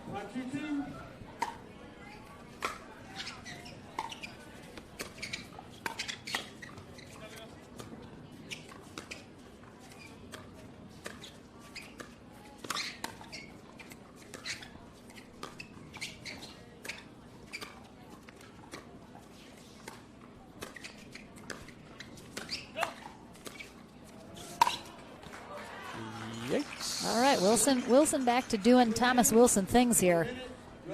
And that will indeed get them to 6. And trigger the end change here in this tiebreaker third game in our semifinal matchup. One of these teams heading to the winner bracket final and a spot on the podium.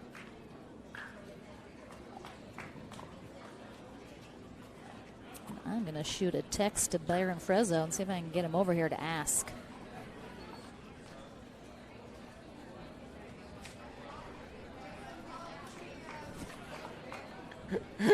Hey. I noticed it.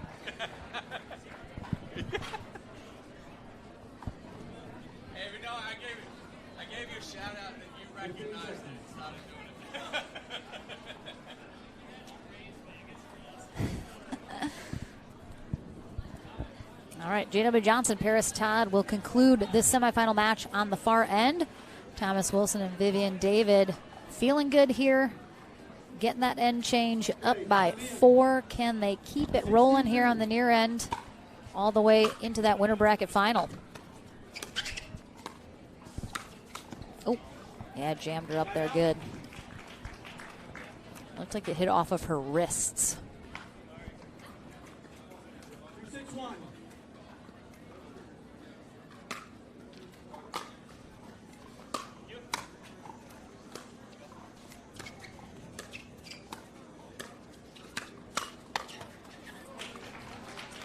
I thought she would swing through that second one a little bit more. Yeah, and it looked like JW made an adjustment mid-swing on David's ball right there. So then it kind of threw off Vivian as well.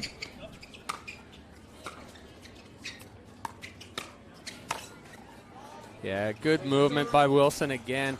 He's getting Todd as she's moving forward or getting her into the body. And when she tries to reset that, it pushes the ball back middle, and he just steps across and takes that next ball. 3-16.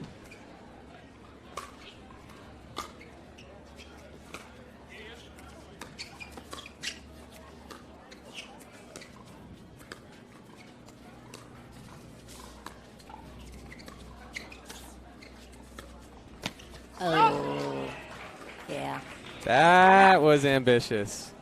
If it's a good recognition. Again, there's a couple of ways that you can defend against the Ernie if you see it. One is that one there. You go super, super soft and it drops below the net and close to the net before they get there. 2, you speed it up into the body or you throw up that lob.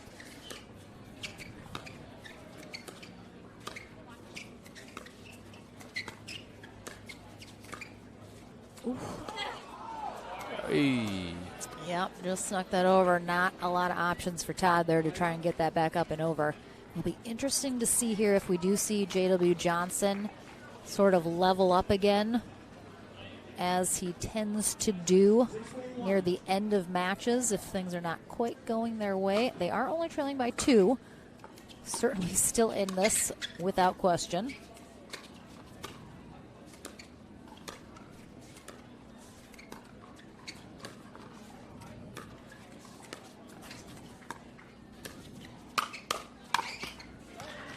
Nice 1-2 by David and Wilson. Ball from Todd just floating up a little bit. We see David pull the trigger and then Wilson there to finish. Oof. That was a nice drive. Barely clears the net and then dips right over. And it's got that heavy, heavy top spin. So, yeah, it just drops. It drops a couple of inches, but from where you're expecting it to be. Timeout here from Todd and Johnson as, again, David and Wilson 4 points up and 3 points away from heading to that winter bracket final. Coming up next, as I mentioned, our second semifinal is on deck. Georgia Johnson, Gabe Tardio take on Lina Padigamete and Stefan Auvergne.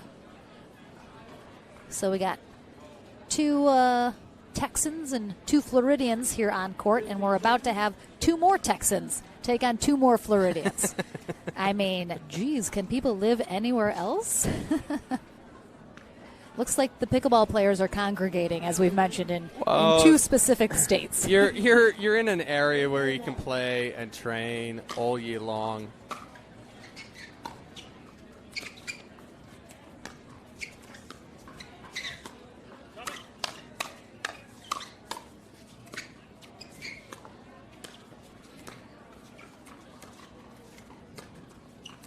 These like dinks barely clearing the net. Ooh, Oh, that's it's going in. Yeah, it was the second it went over his head, I think he realized, you can see that moment of recognition that it's getting held up. Tough. 8-4-2.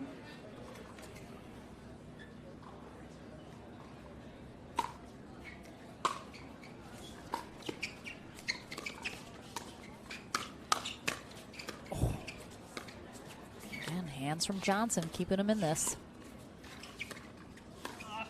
Oh, I was surprised Johnson didn't maybe make a move for that.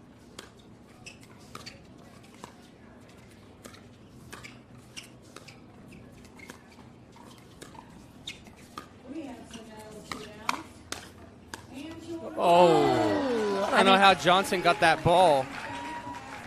But Todd speeding up again. A little bit of a questionable ball. Wilson gets a good swing on it. Johnson somehow gets a paddle back over and resets it.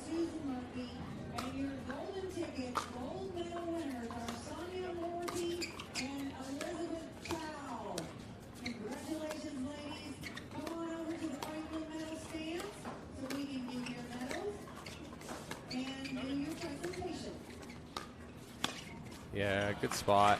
Yeah, I mean, you can see David and Wilson desperately trying to keep the ball away from J.W. Johnson, doing really everything they can to isolate him out of this, which is a tall order.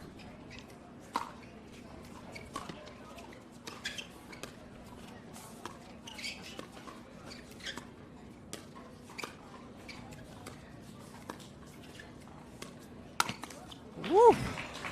Better job by Wilson. He didn't go as early on that one. Reading Johnson's paddle angle. See the body angle back, paddle angle goes, and Wilson taking off. Yeah, he's been really looking for those Ernies all match.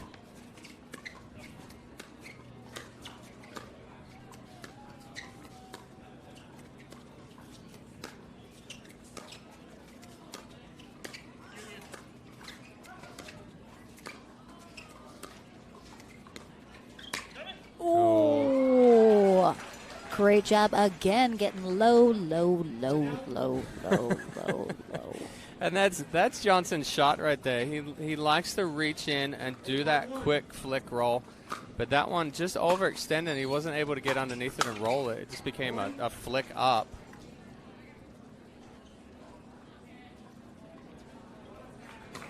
Yeah, I mean, you're in the red zone now in terms of you can't make errors like that. You can't make mistakes now, no. You can't force something that's going to potentially create a mistake. Again, the defense put the knot on their heels. Oh. Ugh, tough.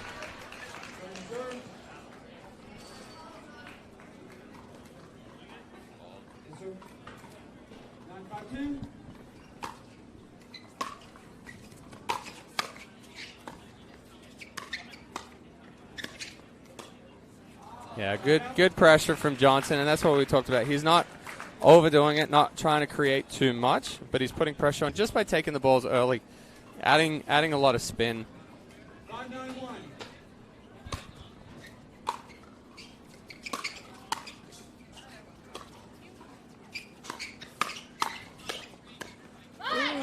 Oh.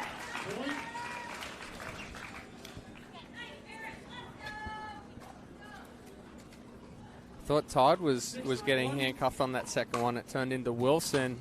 Todd doing a good job of fighting both of those balls off.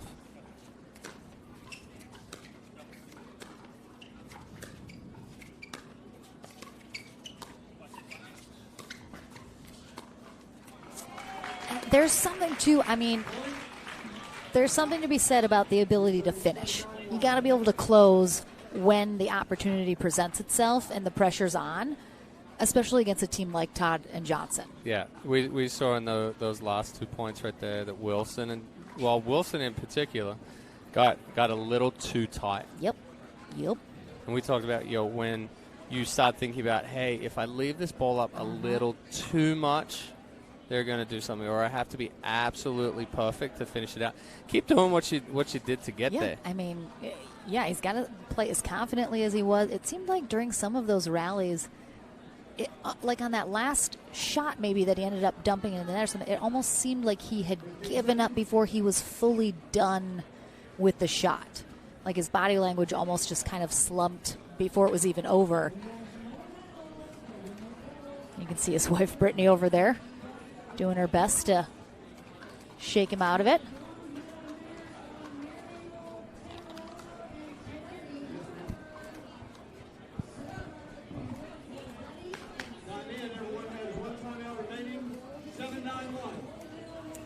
All right, first server trailing by 2.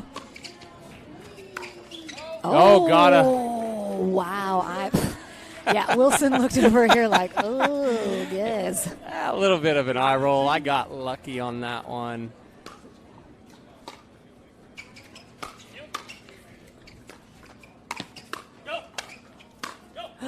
Out. Wow. Johnson had pretty much an open court right there. David all the way over.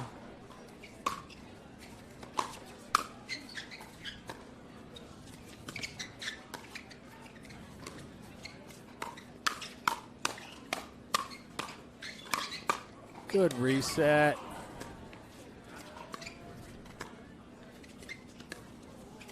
Oof, almost a missed opportunity there. Ooh. Oh! It was that was wide. Oh my gosh. Oh. What?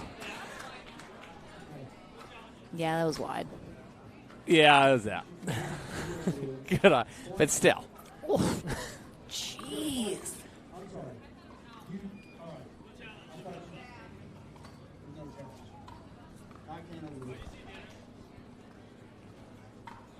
We can't make the call, but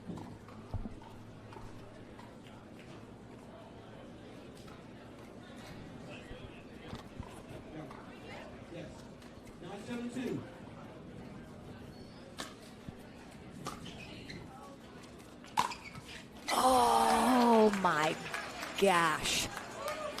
Again, millimeters from dumping that in the net or putting them on match point. And it would have been a side out too. Oh my gosh. Cutting it real close here.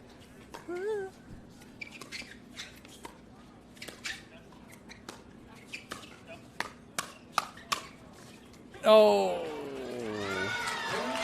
David taking on J.W. Johnson's hands to finish it right there.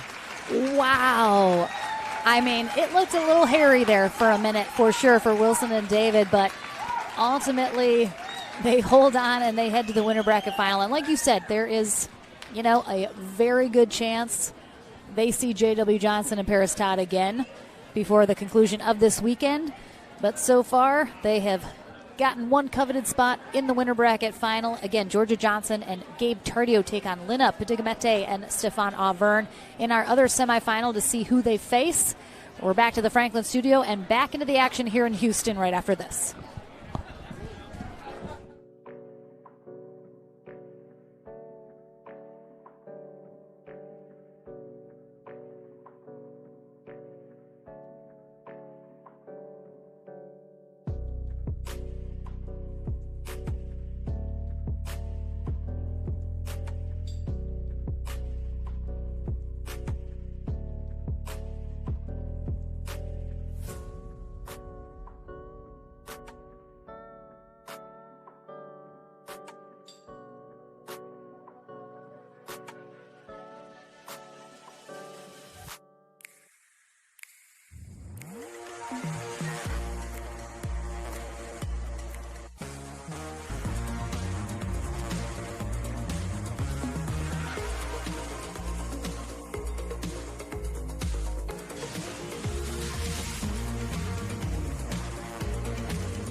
Welcome back to the Franklin Studio. Lauren McLaughlin here again with Vivian David and Thomas Wilson, who have secured a spot in the winter bracket final and ultimately on the podium. Let's go. I mean, what a match there with a tough team, but a new partnership in J.W. Johnson and Paris Todd.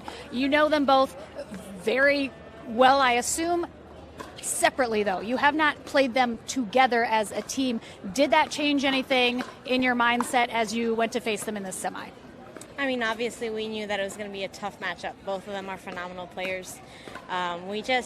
At this point, it's kind of like we just need to play our game and stay loose, aggressive, watch the ball. It's so easy to, when you win the first game, just to kind of pull back a little bit.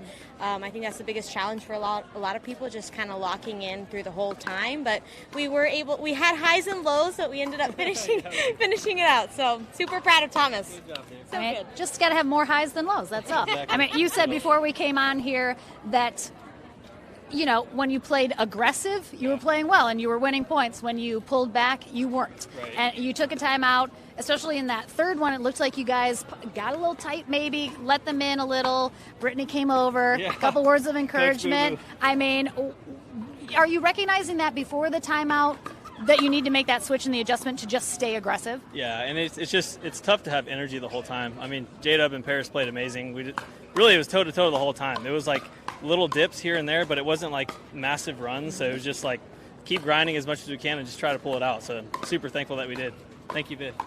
I mean, Viv, I feel like you like to live on the court as low as possible. Like the air is a little bit better low.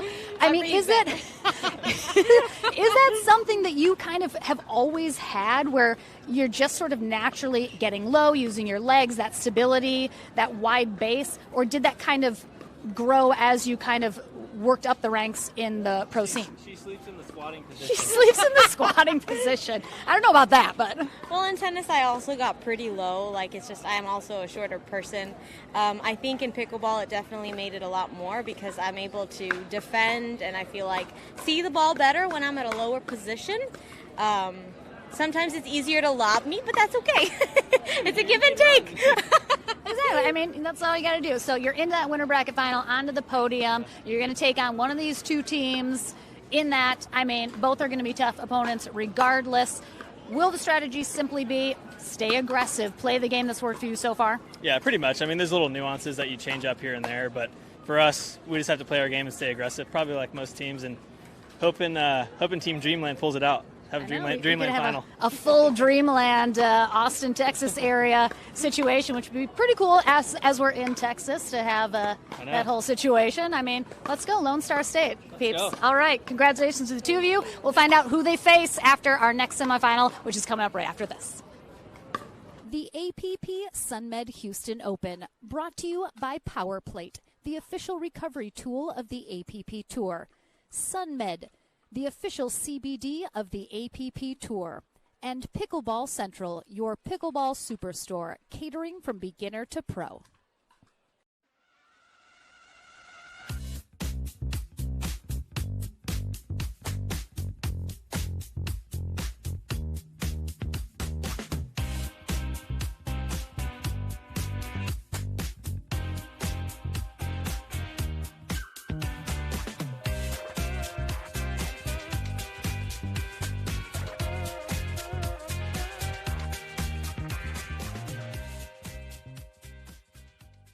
We are launching Selkirk TV, which brings the best pickleball content to your smartphone, tablet, and big screen TV.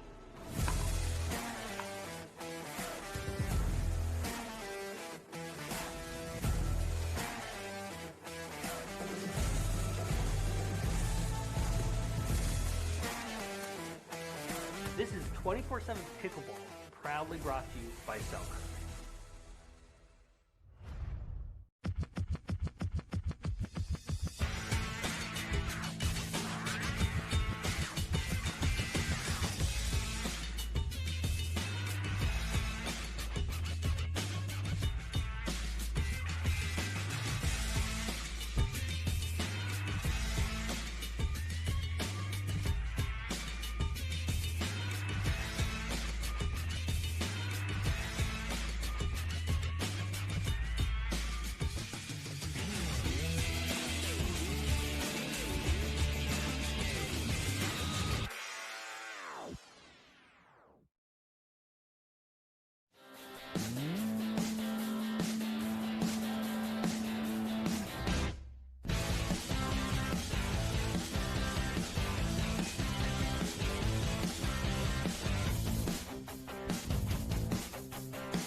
Welcome back to H-Town, Houston, Texas.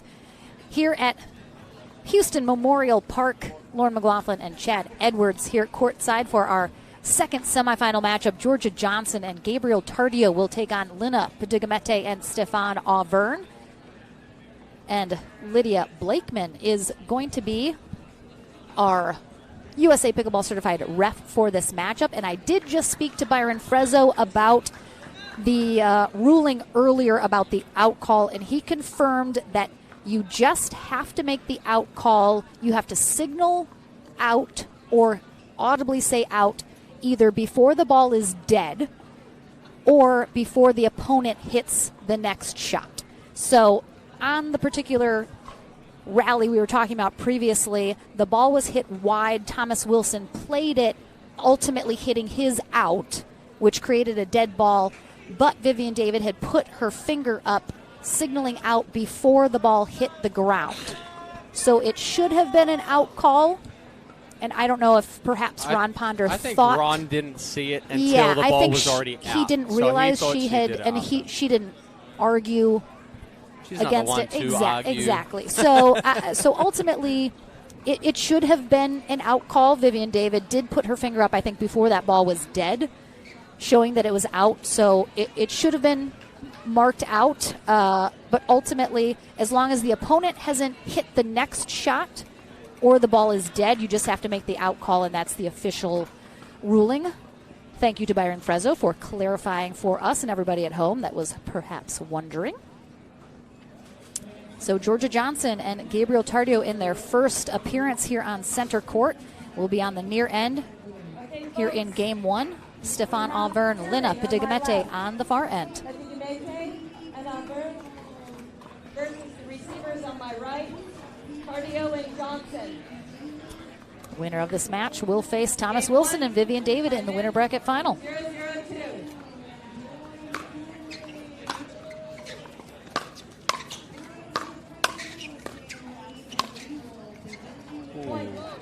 Just wide. Johnson Johnson thinking she hit thinking that it was corner. in. Again, we certainly have the youthful team here. Georgia Johnson 16, Gabriel Tardio 17. Both of them in the southeast Florida region, while Auvergne 33, Padigamete 29, both in Austin, Texas.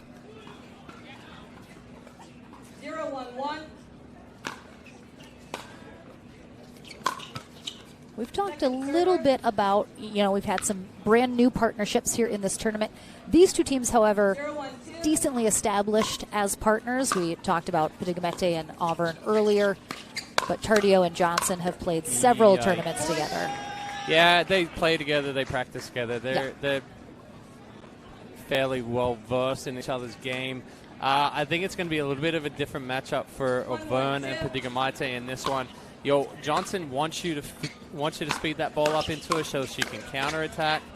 So Auvergne's got to pick his spots well and change them well, go across the body.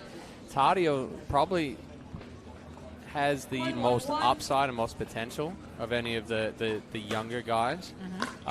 Most talented, but does try to do some flashy stuff, like that one right there, gets himself into trouble. So it always comes down to who plays the cleanest pickleball. For this he has a little bit of impatience still, tries to do a little too much sometimes. Well, you were impatient at 17. Oh, my gosh. Everyone's just stupid at 17. Does anyone have any discernment or judgment when they're a teenager? I don't know. 3-1-1.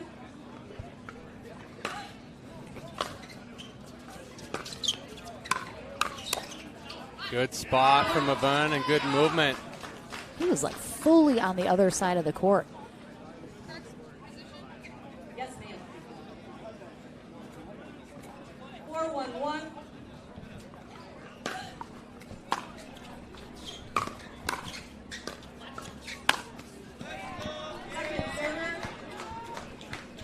Tardio with the big finish. Definitely got some power in a slighter frame than that of his counterpart, Stefan Auvergne.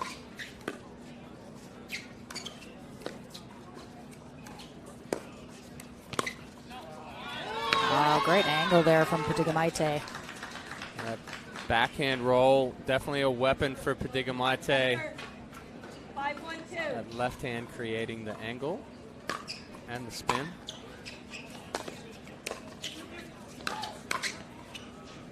What a spot.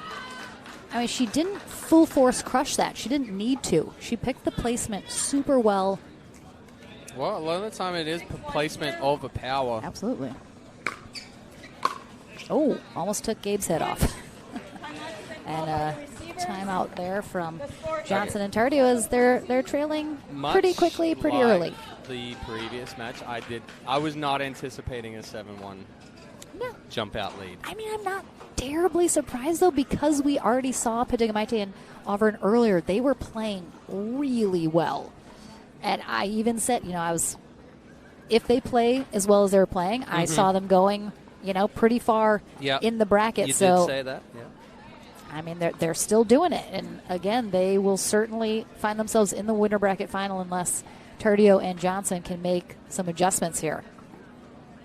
What are you seeing that the young ones need to do to counter what's happening right now? Exactly that, counter.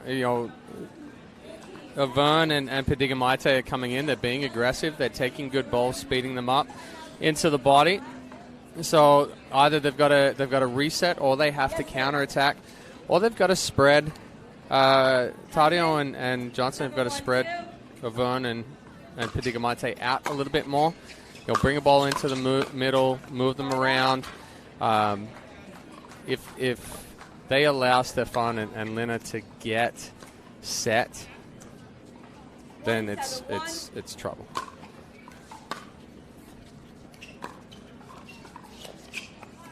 Yeah, just 2 net cords in a row. Or just hit the ball on the net cord. I mean, 2-7-1.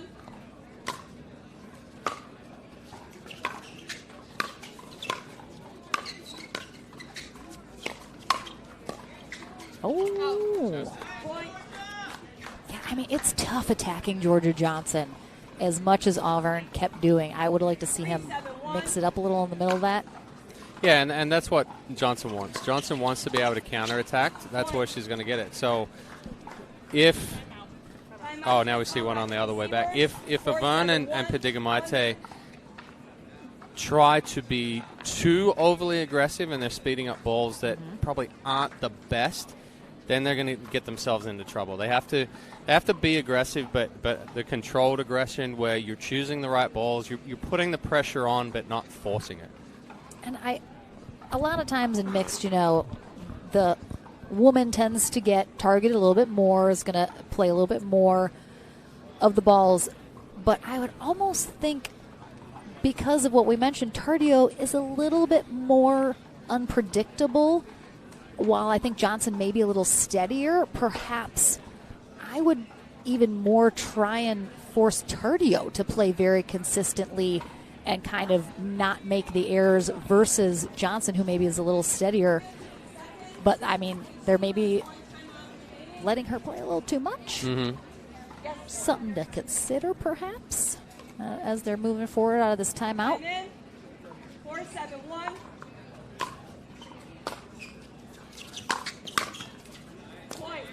Good drive from Tardio.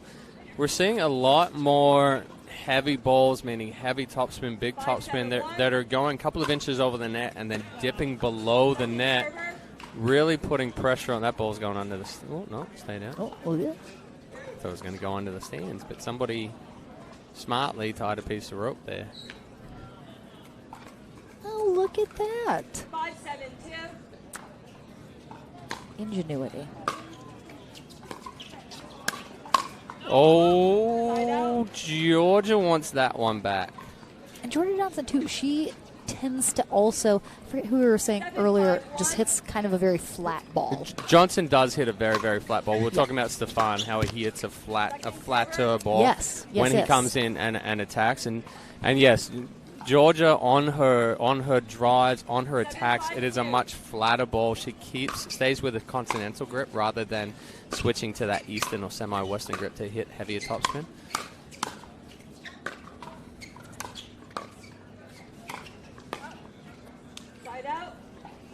Yeah, Tough spot, really close to that sideline.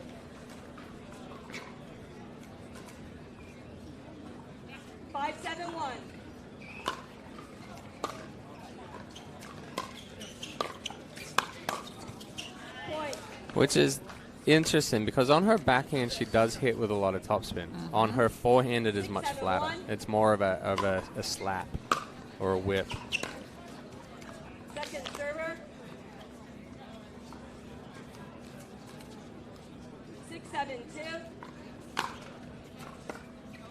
Spinning. Nope. Yeah, he's got Big some action serve. on that serve, no question. And just like that, we're tied up. After that timeout from Johnson and Tardio, they made the adjustments. Mm-hmm. See that right there? Tardio moves so well, and he hits such a good ball. Catches Avern as he's moving forward, and then just crashes behind. Yeah, it really seems like the strategy change from Johnson and Tardio was they got to get more aggressive. Yeah. They got to get in there. They got to start dictating how these rallies are playing out. And you can see Avern and Padigamite on their heels right now. They're very much kind of defensive. They're making the errors. The confidence rattled clearly from how they came out at the beginning of this first game. Well, as we were talking right now, I was just thinking about, let's say 4 or 5 years ago when we were talking or teaching or whatever, it used to be whoever sped the ball up first would lose the point. Yep. Now it's whoever pulls the trigger or becomes aggressive more, now gets the upper hand. That's what we're seeing, the transition and the change. For sure. Is that if you're allowing the other team to be the aggressor on you, it's much more difficult to stay in that point. Good move by Tardio. Good setup by Johnson, allowing Tardio to come over and really crash hard. 9-7-2.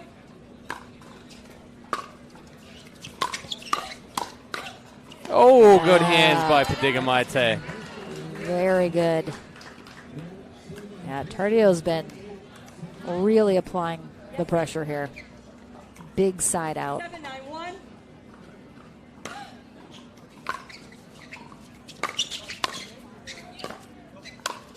I don't know if that ball was going out.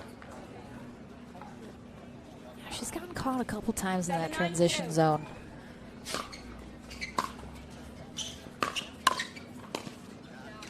Side out.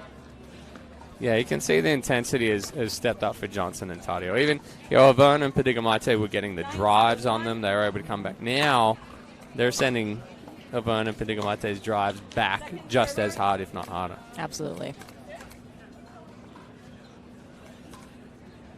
9-7-2. Cool.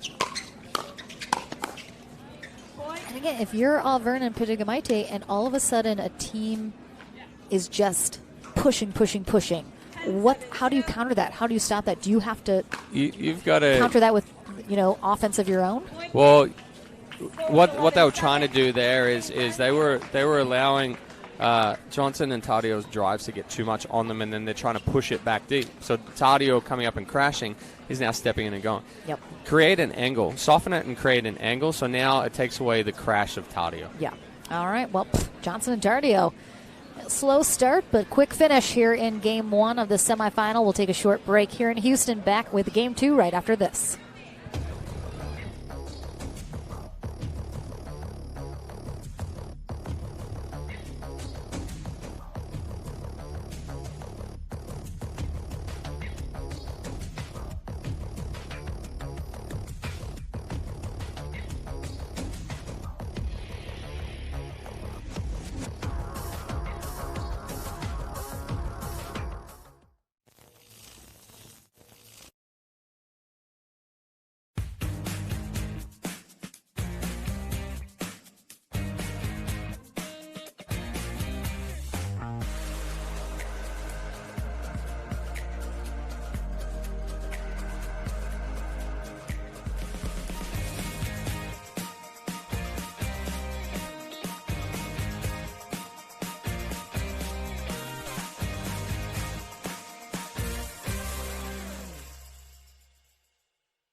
So after... Oops. Oh, hey, you want to... Go for it, Chad.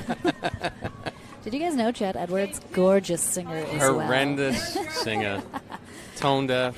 My daughter, on the other hand, very good. Oh, all right, so game 2 underway. Gabriel Tardio, Georgia Johnson on the far end.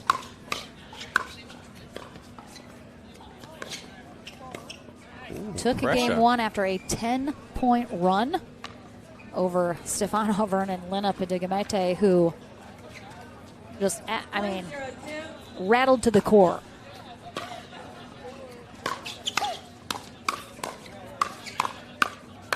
Yikes. Yeah, and we were just talking in between games 1 and 2, and you have a team like Tardio and Johnson that are they're just coming after you. Unrelentless. What do Auburn and Pedigamete need to do here? Yeah, and it's... Well, they're taking a quick timeout right here. coming back from break, literally a minute ago, and you're into a timeout. But if you keep trying to even just push that ball back, you're feeding into their crash, you're feeding into their aggressiveness. If you can already establish an angle and just let the ball hit that paddle, it's now going to change direction and it's going to absorb at the same time. So let's say Johnson's driving directly straight ahead, and Avern, instead of going for a block where it's potentially popping back up middle, goes on the forehand side or backhand side, creates that angle with the paddle, lets it hit. Now Tardio goes to crash, and it absorbs and goes back behind him. Now he's either having to change direction or he's scrambling on a softer ball, and it slows the game down for you. But if you're trying to push back or punch back through it, you're just feeding into their aggressiveness. So they need to simply block versus counter. Trying to counter, because right now their counter is not effective. It's giving Tardio the ability to come in and crash behind it. That right there. Yep. Right, there's a swing. Yeah. Don't swing it. Get down to the feet or get it below the net. So if he is aggressive, now that ball's coming up at you.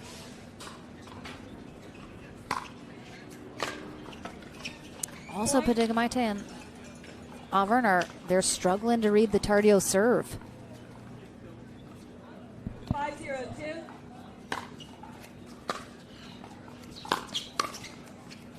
Point. I tell you this right now, if Tardio or Johnson drop a ball, I'm going to be very upset, because they are on the drives. They are putting so much pressure on. There's no reason to go away from it. Oh, I thought that was out. That ball was way out. I don't think they saw it out though. What? Oh, okay. I don't think they saw it. I don't think so either. Johnson was right on top of it. 0-6-1. Generous call. Ugh. Second server. And the serve long again. It doesn't give up any more points, but 0-6-2. you're not allowing yourself a chance to gain some momentum.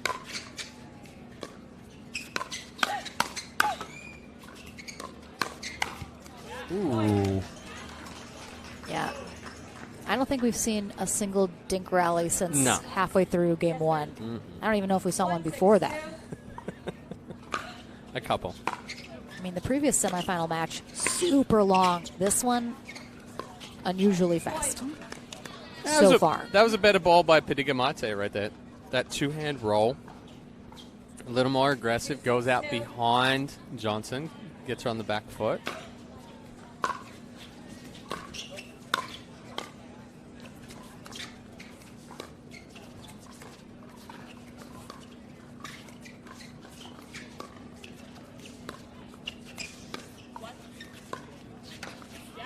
Yeah, and I would give the upper hand more so in this situation right now to Pedigamete and Avant in a slower game, setting the point up, just like they did right there. The thing is, to get into the slow game, your drops have to be so good. Side out.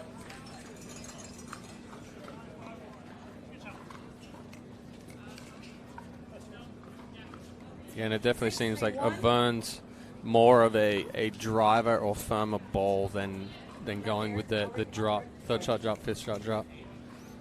6-3-1.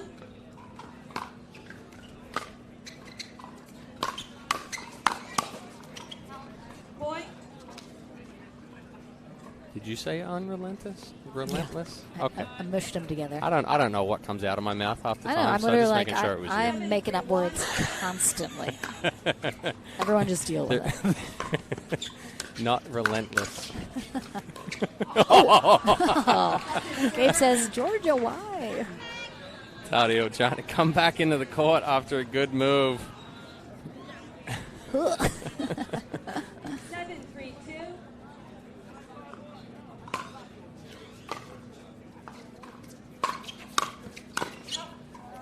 Side out.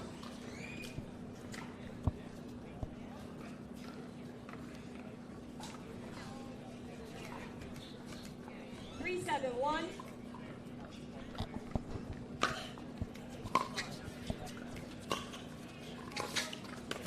Oh, that's a good move, but don't rush it. Get the paddle head underneath the ball. 3-7-2.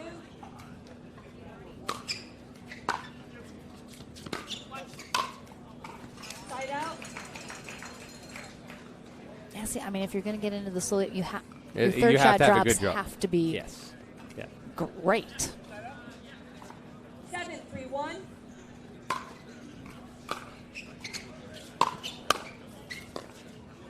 Second server.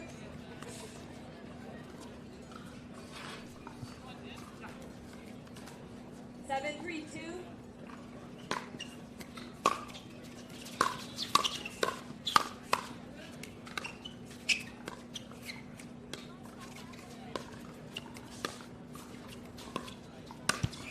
Oh.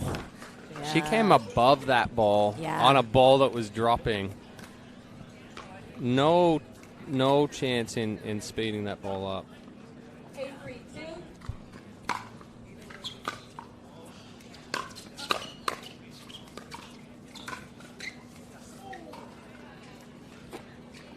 Side out. Well done from Patigamente, getting out of the way of that. 3-8-1.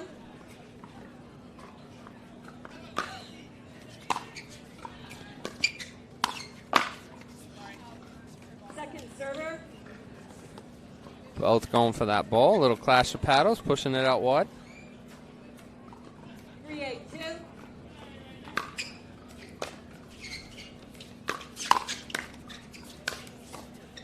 Oh, it's over. Step back in.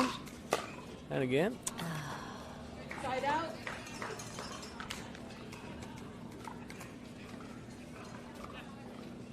Eight, 3-1. Big forehand from Johnson. Point. It's just, I think Johnson and Tardio are having some fun. I mean, it's always fun when you're playing this well and winning this. I mean, you know, I'll say easily, but it just seemed like, you know, Patigamente and Auvergne were, you know, this freight train, and talk about like utter derailment, like just not even like, oh, we wobbled a little on the tracks, like car on the tracks. The bridge collapsed underneath. Oh, I mean, it's tough. I don't know if there's any coming back from this at this point. There's always a possibility. I mean, we've seen it happen, but next week we head to Hilton Head, South Carolina. I'm super excited. You're coming to Hilton Head, are you not? I will be there. All right, excellent. One of my favorite places in the country. Coming up after that in November, we have the World Pickleball Open, Palm Beach Gardens, Florida. Our final next gen event, and then we conclude 2022 in Mesa, Arizona. I can't believe it's already, what's the date here? 21st Something of October? like that. My I don't goodness. even know the date, day, It's going to be week Halloween, anymore. and Thanksgiving, and Christmas, and that's it.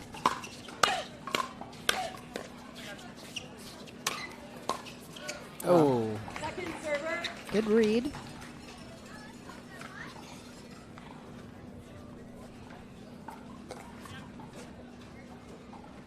Nine, 3-2.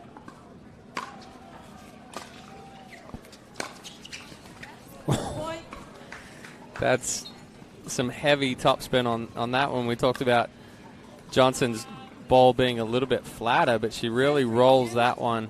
I think a little bit of help from the wind as well, dropping that in. This will be a Tardio was making that move well before Auburn even hit that. And that was going to be a match point. They will have it back unless Auburn and Digmete can really get to work here.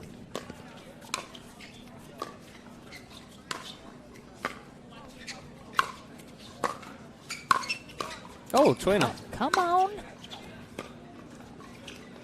Yeah, but now you got to win the rally. Still impressive. Tough. Georgia Johnson really applying the pressure.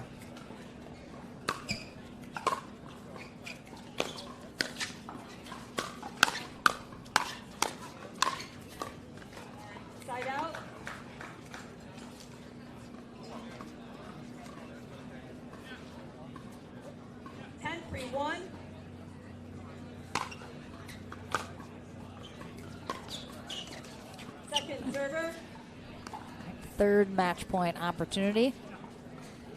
10-3-2.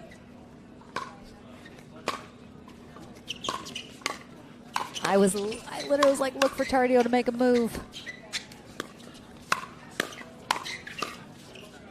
Oh. It held up there for too long. Tardio trying to really rip through that backhand. 3-10-1.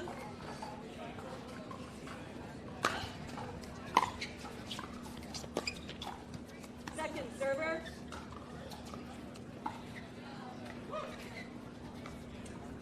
3-10-2.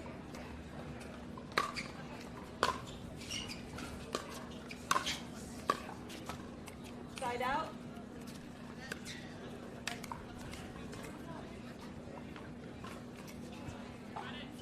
10-3-1.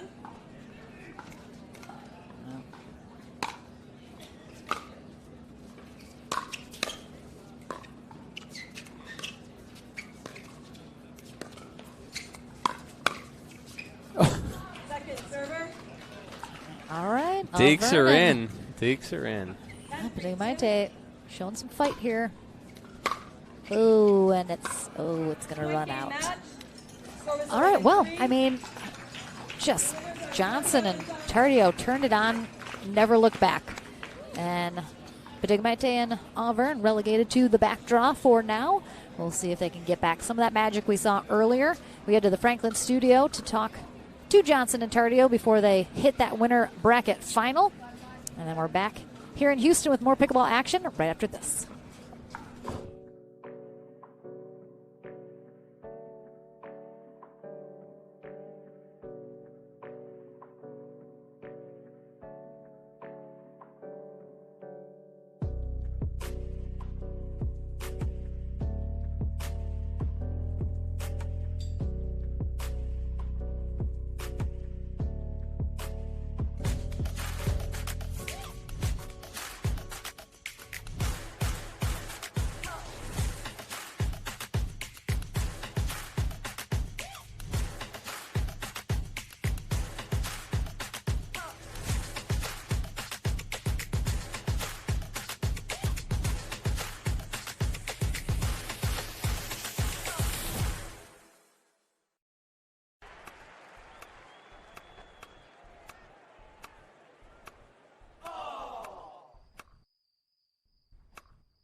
Welcome back to the Franklin studio. Lauren McLaughlin here with Georgia Johnson and Gabriel Tardio as they secure that second spot in the winter bracket final. You two have played together several times now. You live very close to each other in Florida, get to play a lot.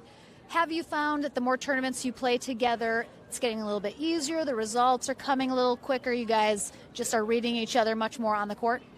Yeah, I would say so. And also, we're just learning as we go, growing. We're both still young in the sport, and it's been a fun process. I mean, it seemed like a bit of a slow start there in game one. They had you on your heels a little bit. You took that timeout.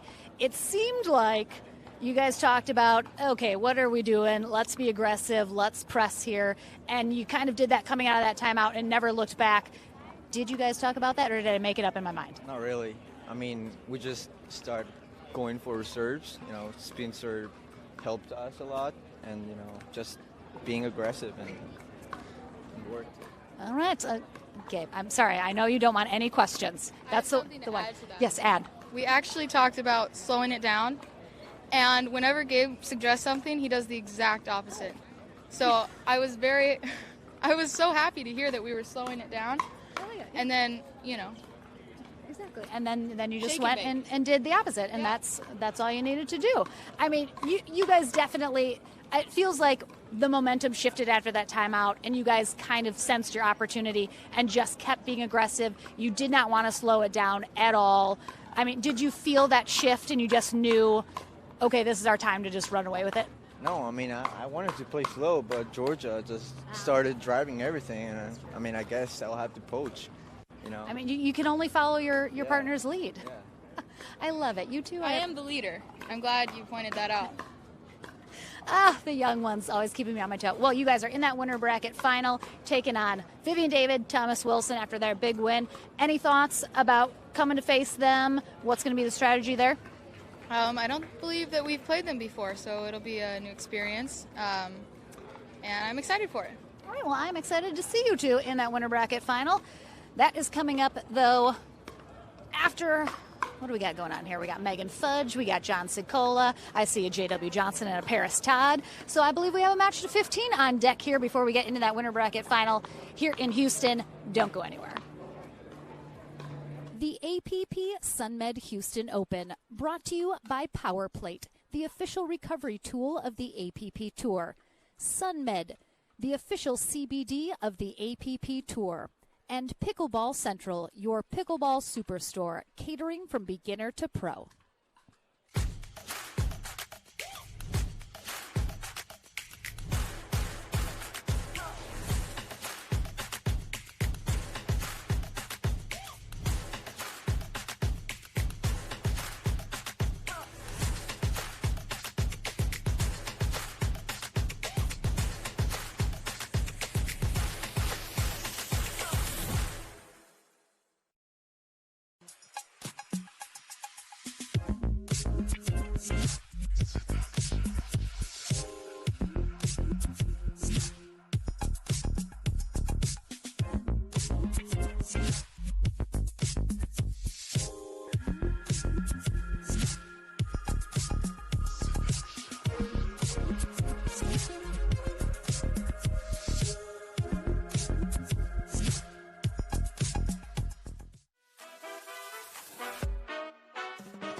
Welcome back, everyone. We have a consolation bracket match here on deck on Championship Court here at the APP Sunmed Houston Open.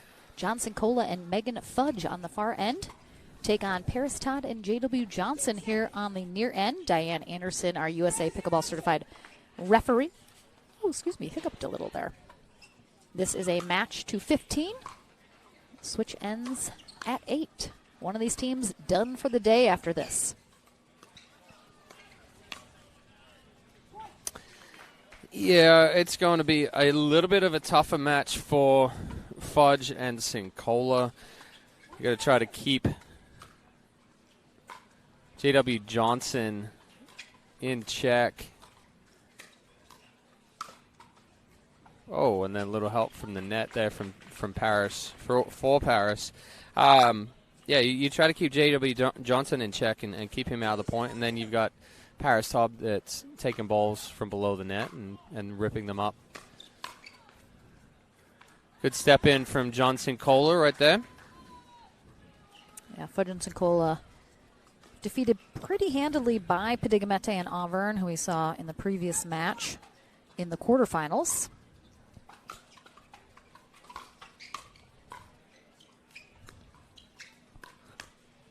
Wow. Great. Well done. Looked like, again, Fudge and Sincola, first-time partnership, as are Johnson and Todd, but Fudge and Sincola definitely were having some issues with just sort of on-court chemistry. Perhaps have settled in a little bit more now.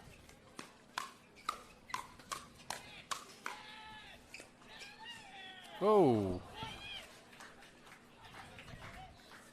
They defeated Emily Ackerman and Rob Nunnery to drop them out of the day in the back draw. And took out Nobler and Forster.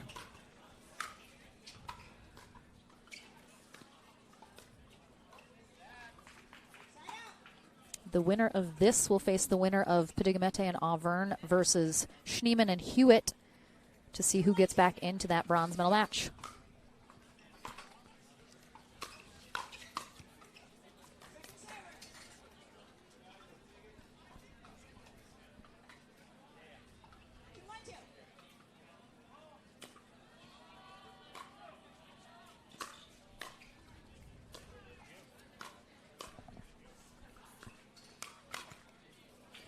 Good speed up by Johnson, going right shoulder on Sincola. Tough to come back and keep that one in front.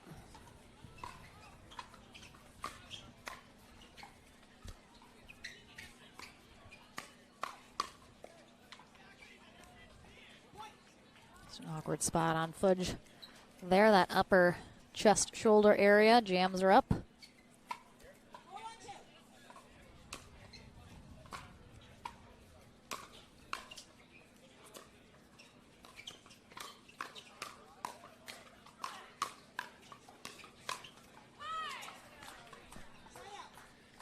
Nice hands there from Sincola and Fudge. A couple good gets in there as they kind of mix up that stack. Put Megan Fudge on that left side.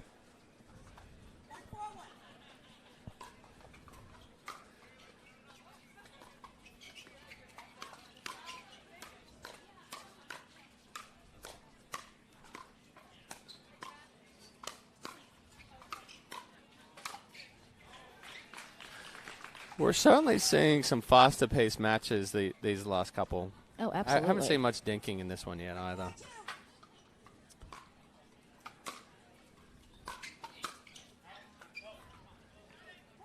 Nice drive from Johnson Kohler. Again with that heavy top spin, just scraping over the net.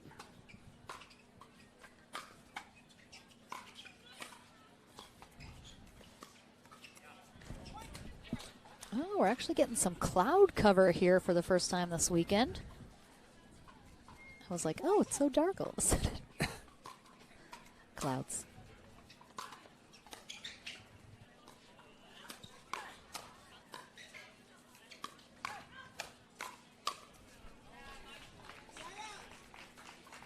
Hands wind still very much a factor here on center court.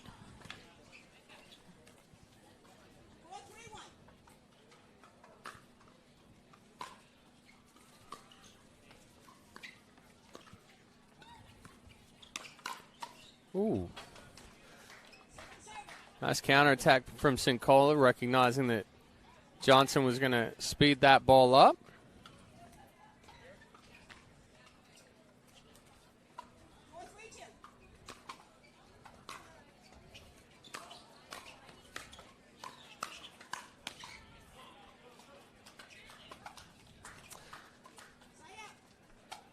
I don't want to say that Johnson needs to step it up a gear right now, but he kind of does. He's gotten beat by Sincola a couple of times in the hands battle.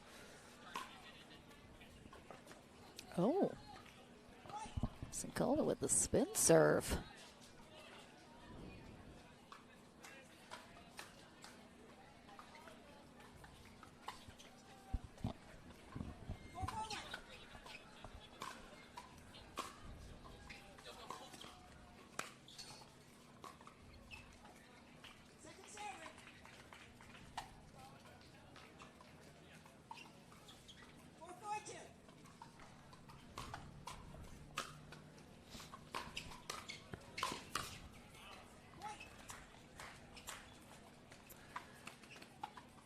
If Sincola can stay at this level right here and not go too much higher as far as forcing things, I think Fudge just needs to be the setup, be the supportive role, and allow Sincola to keep being the aggressor. Better ball from Todd, putting some pressure on Sincola.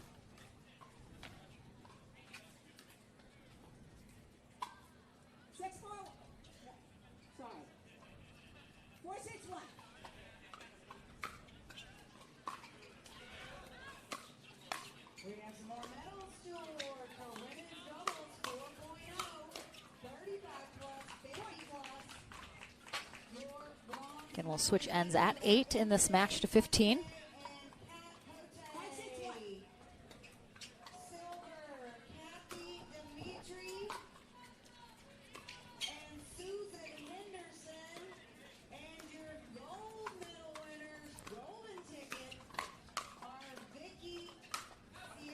Ooh, she went for too much. Good defense from Megan Fudge, forcing them to hit one more shot.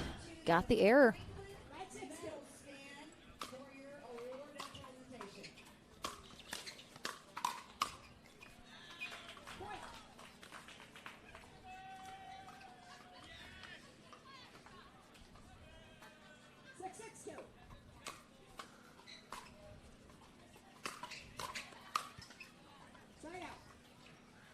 Again, Todd taking too big of a backswing. We saw the forehand sail long. She laid that paddle back, and then that one taking it too late. Doesn't get extended, the ball goes down in the net.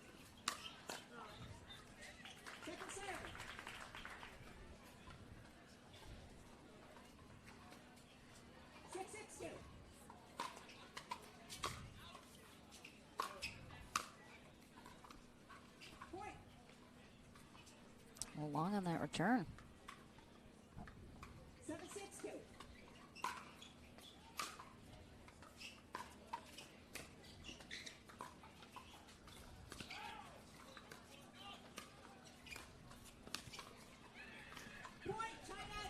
I mean, it's definitely significantly better than we saw Fudge and Sincola play earlier in the day.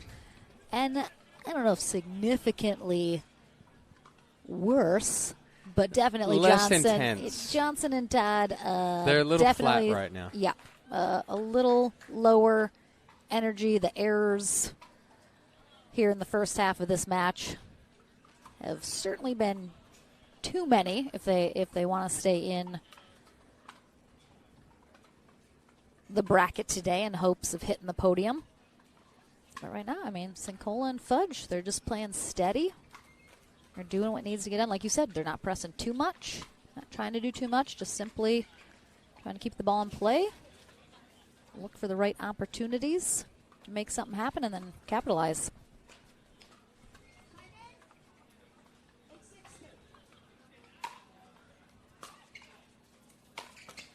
Ooh. Thought that was going to jump up and over. Peeked above the net for a second.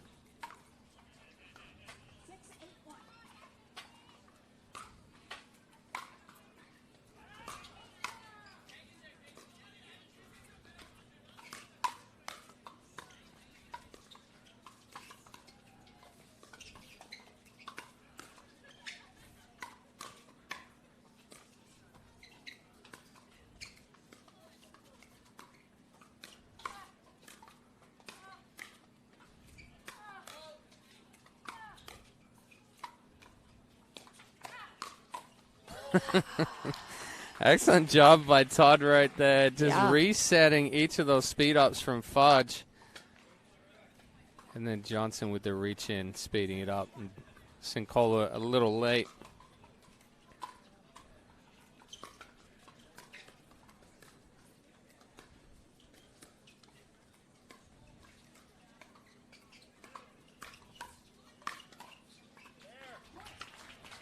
Johnson does seem to have locked in a little bit more since the end change here. Playing a little cleaner.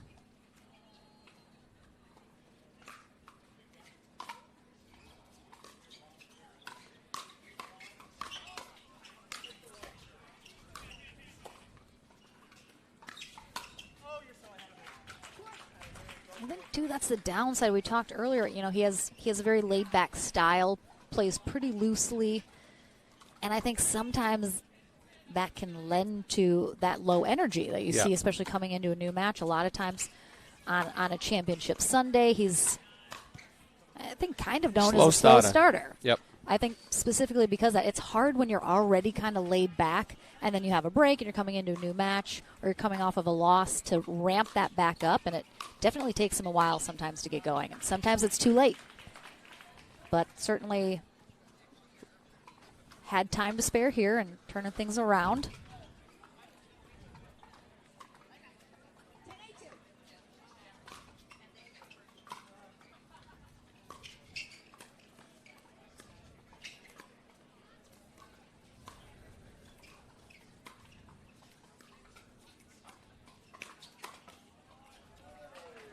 Now that reach in, quick flick from Johnson, too good. Very difficult to read.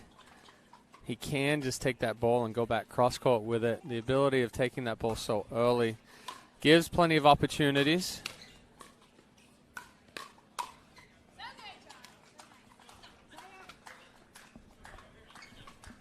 Good finish by Sincola. Todd not able to pick that one up from her shoelaces.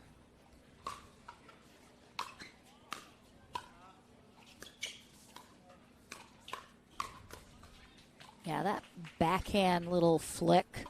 Johnson has been just going back to that time and time again here. In each of these rallies, it seems like he's busting it out at least once.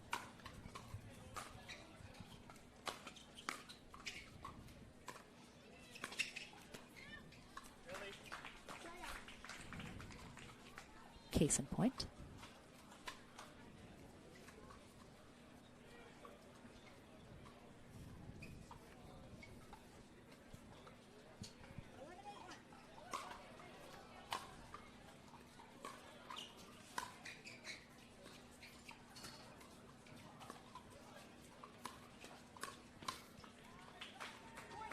Fudge had a little bit of hesitation right there, depending on wasn't certain if Sincola was going to come back and take that ball through the middle.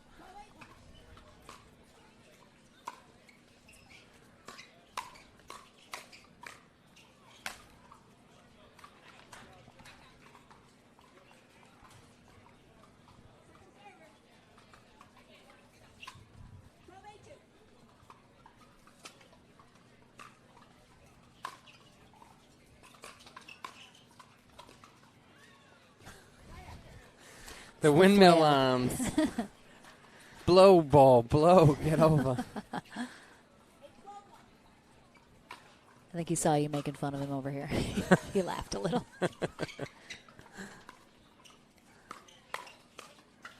Oh, goodness gracious. Todd lucked out on that one.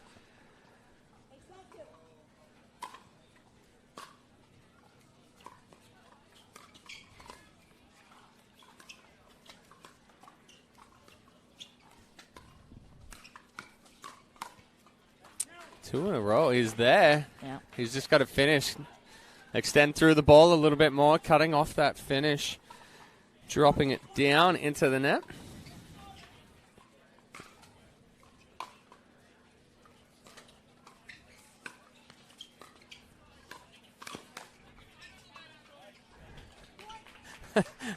Johnson having a little smile about that one. Faked like he was going to go for the first one, and Todd had to try to dig something out, and then he steps over and takes the second one and puts a stamp on it. Fudge-Nsincola with the timeout here as getting dangerously close to getting knocked out of the tournament here today. Again, Todd and Johnson, the number 1 seed, while Fudge-Nsincola, the number 10 seed.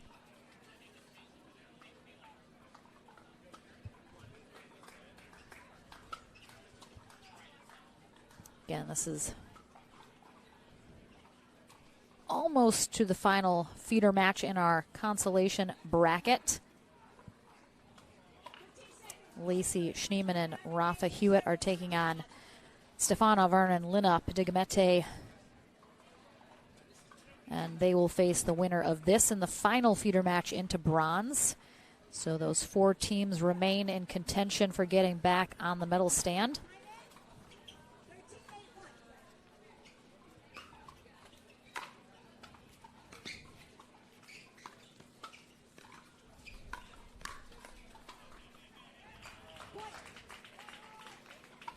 Up next, though, we have our winner bracket final. Vivian David and Thomas Wilson will take on Georgia Johnson and Gabriel Tardio after this.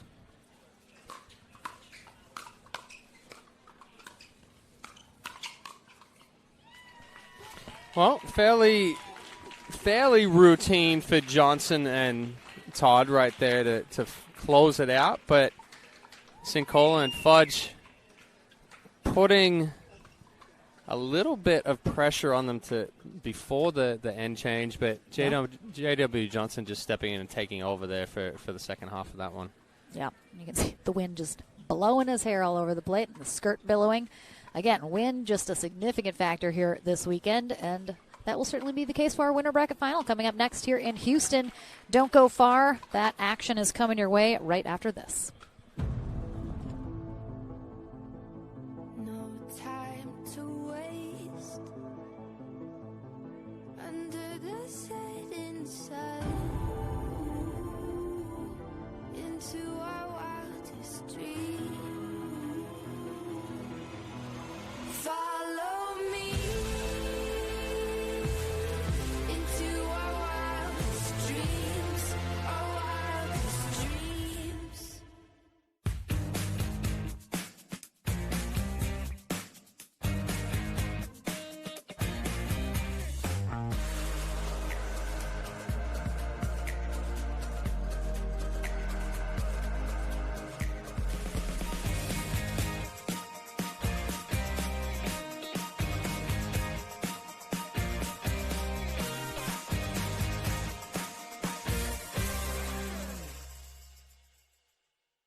Welcome back, everyone, to our winner bracket final here at the APP Sunmed Houston Open. We have Thomas Wilson and Vivian David, who will face Georgia Johnson and Gabriel Tardio for a spot in the gold medal match on Championship Sunday. Loser will head to bronze and a chance to get back into that gold medal match.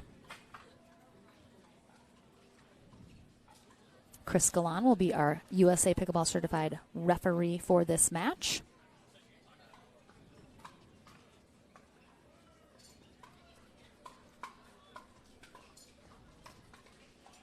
Definitely looking at which side they're going to want, as wind has been a pretty significant factor. Not really very consistently, though. Here, so kind of a tough call to make. No real good choice to make in terms of the wind for sure. Perhaps a background situation or sun positioning playing a factor. But Lauren McLaughlin along with Chad Edwards here in the booth for one of these teams' final match of the day. We are rapidly approaching the end of our Pro Mixed Doubles day. Tomorrow morning we're back in action with our men's and women's doubles. And then, of course, we conclude our time in Houston with Championship Sunday. All of our Pro Bracket gold medal matches all in one place, one day. And, I mean, we've seen both these teams in action here today. What are you expecting if we see them continue to play the high level that we've seen them play already? I think the key to this matchup for Johnson and Tardio is they're going to have to be the aggressors here. Wilson's done a fantastic job of starting the fast hands battles. And we've already seen David down as low as she can go. Yeah, can't get much lower. Fighting those balls off. So, if they allow Wilson to control the tempo and pace of this one, Tardio and Johnson are going to have a little bit of a tougher time.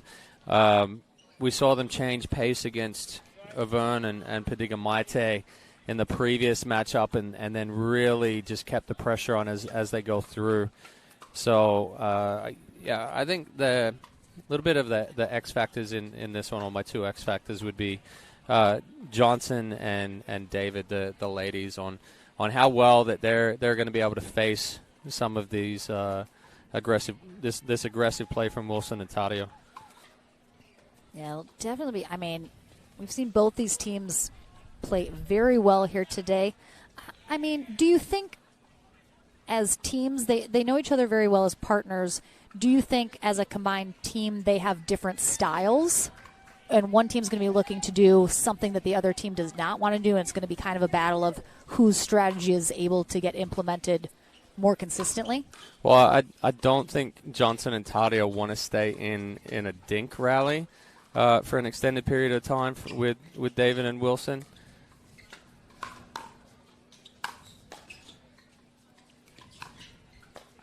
Yeah, And that wind certainly blowing that ball around a little bit here.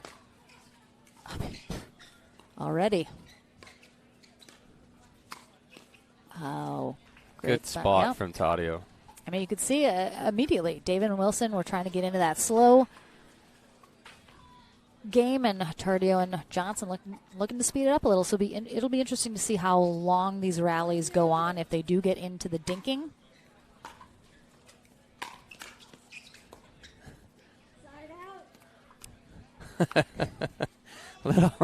little miscommunication, but that's also something that David did right there that we didn't see from Avern and Padigamite, is that she slowed that one down, kept the ball low, wasn't trying to punch back or push back.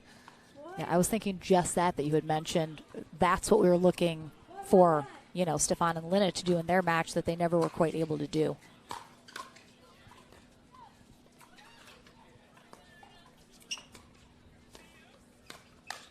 Woo!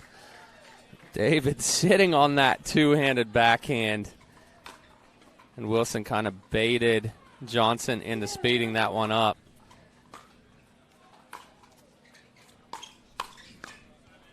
Second serve.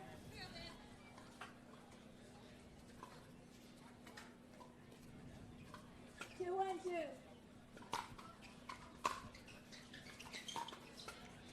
Side out.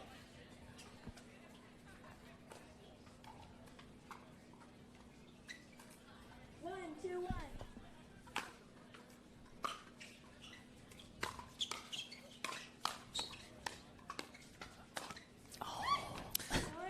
I don't know how Tardio got that second speed up back.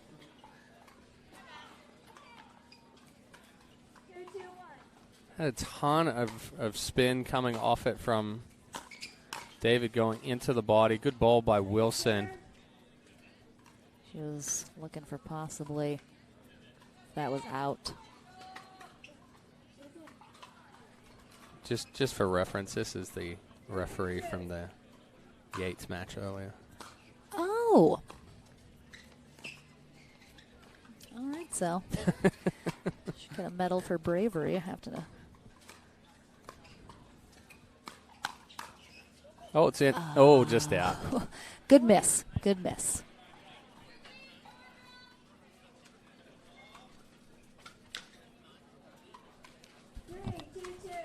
What is Sperling going on about over there? No idea.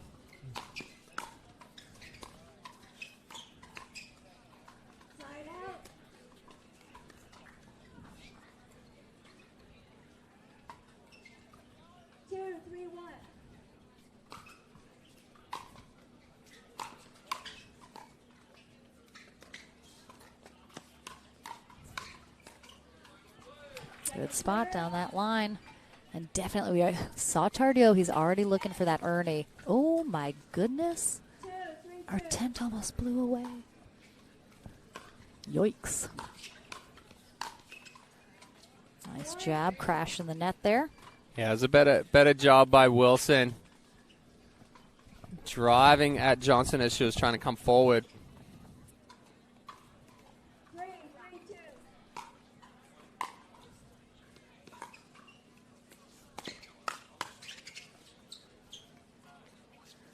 Ball sailing just out.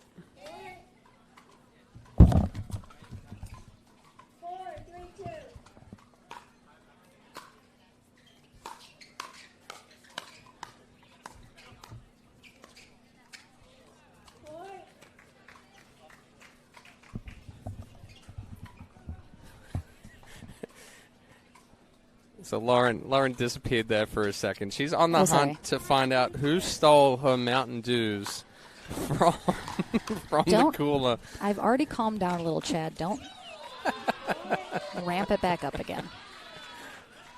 Gonna have to let it go, but I'm not happy about it.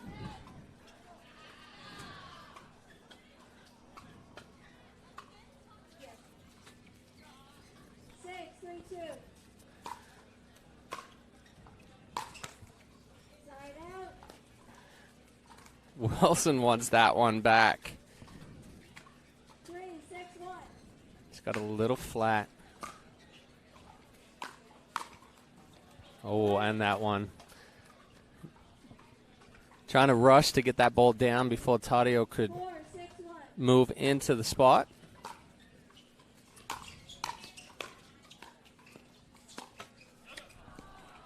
Just what you said. It cuts off Tardio crash in the net and being able to get a good spot. And he ended up sort of running into that ball at his feet.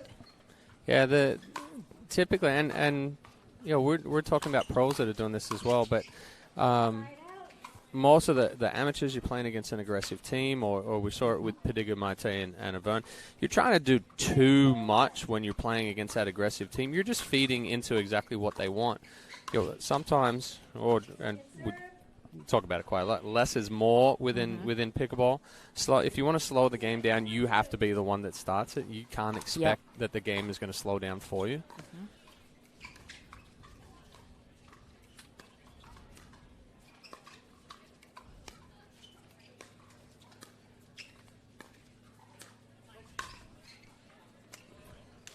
I mean, David, I think she mentioned, you know, at such a low spot, she just feels very comfortable. She did that in tennis as well a little bit, but she just is like so pillow soft with her resets. Definitely one thing that helps with the reset is having that solid base, because you're set. You're using your whole body to absorb the pace as it's coming at you. And that's kind of what makes her so good at it. She can just trust the hands. Second serve.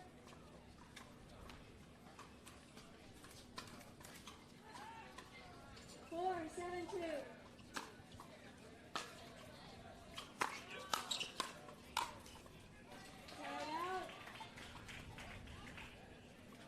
Yeah, we're really seeing David and Wilson do exactly what Padigamate and Auburn could not in their match, which is put those angles, slow it down a little, take something off. Good spot. Yeah, perfect spot. Typically for a right-hander, that right hip to right armpit is the hardest spot to get back. We saw Johnson hit that perfectly on Wilson.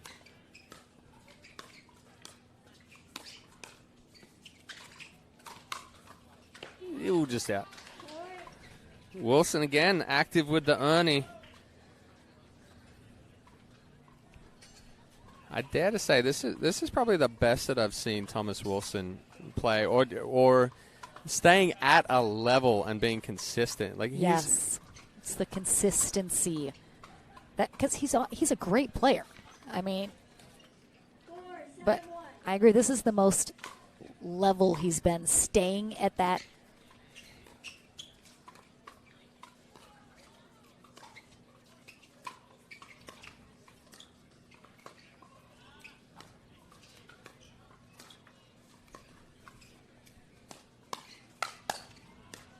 Ooh.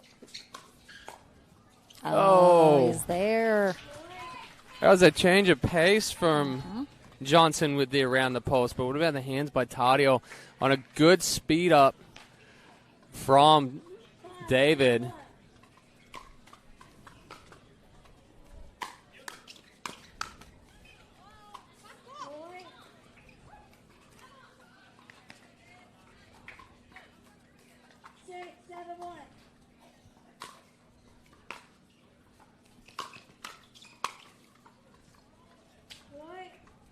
A better drive from Johnson. Coming across the body of David, she wasn't quite able to absorb that one enough as the paddle slid across the body.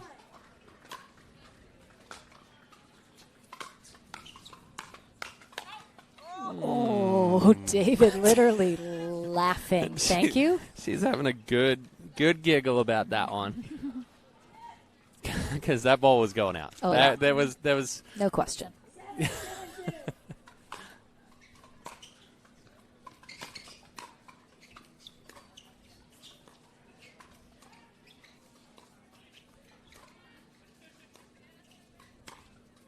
Yeah, good spot. Oh, I mean, David made a move for it. Watch her here. And I think she pulls back as she maybe thought Wilson was as well. Or maybe just got past her too quickly. Oh, goodness.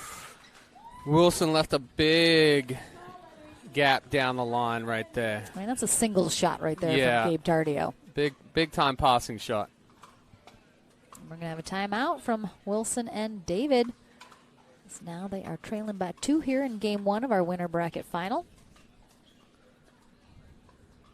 I mean, it's just a little thing here or there on kind of both sides where there's been some runs. I was waiting to see what was coming out of this. Georgia wasn't asking JW for advice. He was she not was offering like, any advice. "Hey, can you go fill my water up for me?" Yeah, exactly. Little sister working it right now.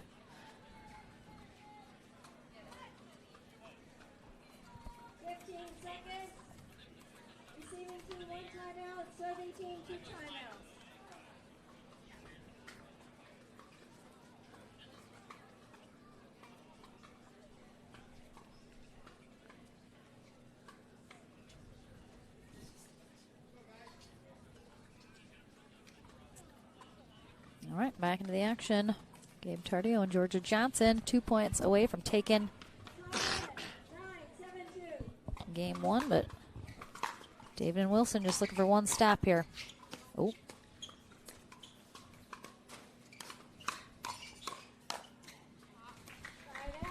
And I was just about to say that Tardio and Johnson, for the most part, have kept Wilson off of his game and out of it, but Johnson choosing to speed up at Wilson right there. Oh, that, yeah, again. Lucking out. Tardio saying, yeah, I knew you were coming. Thought he could keep it out of reach enough.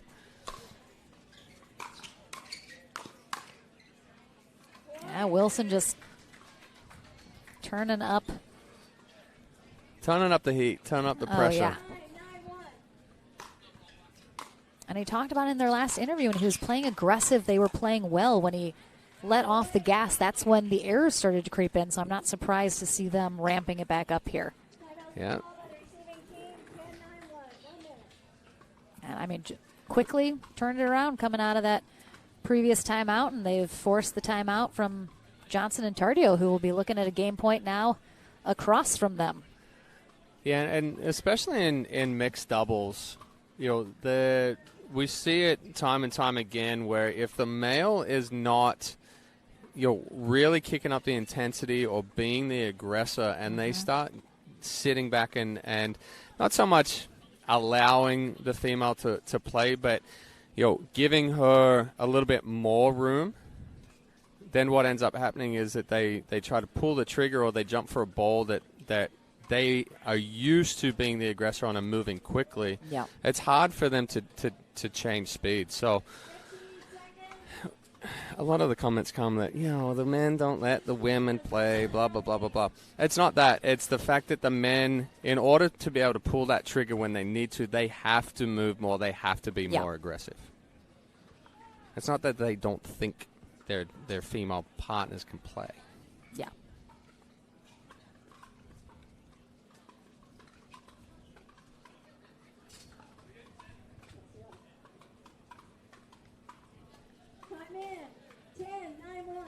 All right, first server and a game point for Thomas Wilson and Vivian David. Second serve. Wilson's drive a little too high. 10-9-2.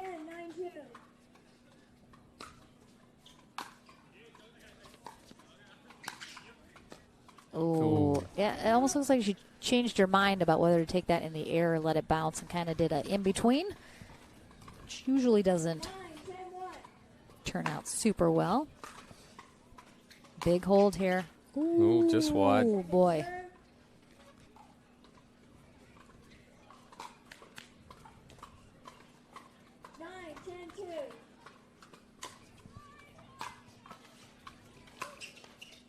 Good spot again. Yeah. She's gotten David a couple of times on that coming crossbody into the right hip, and we see David ends up sliding and almost It's a half chicken wing, not a full chicken wing, Yep. but sliding across, and she's not able to absorb it.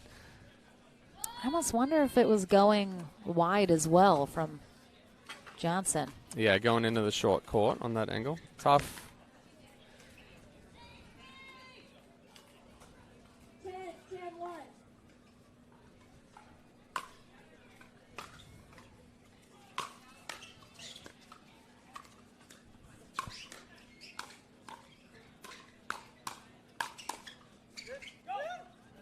Oh, was it Just out? It was out. Yeah, Oof. just out. But I like Wilson stepping in there and changing the attack. They reset a couple of balls, and then Wilson recognizes that they're going to speed up again, so he counterattacks it. Oh. There's that flat shot from Georgia Johnson that just creeps in there sometimes when she needs to. Well, she A little roll. she also thought that ball was going to stay up longer. So when you see that ball pop up and you go above it and it starts dropping, then you stay above the ball and you come out flat on it.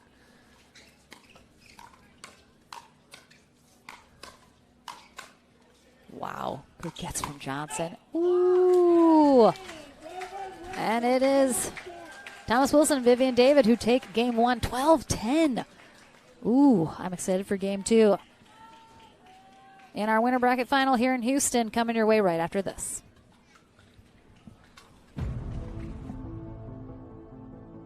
No time to waste under the setting sun into our wildest dream. Follow me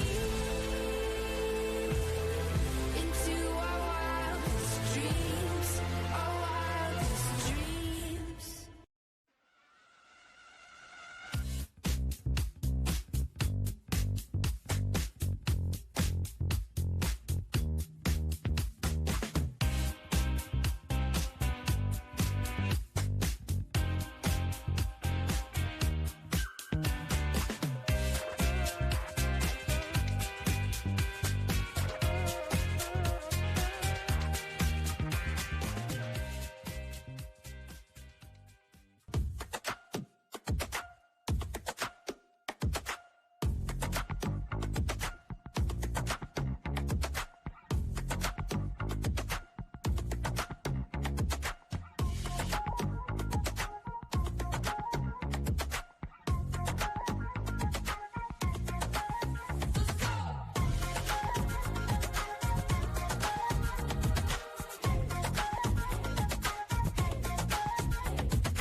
An exciting and very close game one here in Houston for our Pro Mixed Doubles winter bracket final.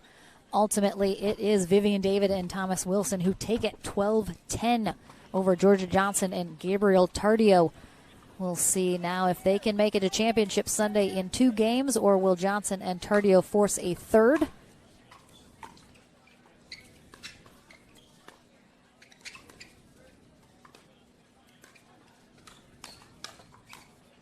Oh.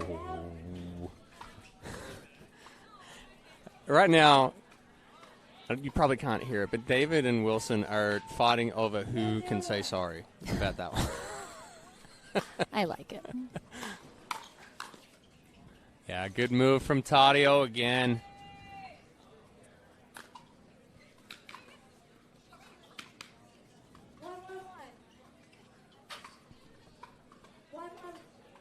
What's? I was like, what's going on? Referee's a little confused. Her and me both. Especially at this time of the day. Good absorption from Vivian David there. Just slowing that ball down, keeping it down. That tone, fine, but don't force the issue by reaching in and trying to speed up a ball from too low.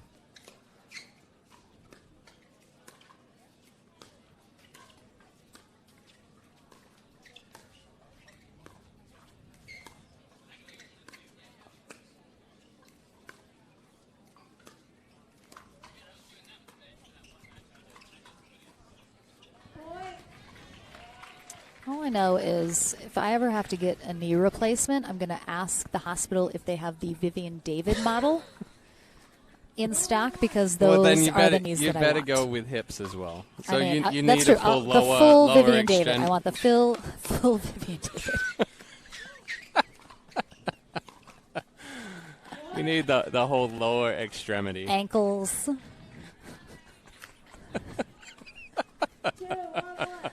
Slap on some quad muscles while you're at it.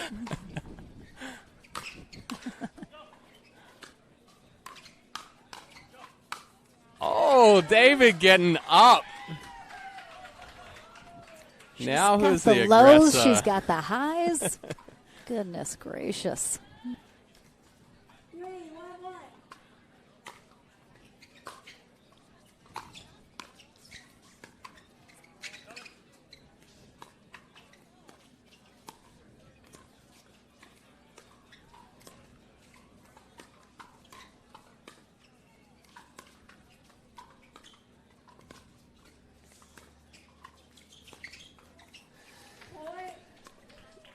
So part of what I was just thinking during that point right there is, Johnson and Tardio are really, really good players. But typically when they do well in a tournament is when they are playing with a more experienced partner.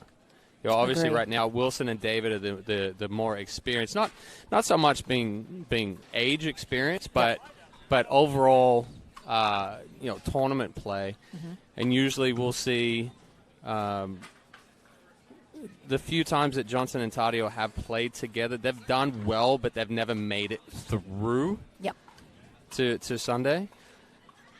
Will that change? Absolutely, because they're playing more tournaments and they're getting through it. But it's good to see the younger players playing together. But I think you always need that more experience to, in a situation, say, hey, this is where we need to change strategy. Yeah. This is where we need to change things up. Yeah, for sure. And I think we see that a lot with the new players that break onto the scene.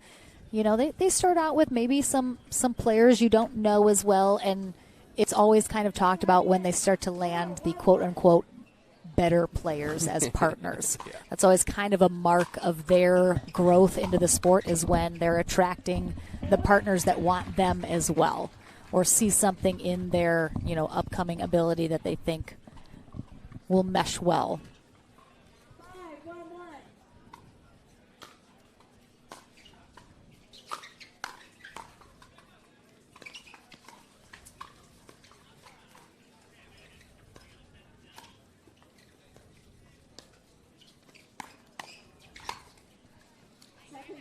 I do think I heard around the rumorville that Georgia and JW will be playing a good amount next year together. Yes. As I suspected we might. Saw some of that this year. Yep. I think we'll see a lot more of that next year, which, they've had tremendous success together. And I think, speaking to your point, JW Johnson, still young, but a little more tournament reps, and Johnson, Georgia right there behind him. So tournament reps and playing in the pressure situations.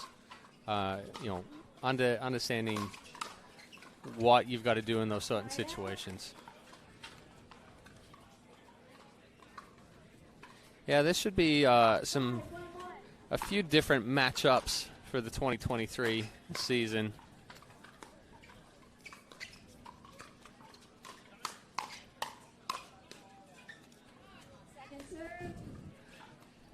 Good hands from Tardio and Johnson. Both staying nice and short and compact on those ones. Getting the ball back on Wilson and David.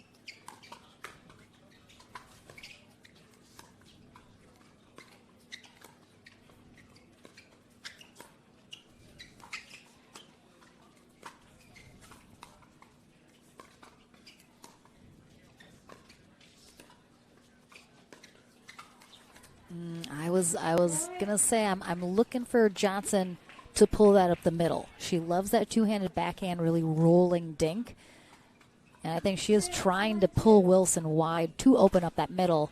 Just never quite felt she had the opportunity, I think. Good counterattack by Johnson, putting that ball down at David's feet as she was coming forward.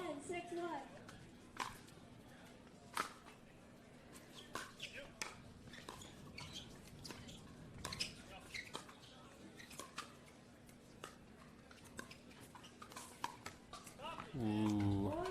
I don't think anyone could probably see it on the stream, but Georgia Johnson is blowing bubbles with her gum in the middle of rallies.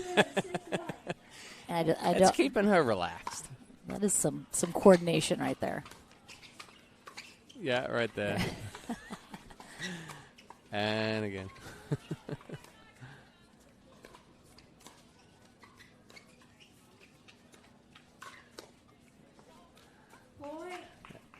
And that's that toughest spot. So David's, again, sliding to the right to be able to clear some space for her two-hand backhand. Johnson recognizing that, following her down the line, and essentially David is sliding into the ball. Wilson very thankful that sails long. He was not going to be able to track that down.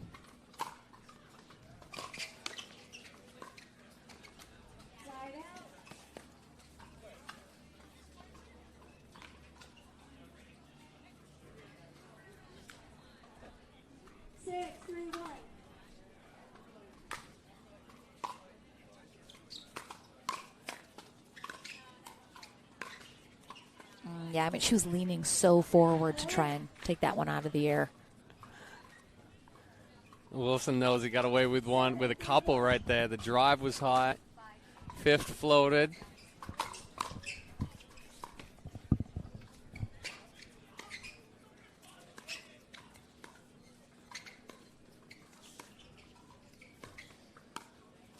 Oh, he had it. I mean, kind of went with like a cut. Open face. Just tried to shape it a little bit. But unfortunately, when you do that, it keeps curling away from you.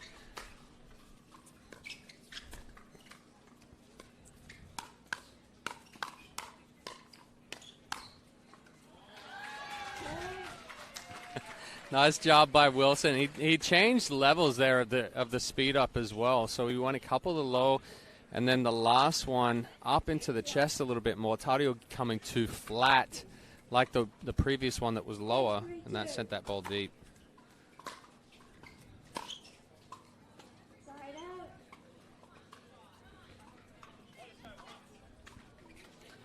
Wilson saying you had to try it once to go down the line behind Tardio.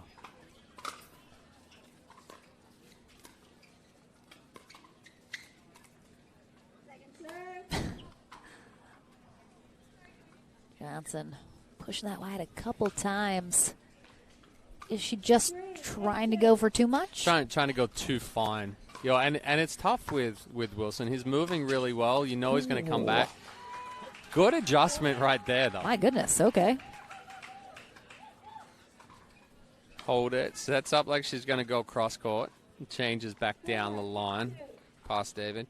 But yeah, in those cross court ones, you know, Wilson's moving so well, and like you said, she's trying to. Ooh. She's trying to push Wilson out wide to open up for that roll middle. So as Wilson keeps getting there and coming back, she tries to go further and further out to open that hole up, and it's just a tough thing to do.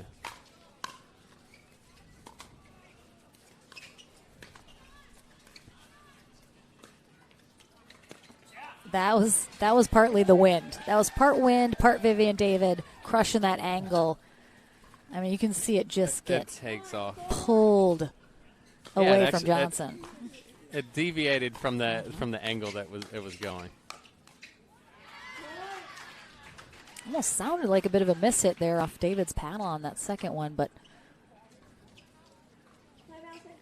Well, David's feeling it right now. She ended the previous one on that same kind of challenge down the line of J.W. Johnson.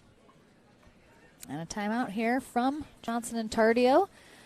So they're going to face a match point coming out of this timeout. Vivian David and Thomas Wilson looking to be done for the day and secure their spot on Championship Sunday in the gold medal match, which would send Tardio and Johnson into the bronze, which I believe we have. I'm not sure if our final feeder match is playing currently. I know Rafa Hewitt and Lacey Schneemann defeated Lina Pedigamete and Stefan Auvergne 15-8. So they're on court 5 right now. Yep, they're taking on Paris Todd and J.W. Johnson, who defeat, obviously, Fudge and Nicola, which we saw previously. So that is going on right now, and the winner of that will take on the loser of this in bronze.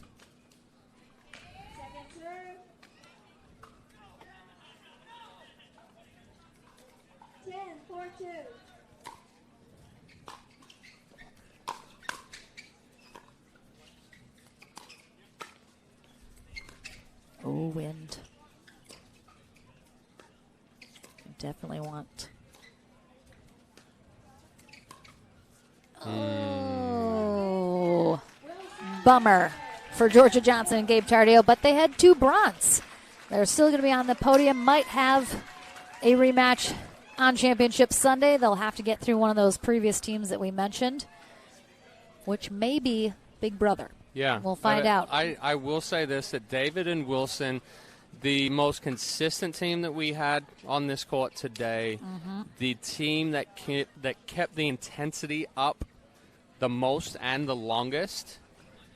So kudos to them for absolutely running through it today. Championship Sunday.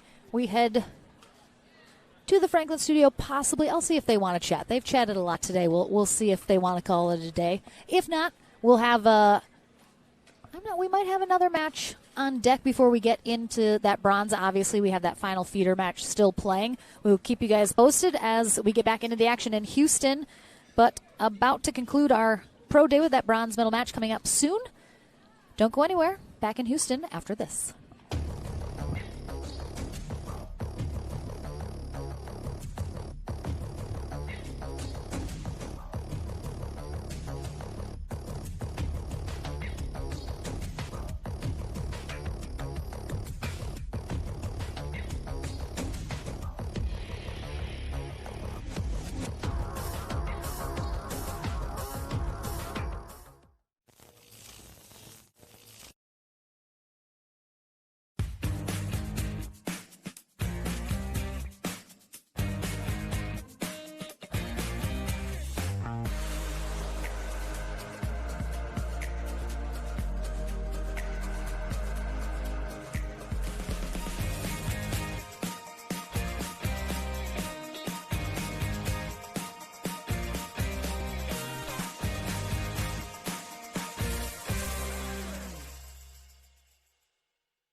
Welcome back to the Franklin Studio. Final time with Vivian David and Thomas Wilson, who are done for the day, heading to that gold medal match on Championship Sunday. You guys have played 3 tournaments together. Your best result so far was a bronze in Casa Grande about a year ago now in the first tournament that you guys played together. This is going to be your best result.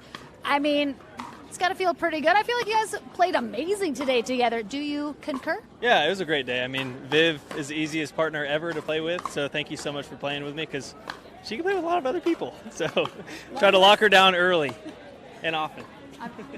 I like it. I like it. I mean, you mentioned as we were coming into the interview, you guys are getting a little tired. It's the end of a long day. You're very excited to not have to play that bronze medal match. How much of an incentive was that coming into this to try and get this done and not have to face that?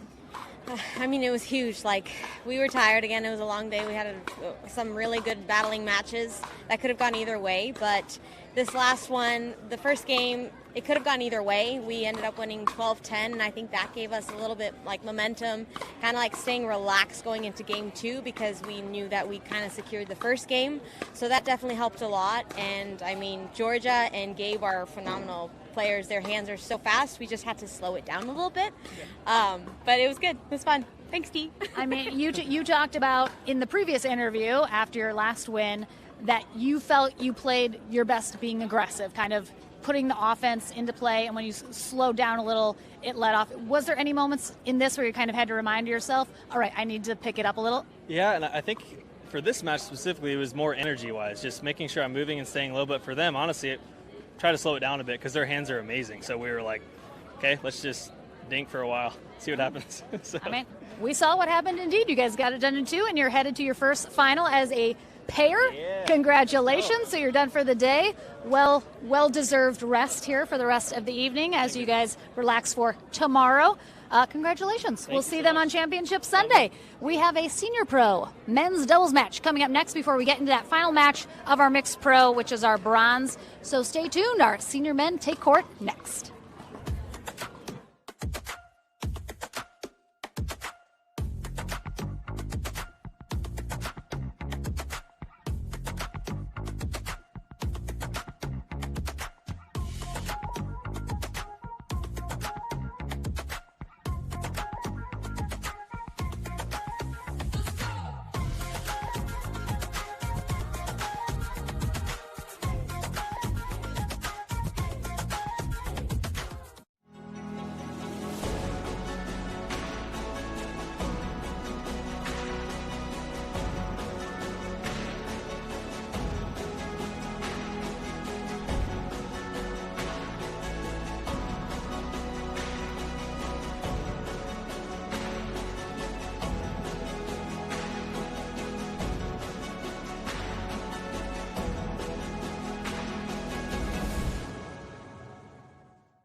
Welcome back, everyone. We have a feeder match here in our Senior Pro men's doubles as our pro players are taking just a bit of a rest before we get into that final match of the day, which is our pro mixed doubles bronze medal match that's coming up next.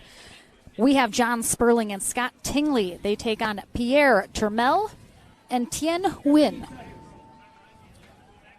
So Nguyen and Turmel will be on the near end, Nguyen in the white, Turmel in the navy. On the far end, we have John Sperling with the blind you socks and shoes. And on the left, we have Scott Tingley. This is a match to 15. We'll switch ends at 8.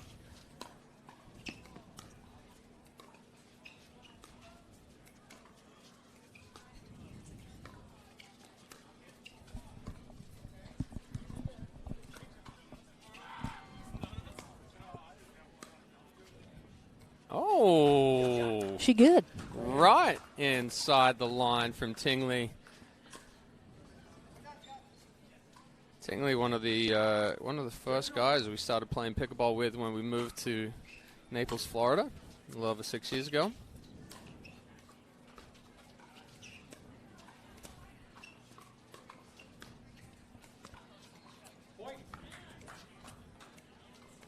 Good spot from Sperling.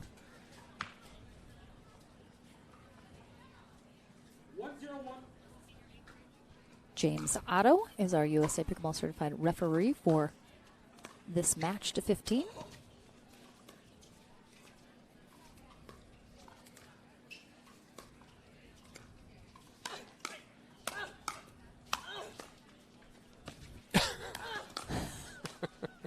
I mean...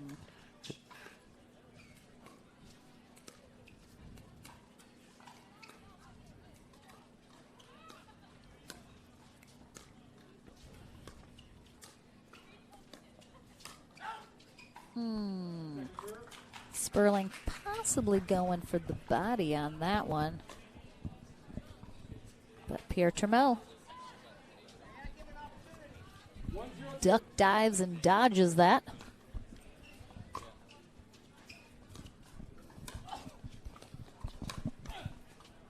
Interesting. I am really surprised that Sperling did not go up the line on this one, as Turmel kind of pinching middle, leaving that alleyway open down the line, but ends up setting it up right to him.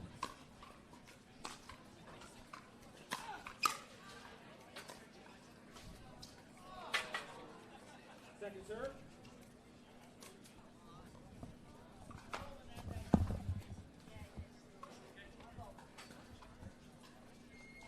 0-1-2.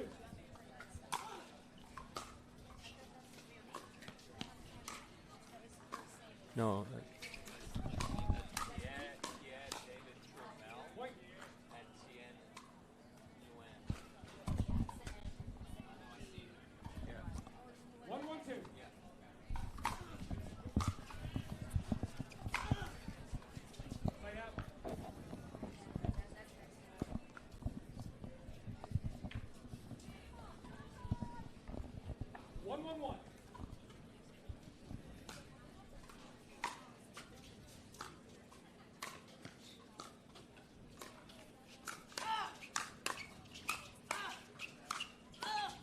Oh, how about the hands and resets?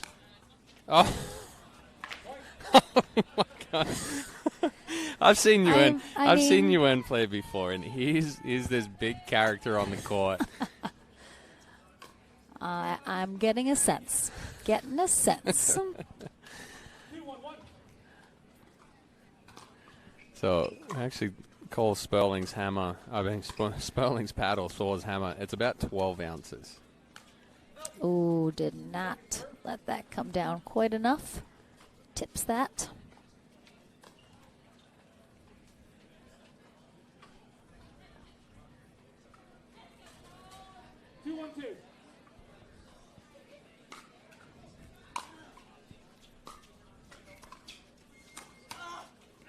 Nice step forward there from Sperling, closing that gap.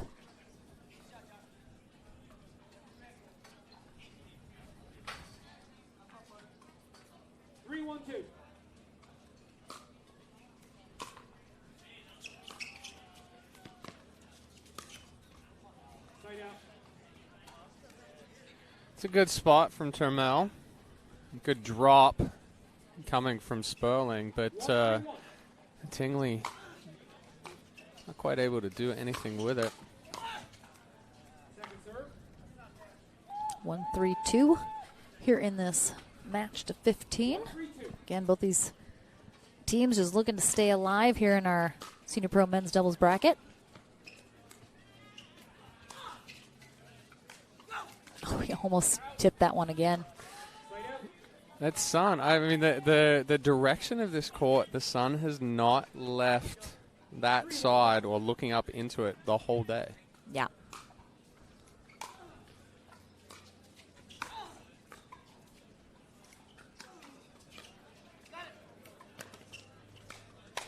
Oh. Good duck there from Tingley. Termel was going for the head hunting right there. Just got a little too big, a little too excited.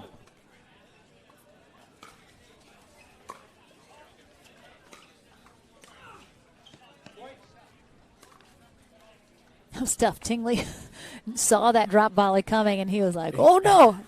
I don't think he was going to get there if that came over either. Yeah, questionable.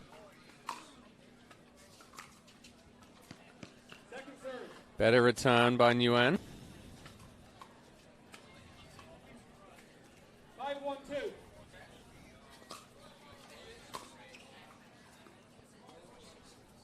Oh, we got a ball blowing around in the wind over there.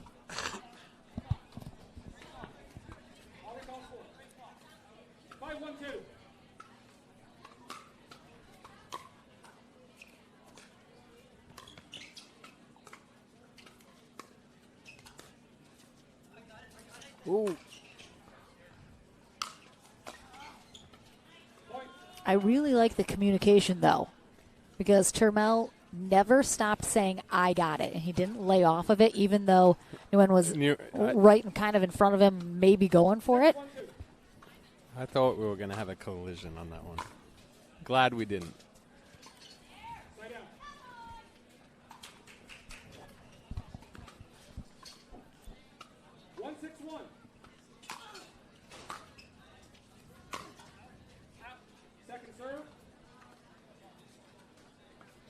Just a little long. A smidge. You can tell the pace of this play has changed just a little bit.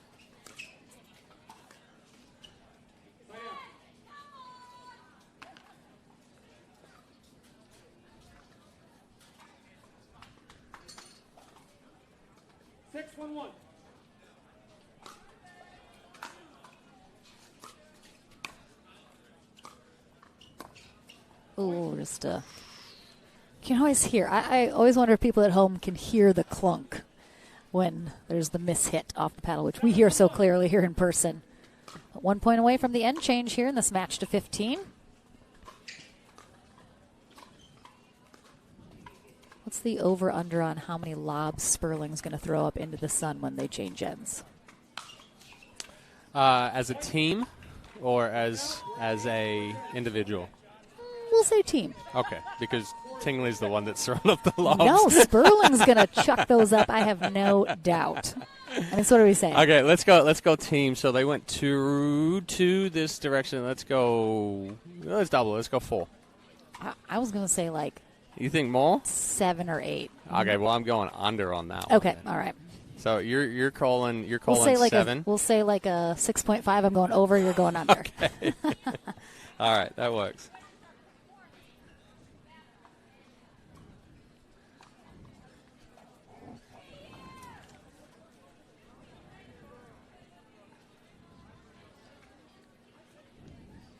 There is some wind into their face, though, now on this end, so I wonder if that changes the potential for the lob.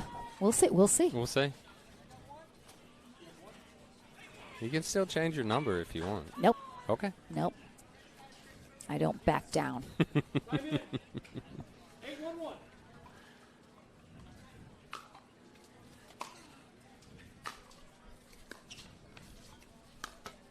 Oh, boy. Oh, shit. Excuse my language. Yes. Oh, excuse my No, language. you're all right. You're all right. It's someone almost got hurt. I respect the appropriate reaction to that. I think he's okay. No, he's grabbing hold of his quad and groin right now. I don't know how he slipped on that one. Oh, I don't. Yeah, just maybe like an overstretching of a. Yikes. I was genuinely concerned right there. Oh, we heard it. We heard the concern. Oh, no, that's the wind changed his direction. Pulled that right away from Tingley. I have to say, I'm glad it wasn't me, Chad. It's only a matter of time before that's me one day.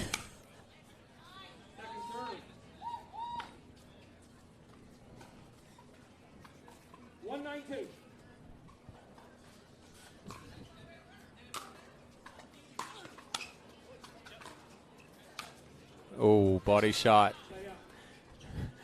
Tingley and Sperling have a little conversation right there. Missed sign, miscommunication, and they're playing I formation. 9-1-1.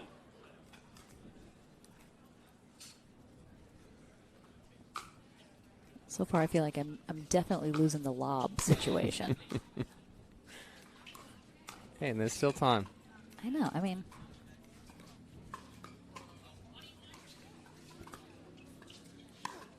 oh, okay. It's a good hold and roll by Nguyen.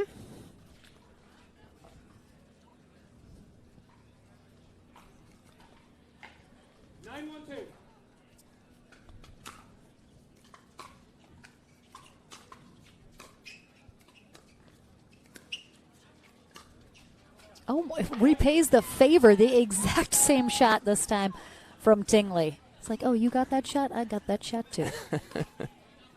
I will say for everyone, I had a lot of choice words to say off air when I found out my Mountain Dew had been stolen. Yeah. A lot. That is true. Oh, yeah, just angled it a little too much. Needed to go for that back corner. Yeah, you didn't wait long enough.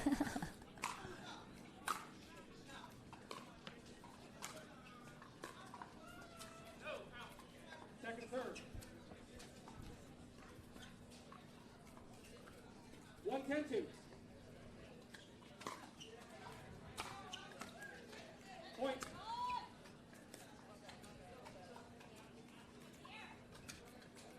Two 10-2.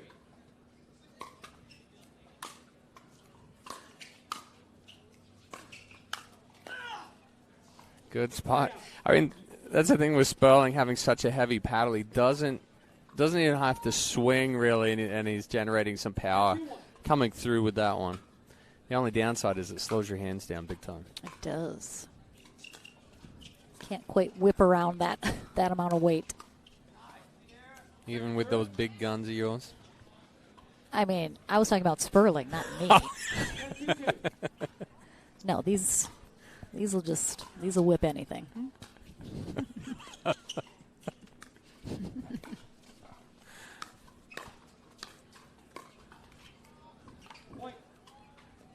Good spots from Sperling to Mel, kind of stuck in the transition area there. Couldn't get forward, couldn't get out. 11-2-2.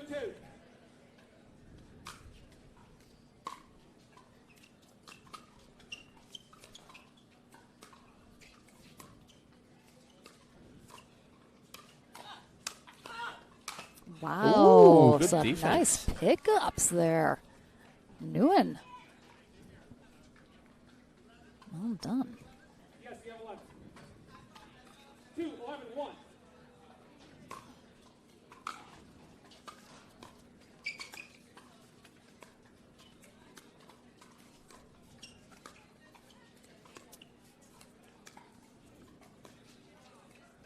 Second server. So we are going to have a sibling showdown in our bronze medal match coming up next. J.W. Johnson and Paris Todd defeat Rafa Hewitt and Lacey Schneemann 15-2. Back up into bronze where they take on Georgia Johnson and Gabriel Tardio coming up after this.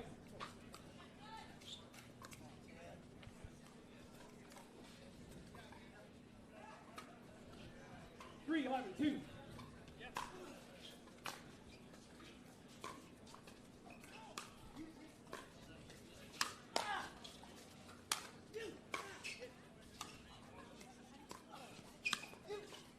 Oh, tough break there after some good gets.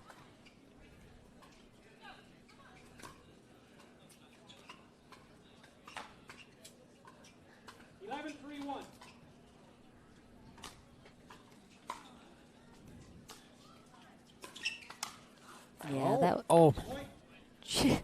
should have gone over under on how many times he hits the floor. Yeah, yeah. Gotta respect the sacrifice in the body. Rob Cassidy would be proud. Sperling and Tingley inching closer to closing out this match, though, here.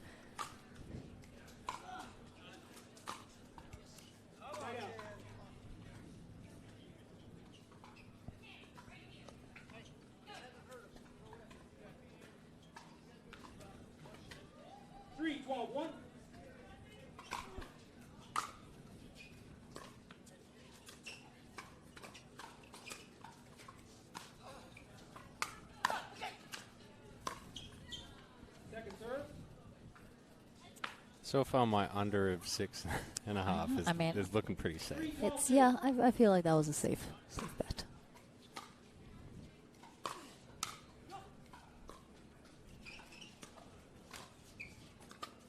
Again, I think it's because the wind. It's the wind. Otherwise, I felt really confident about my.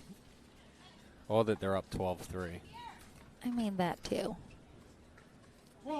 A combination of factors.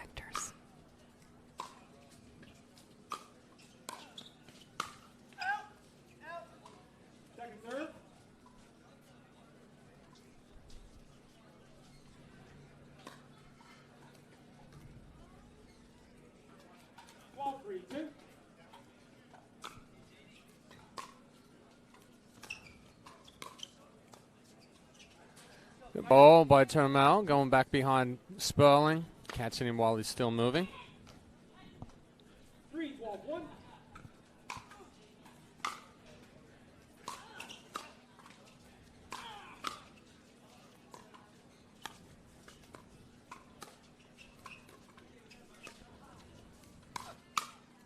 Oh, nice cover.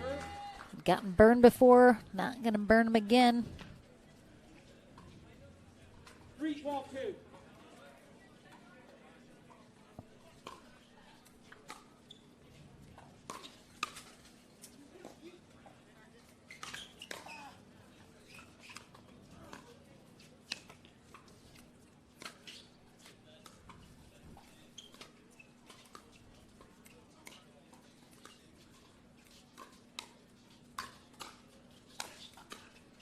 Great pickup from Tingley. Oh, and a couple from Sperling. Oh. Just misses the body and just takes it out. He looked like a soccer player that looked like he was going to try and head this ball. Anything's possible with Nguyen.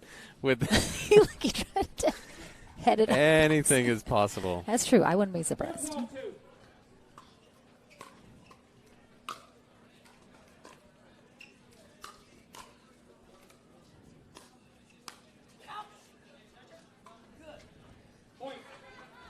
Sperling and Tingley have definitely lost some momentum here. Gotten slowed down significantly. 5-12-2.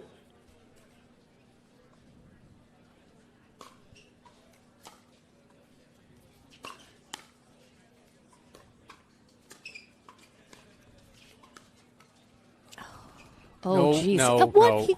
No. That's I think he was trying to show us it wasn't a fluke that he split earlier. 6-12-2.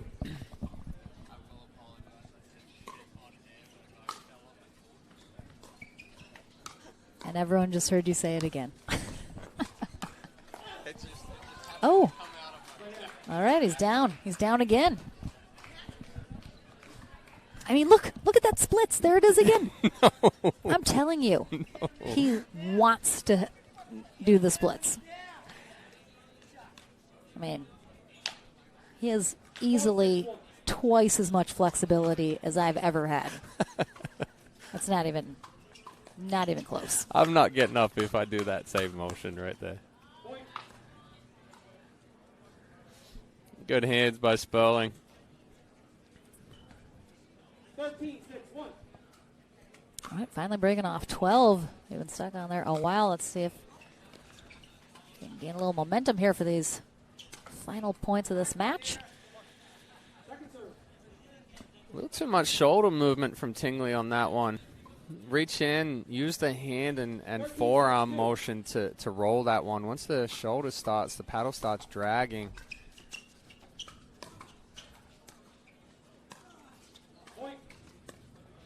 Yeah, he just looked super upright on that final shot. Didn't bend those knees at all. And I know he can. Match point here for John Sperling and Scott Tingley. Oh, the cover. And it is Sperling and Tingley that will continue on in the bottom half of our Senior Pro men's doubles. Pierre Termel, Tien Nguyen done for the day. But a nice show. There were some extremely entertaining moments of that. Chad swearing, Yes, brought top out of the some list. colorful language from me. Fantastic. Although my off-camera language is... Exactly. I mean, it's the least of your concerns.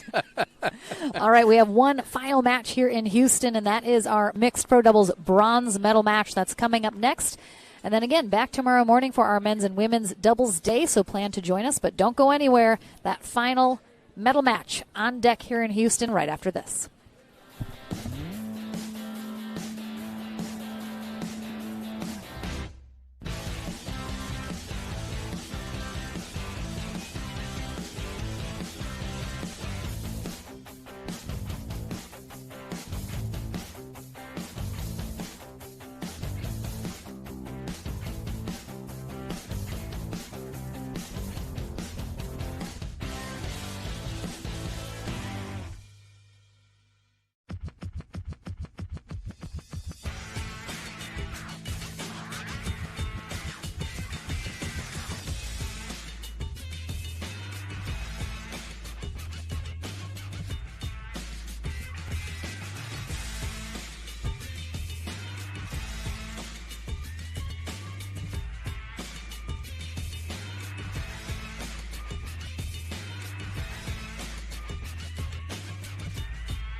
the setting sun into our wildest dream. Follow me into our wildest dreams, our wildest dreams.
Final match of the day on deck here in Houston, Texas, as we fly over the beautiful downtown. Georgia Johnson and Gabriel Tardio will face Paris Todd and J.W. Johnson here in this bronze medal match. Loser will be our bronze medal winner.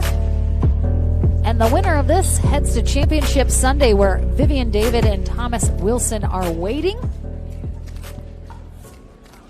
I believe David and Wilson beat both of these teams, did they not? That is correct. That's what happened yesterday in singles as well. Our bronze medal participants were both defeated by who was waiting in the gold. So both of these teams looking for a rematch on Sunday.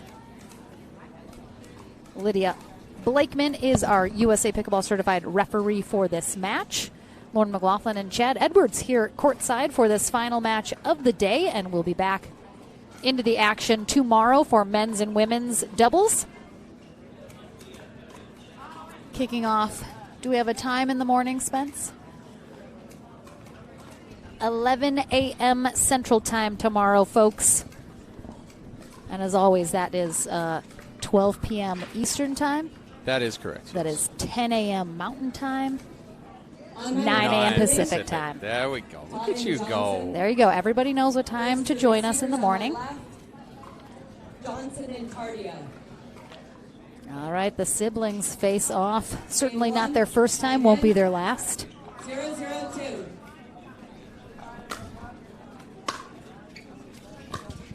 Yeah, Georgia actually beating Big Brother last week.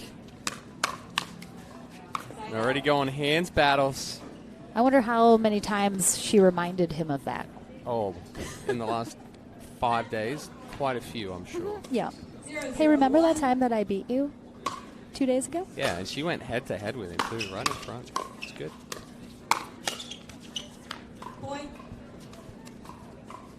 Yeah, and we've already seen from the matchup with Wilson and David that Todd has been a little susceptible to that speed up into the body. Not the best choice from Tardio right there when I'm talking about the little speed squeal. up. Mm-hmm. But she likes to slide to the right to give herself some room for that backhand. 102. And Wilson was catching her in that movement. Oh. I mean, nothing to do about that. That ball just died. That didn't. It didn't even bounce. It didn't make the baseline. It hit halfway up and just died.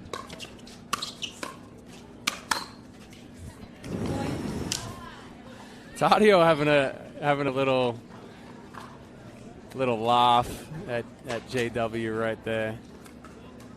I mean, they're all such good friends here on court. Ironically, Paris Todd, the only one old enough to drink on the court right now.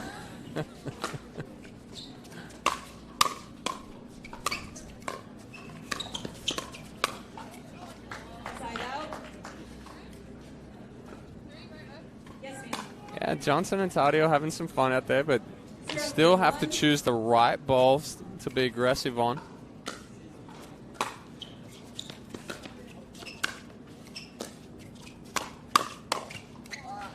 Sort of interestingly enough, Adam Stern and I yesterday, when the Johnson twins played each other, there was this weird vibe on court. Not weird bad, but just sort of this like familiarity between the two. And I think similarly in this match, because Tardio and the Johnsons are all so close, and of course there's siblings involved, like there's that level of comfortability with each other just on a personal level. Yeah, you already know the tendencies that are coming out of it. But like you said, you can perhaps be a little too loose sometimes with that familiarity, or you still gotta take care of business and hit the right shots. 2-3-2. Ooh. Oh. Clunk, drop.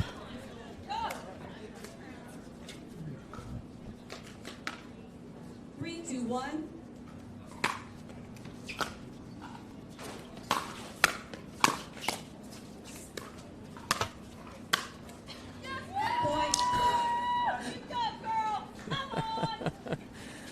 Georgia with a big smile on her face after that forehand finish. 4-2-1. JW's ball just clipping the net and popping up.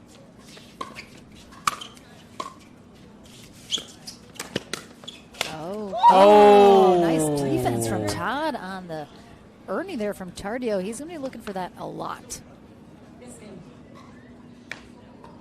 4-2-2. Almost looked like he might have caught a heel on that line when he jumped, but couldn't see behind him.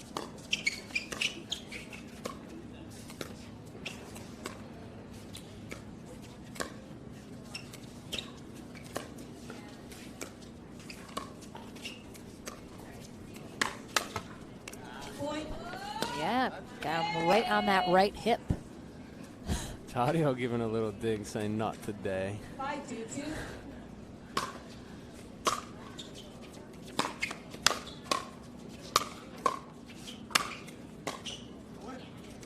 Side out. Bad job from JW Johnson, putting some pressure on. 2-5-1.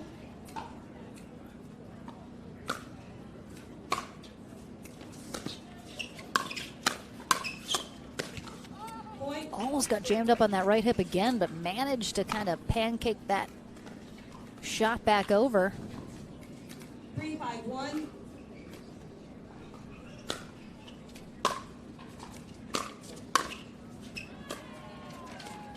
Second server. Good pressure from Johnson. Didn't try to do too much. Used the pace that was already coming at her. Let that ball come to the paddle and punch through it.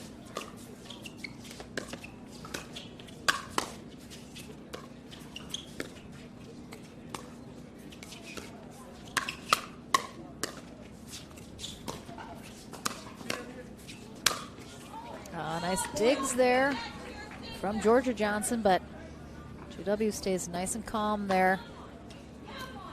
A bit of that wrist flick action sets him up for that put away. Yes, sir. 4-5-2.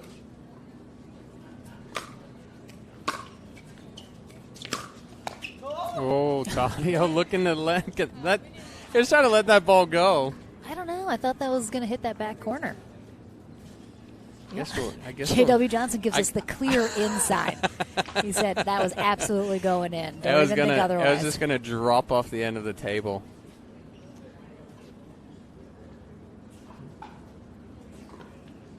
So we lost a ball underneath the bleachers. That's where they're testing the new. string. Yeah, it went to the section where the string wasn't. Oh, no. Thought we had a foolproof. It's foolproof. Why was I saying fool? Is Fool. it? Full. Could you go either way? I mean, if you're trying to like prevent a fool from doing something, it's foolproof. Yeah. Just inventing new phrases again. Well, it's kind of like most people say nip it in the butt when it's actually Bud. nip it in the Yeah. bud. Well, I don't say butt. I just am making it clear I'm not a butt person. Oh, I'm definitely a butt person. Yeah, I mean- well, but I say nip it in the bud. Oh, I know. End of the day, we're having some fun. We're always having fun, Chad. It just gets a little off the rails at the end of the day. Oh, big exchange there. Todd coming out on top of it. Doing a good job of changing direction, changing attacks. 7-5-2.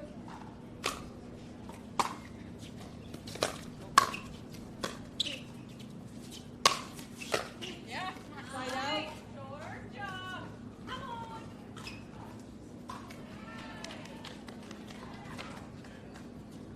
5-7-1.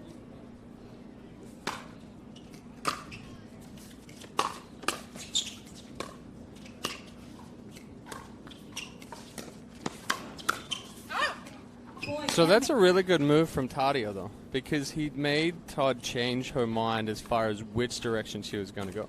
6-7-1. Sorry, what were you going to say? I forget. The only thing I was just going to say, Todd anticipated that well, but got jammed on that right shoulder. She kind of went into the back of that ball versus getting a backhand. 7-2. Very close first game here. Ooh. Oh, it lands in. Tough.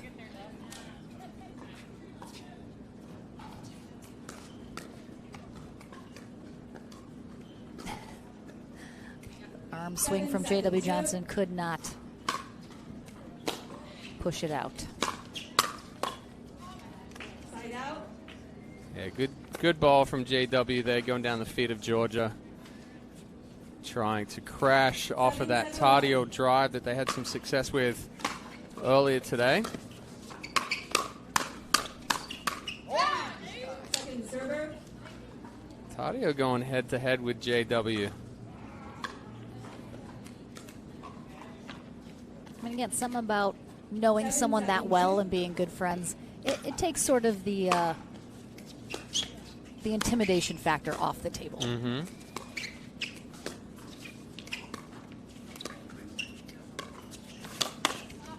Point.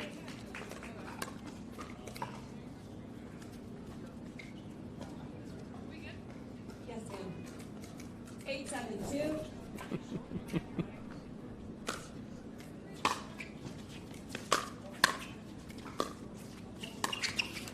Point. Little uncertainty and change of decision there from Tardio. Looked like he was going to be more aggressive with it and then just tried to slow it down. Point. So a couple of quick errors giving Todd and Johnson 7-2. game point. Oh. Yeah.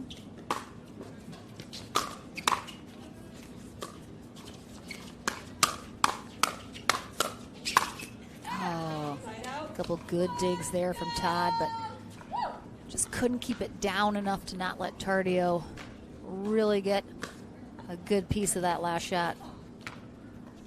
7-10-1.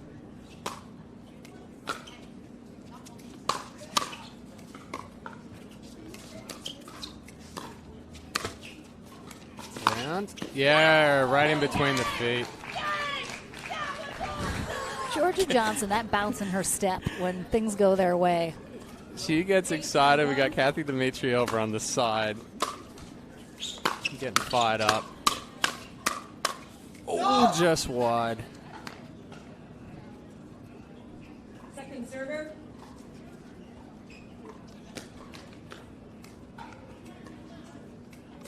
Eight, 10-2.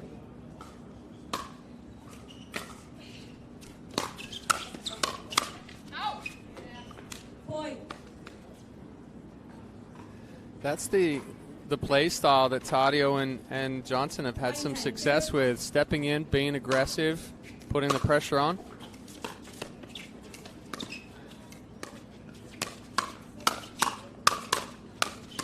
What? Oh! Off the foot. I mean, he's from Bolivia. I feel like he's a football fan. Yeah, so you know, he's got some moves with the feet.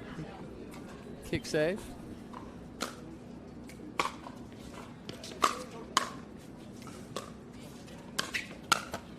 Oh, catching the net.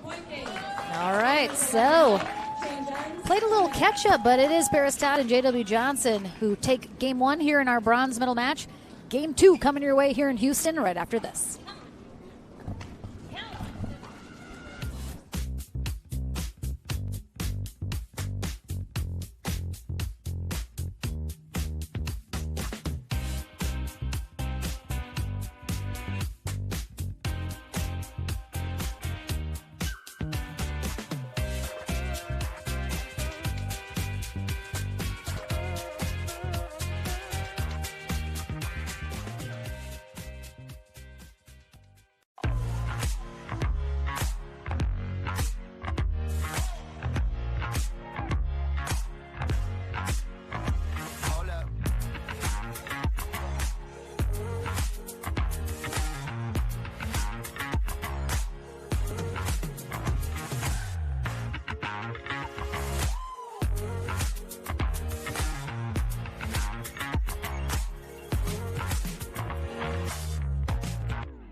All right, it is all smiles here on court. J.W. Johnson and Paris Todd on the far end now. Georgia Johnson and Gabriel Tardio on the near end.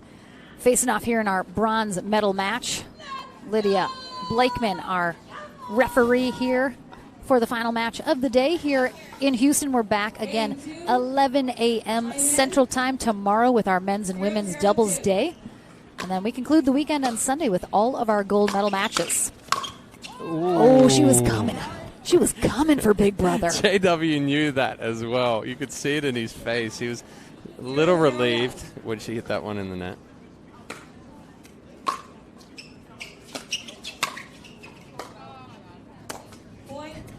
Did you see both Johnsons in that yeah, one? they were both just flailing and kicking. And I love a little chaotic energy on court. Oh, no, a couple of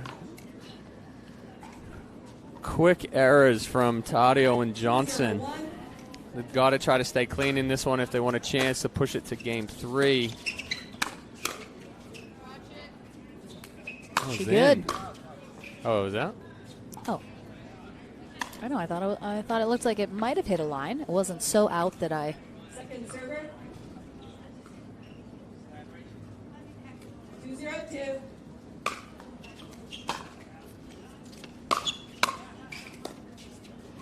Side out.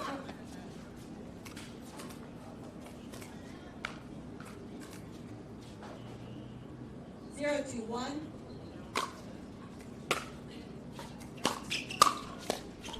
Ooh, almost. Good spot from JW right at the feet of Georgia. 0-2-2.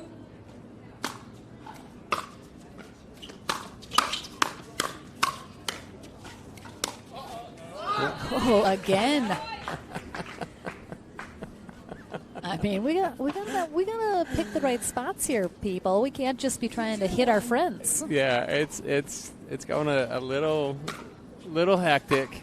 JW calling that out as soon as Tardio hit it.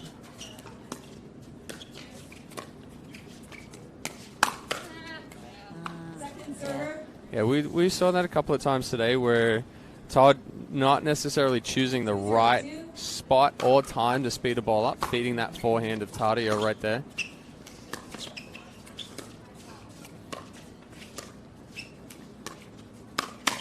Oh, the big yup from Gabe Tardio. Yeah, and I wanted to see a finger wag.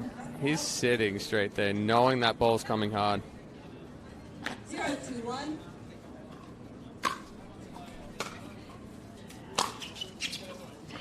Second server. Good lead indeed there from Todd. Tardio's coming in a little too hot. And again, do you think there's an element of the youthfulness that makes them want to be just trying to hit J.W. Johnson versus just trying to play the right spot at the right moment? Yeah, I think there's a little bit of the play in itself has gone a little loose. Yeah. As far as, hey, let's see who can. It's got somewhat of a rec play feel to it right now. Yeah. As far as, let's test each other's hands. Let's try to hit a body shot. Oh, I think he missed it.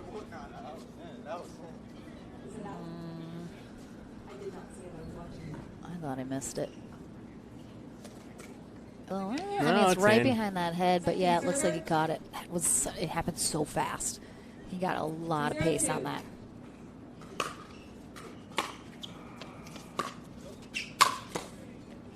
Side out. But it's so tough when you're playing people you know so well to almost remove the familiarity and the motion from the people and simply see kind of, opponents across the net from you.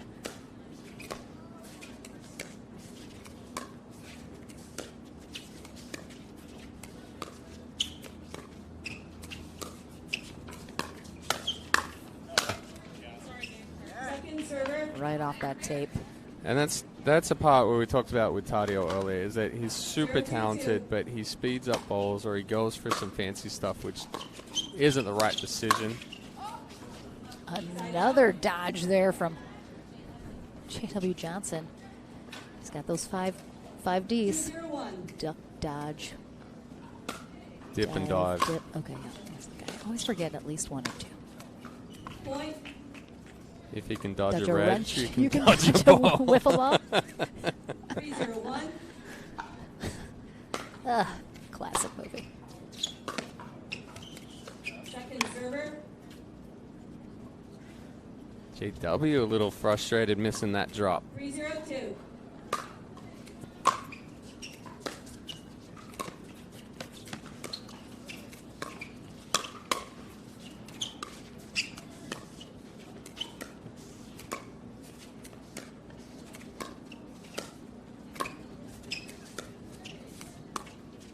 Johnson really likes to short hop some of her dinks. Yeah, I've noticed that more so over the last couple of weeks, and when she plays against somebody such as Irina Tereshchenko, who puts a lot of spin on the ball, taking that ball on the half hop kind of negates the amount of spin on Tereshchenko's ball. So it's good in a situation where she's getting heavy spin hit to her. She can cut it down before the spin affects it, but sometimes she rushes through and it pushes it a little deeper. Yep.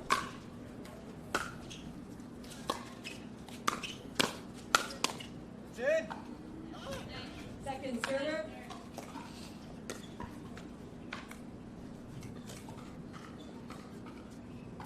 I like how you said Johnson was showing a little frustration earlier. I don't know if you know this, J.W. Johnson is frustrated missing anything. Oh, yeah.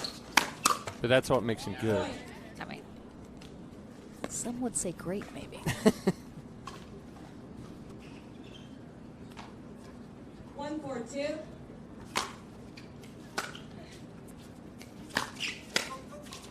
Point.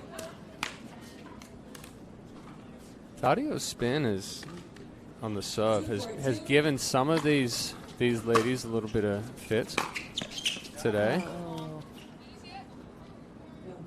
Both missed that in the middle, and Todd calls it long. It's so hard to tell from this far away. Angle. Yeah. 4-2-1.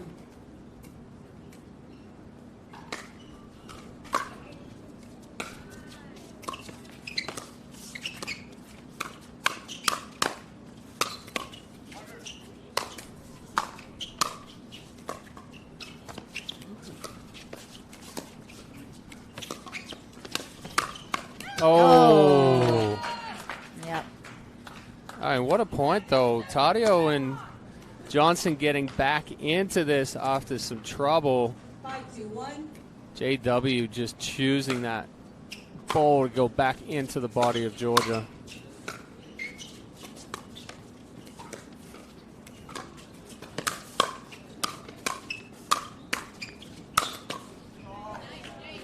Too good, too much pressure. Starts the firefight, stays in it, moving along the kitchen line.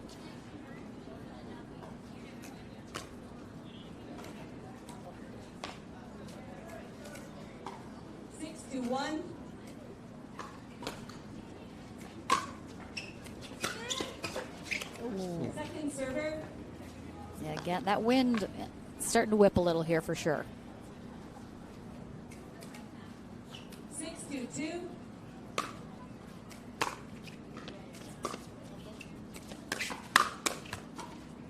Point.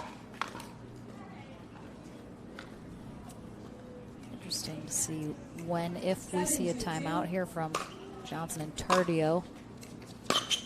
They can't get the side out.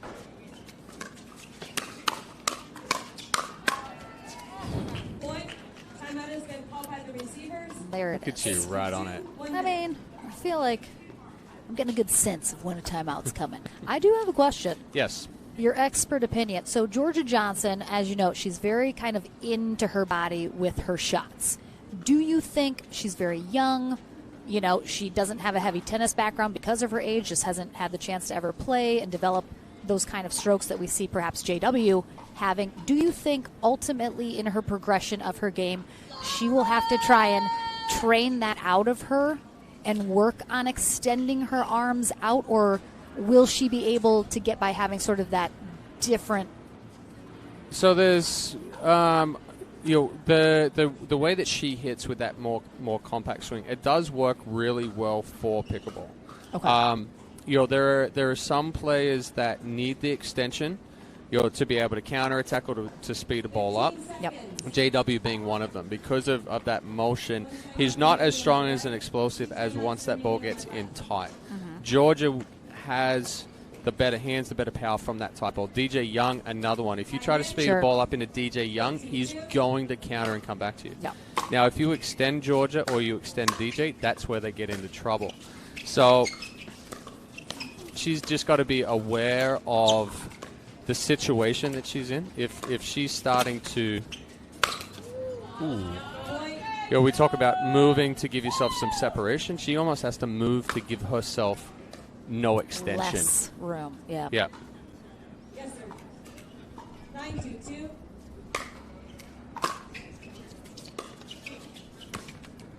Point. Well, Todd and Johnson 10-2-2. match point.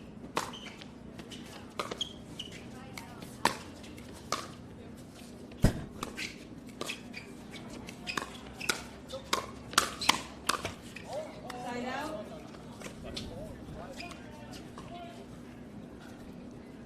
Little trash talking? Little Tardio's trash still talking? trash talking right now. 2-10-1. I mean, he's only down by 8 in the second game. It's. I like it. The confidence. Yeah, good spot from Johnson. See Tardio's paddle drop just a little bit. JW recognizing it, going up, right shoulder. Really difficult to get up in that position. Side out. All right, 2 more match points available for Paris Todd and J.W. Johnson. Big smiles.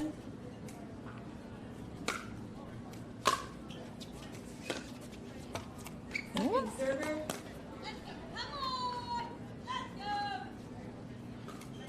10-2.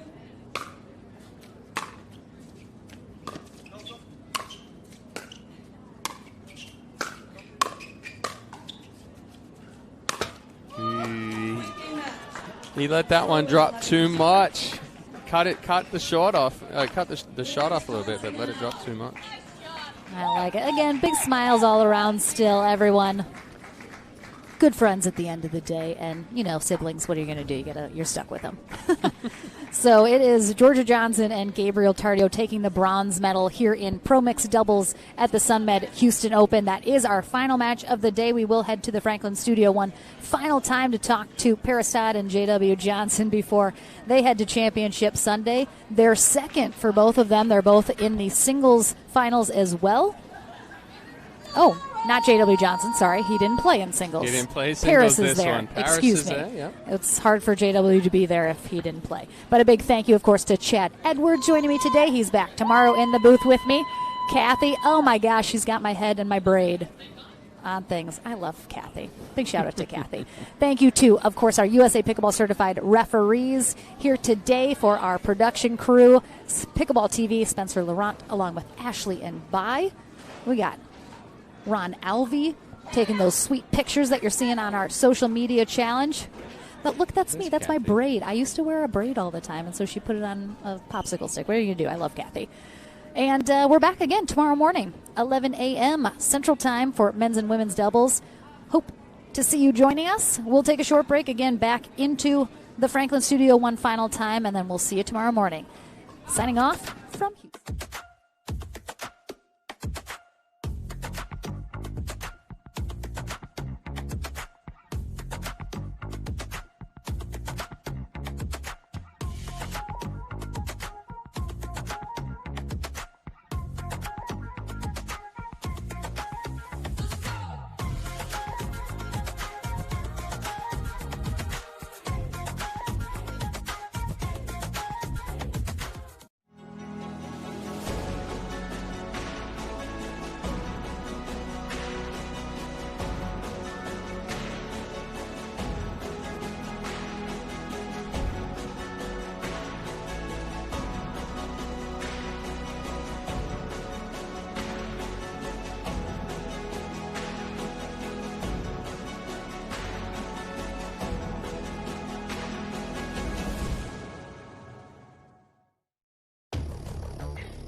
And welcome back to the APP Sunmed Houston Open. We're going to take a look here at the Sunmed recovery point of the day, coming from our bronze medal match. Johnson stepping in and taking control of this one, but Tardio and Johnson able to fight their way back in. And then Big Brother taking a ball into the body of Sister Georgia. Well, we're going to throw it down to Lauren McLaughlin in the Franklin studio for our post-match interview with winners J.W. Johnson and Paris Todd. Thank you so much, Chad. After our Sunmed recovery point of the day, back in the Franklin studio with Paris Todd and J.W. Johnson, who are going to get their rematch with Thomas Wilson and Vivian David on Championship Sunday. You are already in Championship Sunday, so 2 in the books, 1 to go tomorrow. But of course, you guys' first tournament together. Seems like you've gelled pretty well, contrary to what he says under his breath, as I just hear him talking nonsense over here. But how has the day gone? Did you feel like you improved each match, got more comfortable, things worked a little easier as the day went on? Yeah, for sure. You know, in a first-time partnership, you're usually trying to figure out what balls, especially in the middle, but usually he takes everything in the middle, so there's not much confusion, but, like, just what, you know, when I should speed up and when I should dink, and just kind of learning, because his hands are so fast, how I'm supposed to play, and looking forward to Sunday. So my back hurts really bad. I told you I was carrying him. I carried him all day. I know. It's rough. It's so rough. I mean, you got your sister, you got your good friend Gabe. There's got to be a level sort of comfortability with them. Does it make you play a little bit looser? Do you have a little more fun when you're playing people that you know so well? Or does it make you kind of want to go a little extra hard? You maybe won at Gabe a couple times there. Yeah, I definitely want to hit Gabe all the time. Obviously, I play spectacularly there, so obviously I'm a little more comfortable playing them. But no, I mean, it's a little bit harder to play people you know, but, I mean, especially siblings. But other than that, I mean, just got to take it to them. Got to take care of business. I appreciate that, respect that. You're going to get that rematch on Sunday, as we mentioned, with Thomas and Vivian. Are you going to go back, look, have you already kind of thought about maybe if you got back into that gold medal match, what were going to be some of the adjustments that were needed to come out on top on Sunday? Do you really think there's any strategy with J-Dub? There is not. No, I just thought maybe we could and tell him what we need to do. So exactly. That'll be happening tonight, probably. Did I hear a wow over here? Do you have a reply to that? Well, I'll just say we're going to try to get some drives back this time instead of dumping in the net. But, I mean, other than that, yeah, we'll talk about maybe a strategy for a minute or two. All right. I appreciate that. Well, congratulations, you two. We'll see you on Championship Sunday in that gold medal match. And we are done for the day here in Houston. We're back tomorrow. These two back in action in men's and women's doubles. And we'll be back on stream, 11 a.m. Central Time. Say goodnight. Buenos noches. Say bye. Farewell. All right. We'll see you guys tomorrow.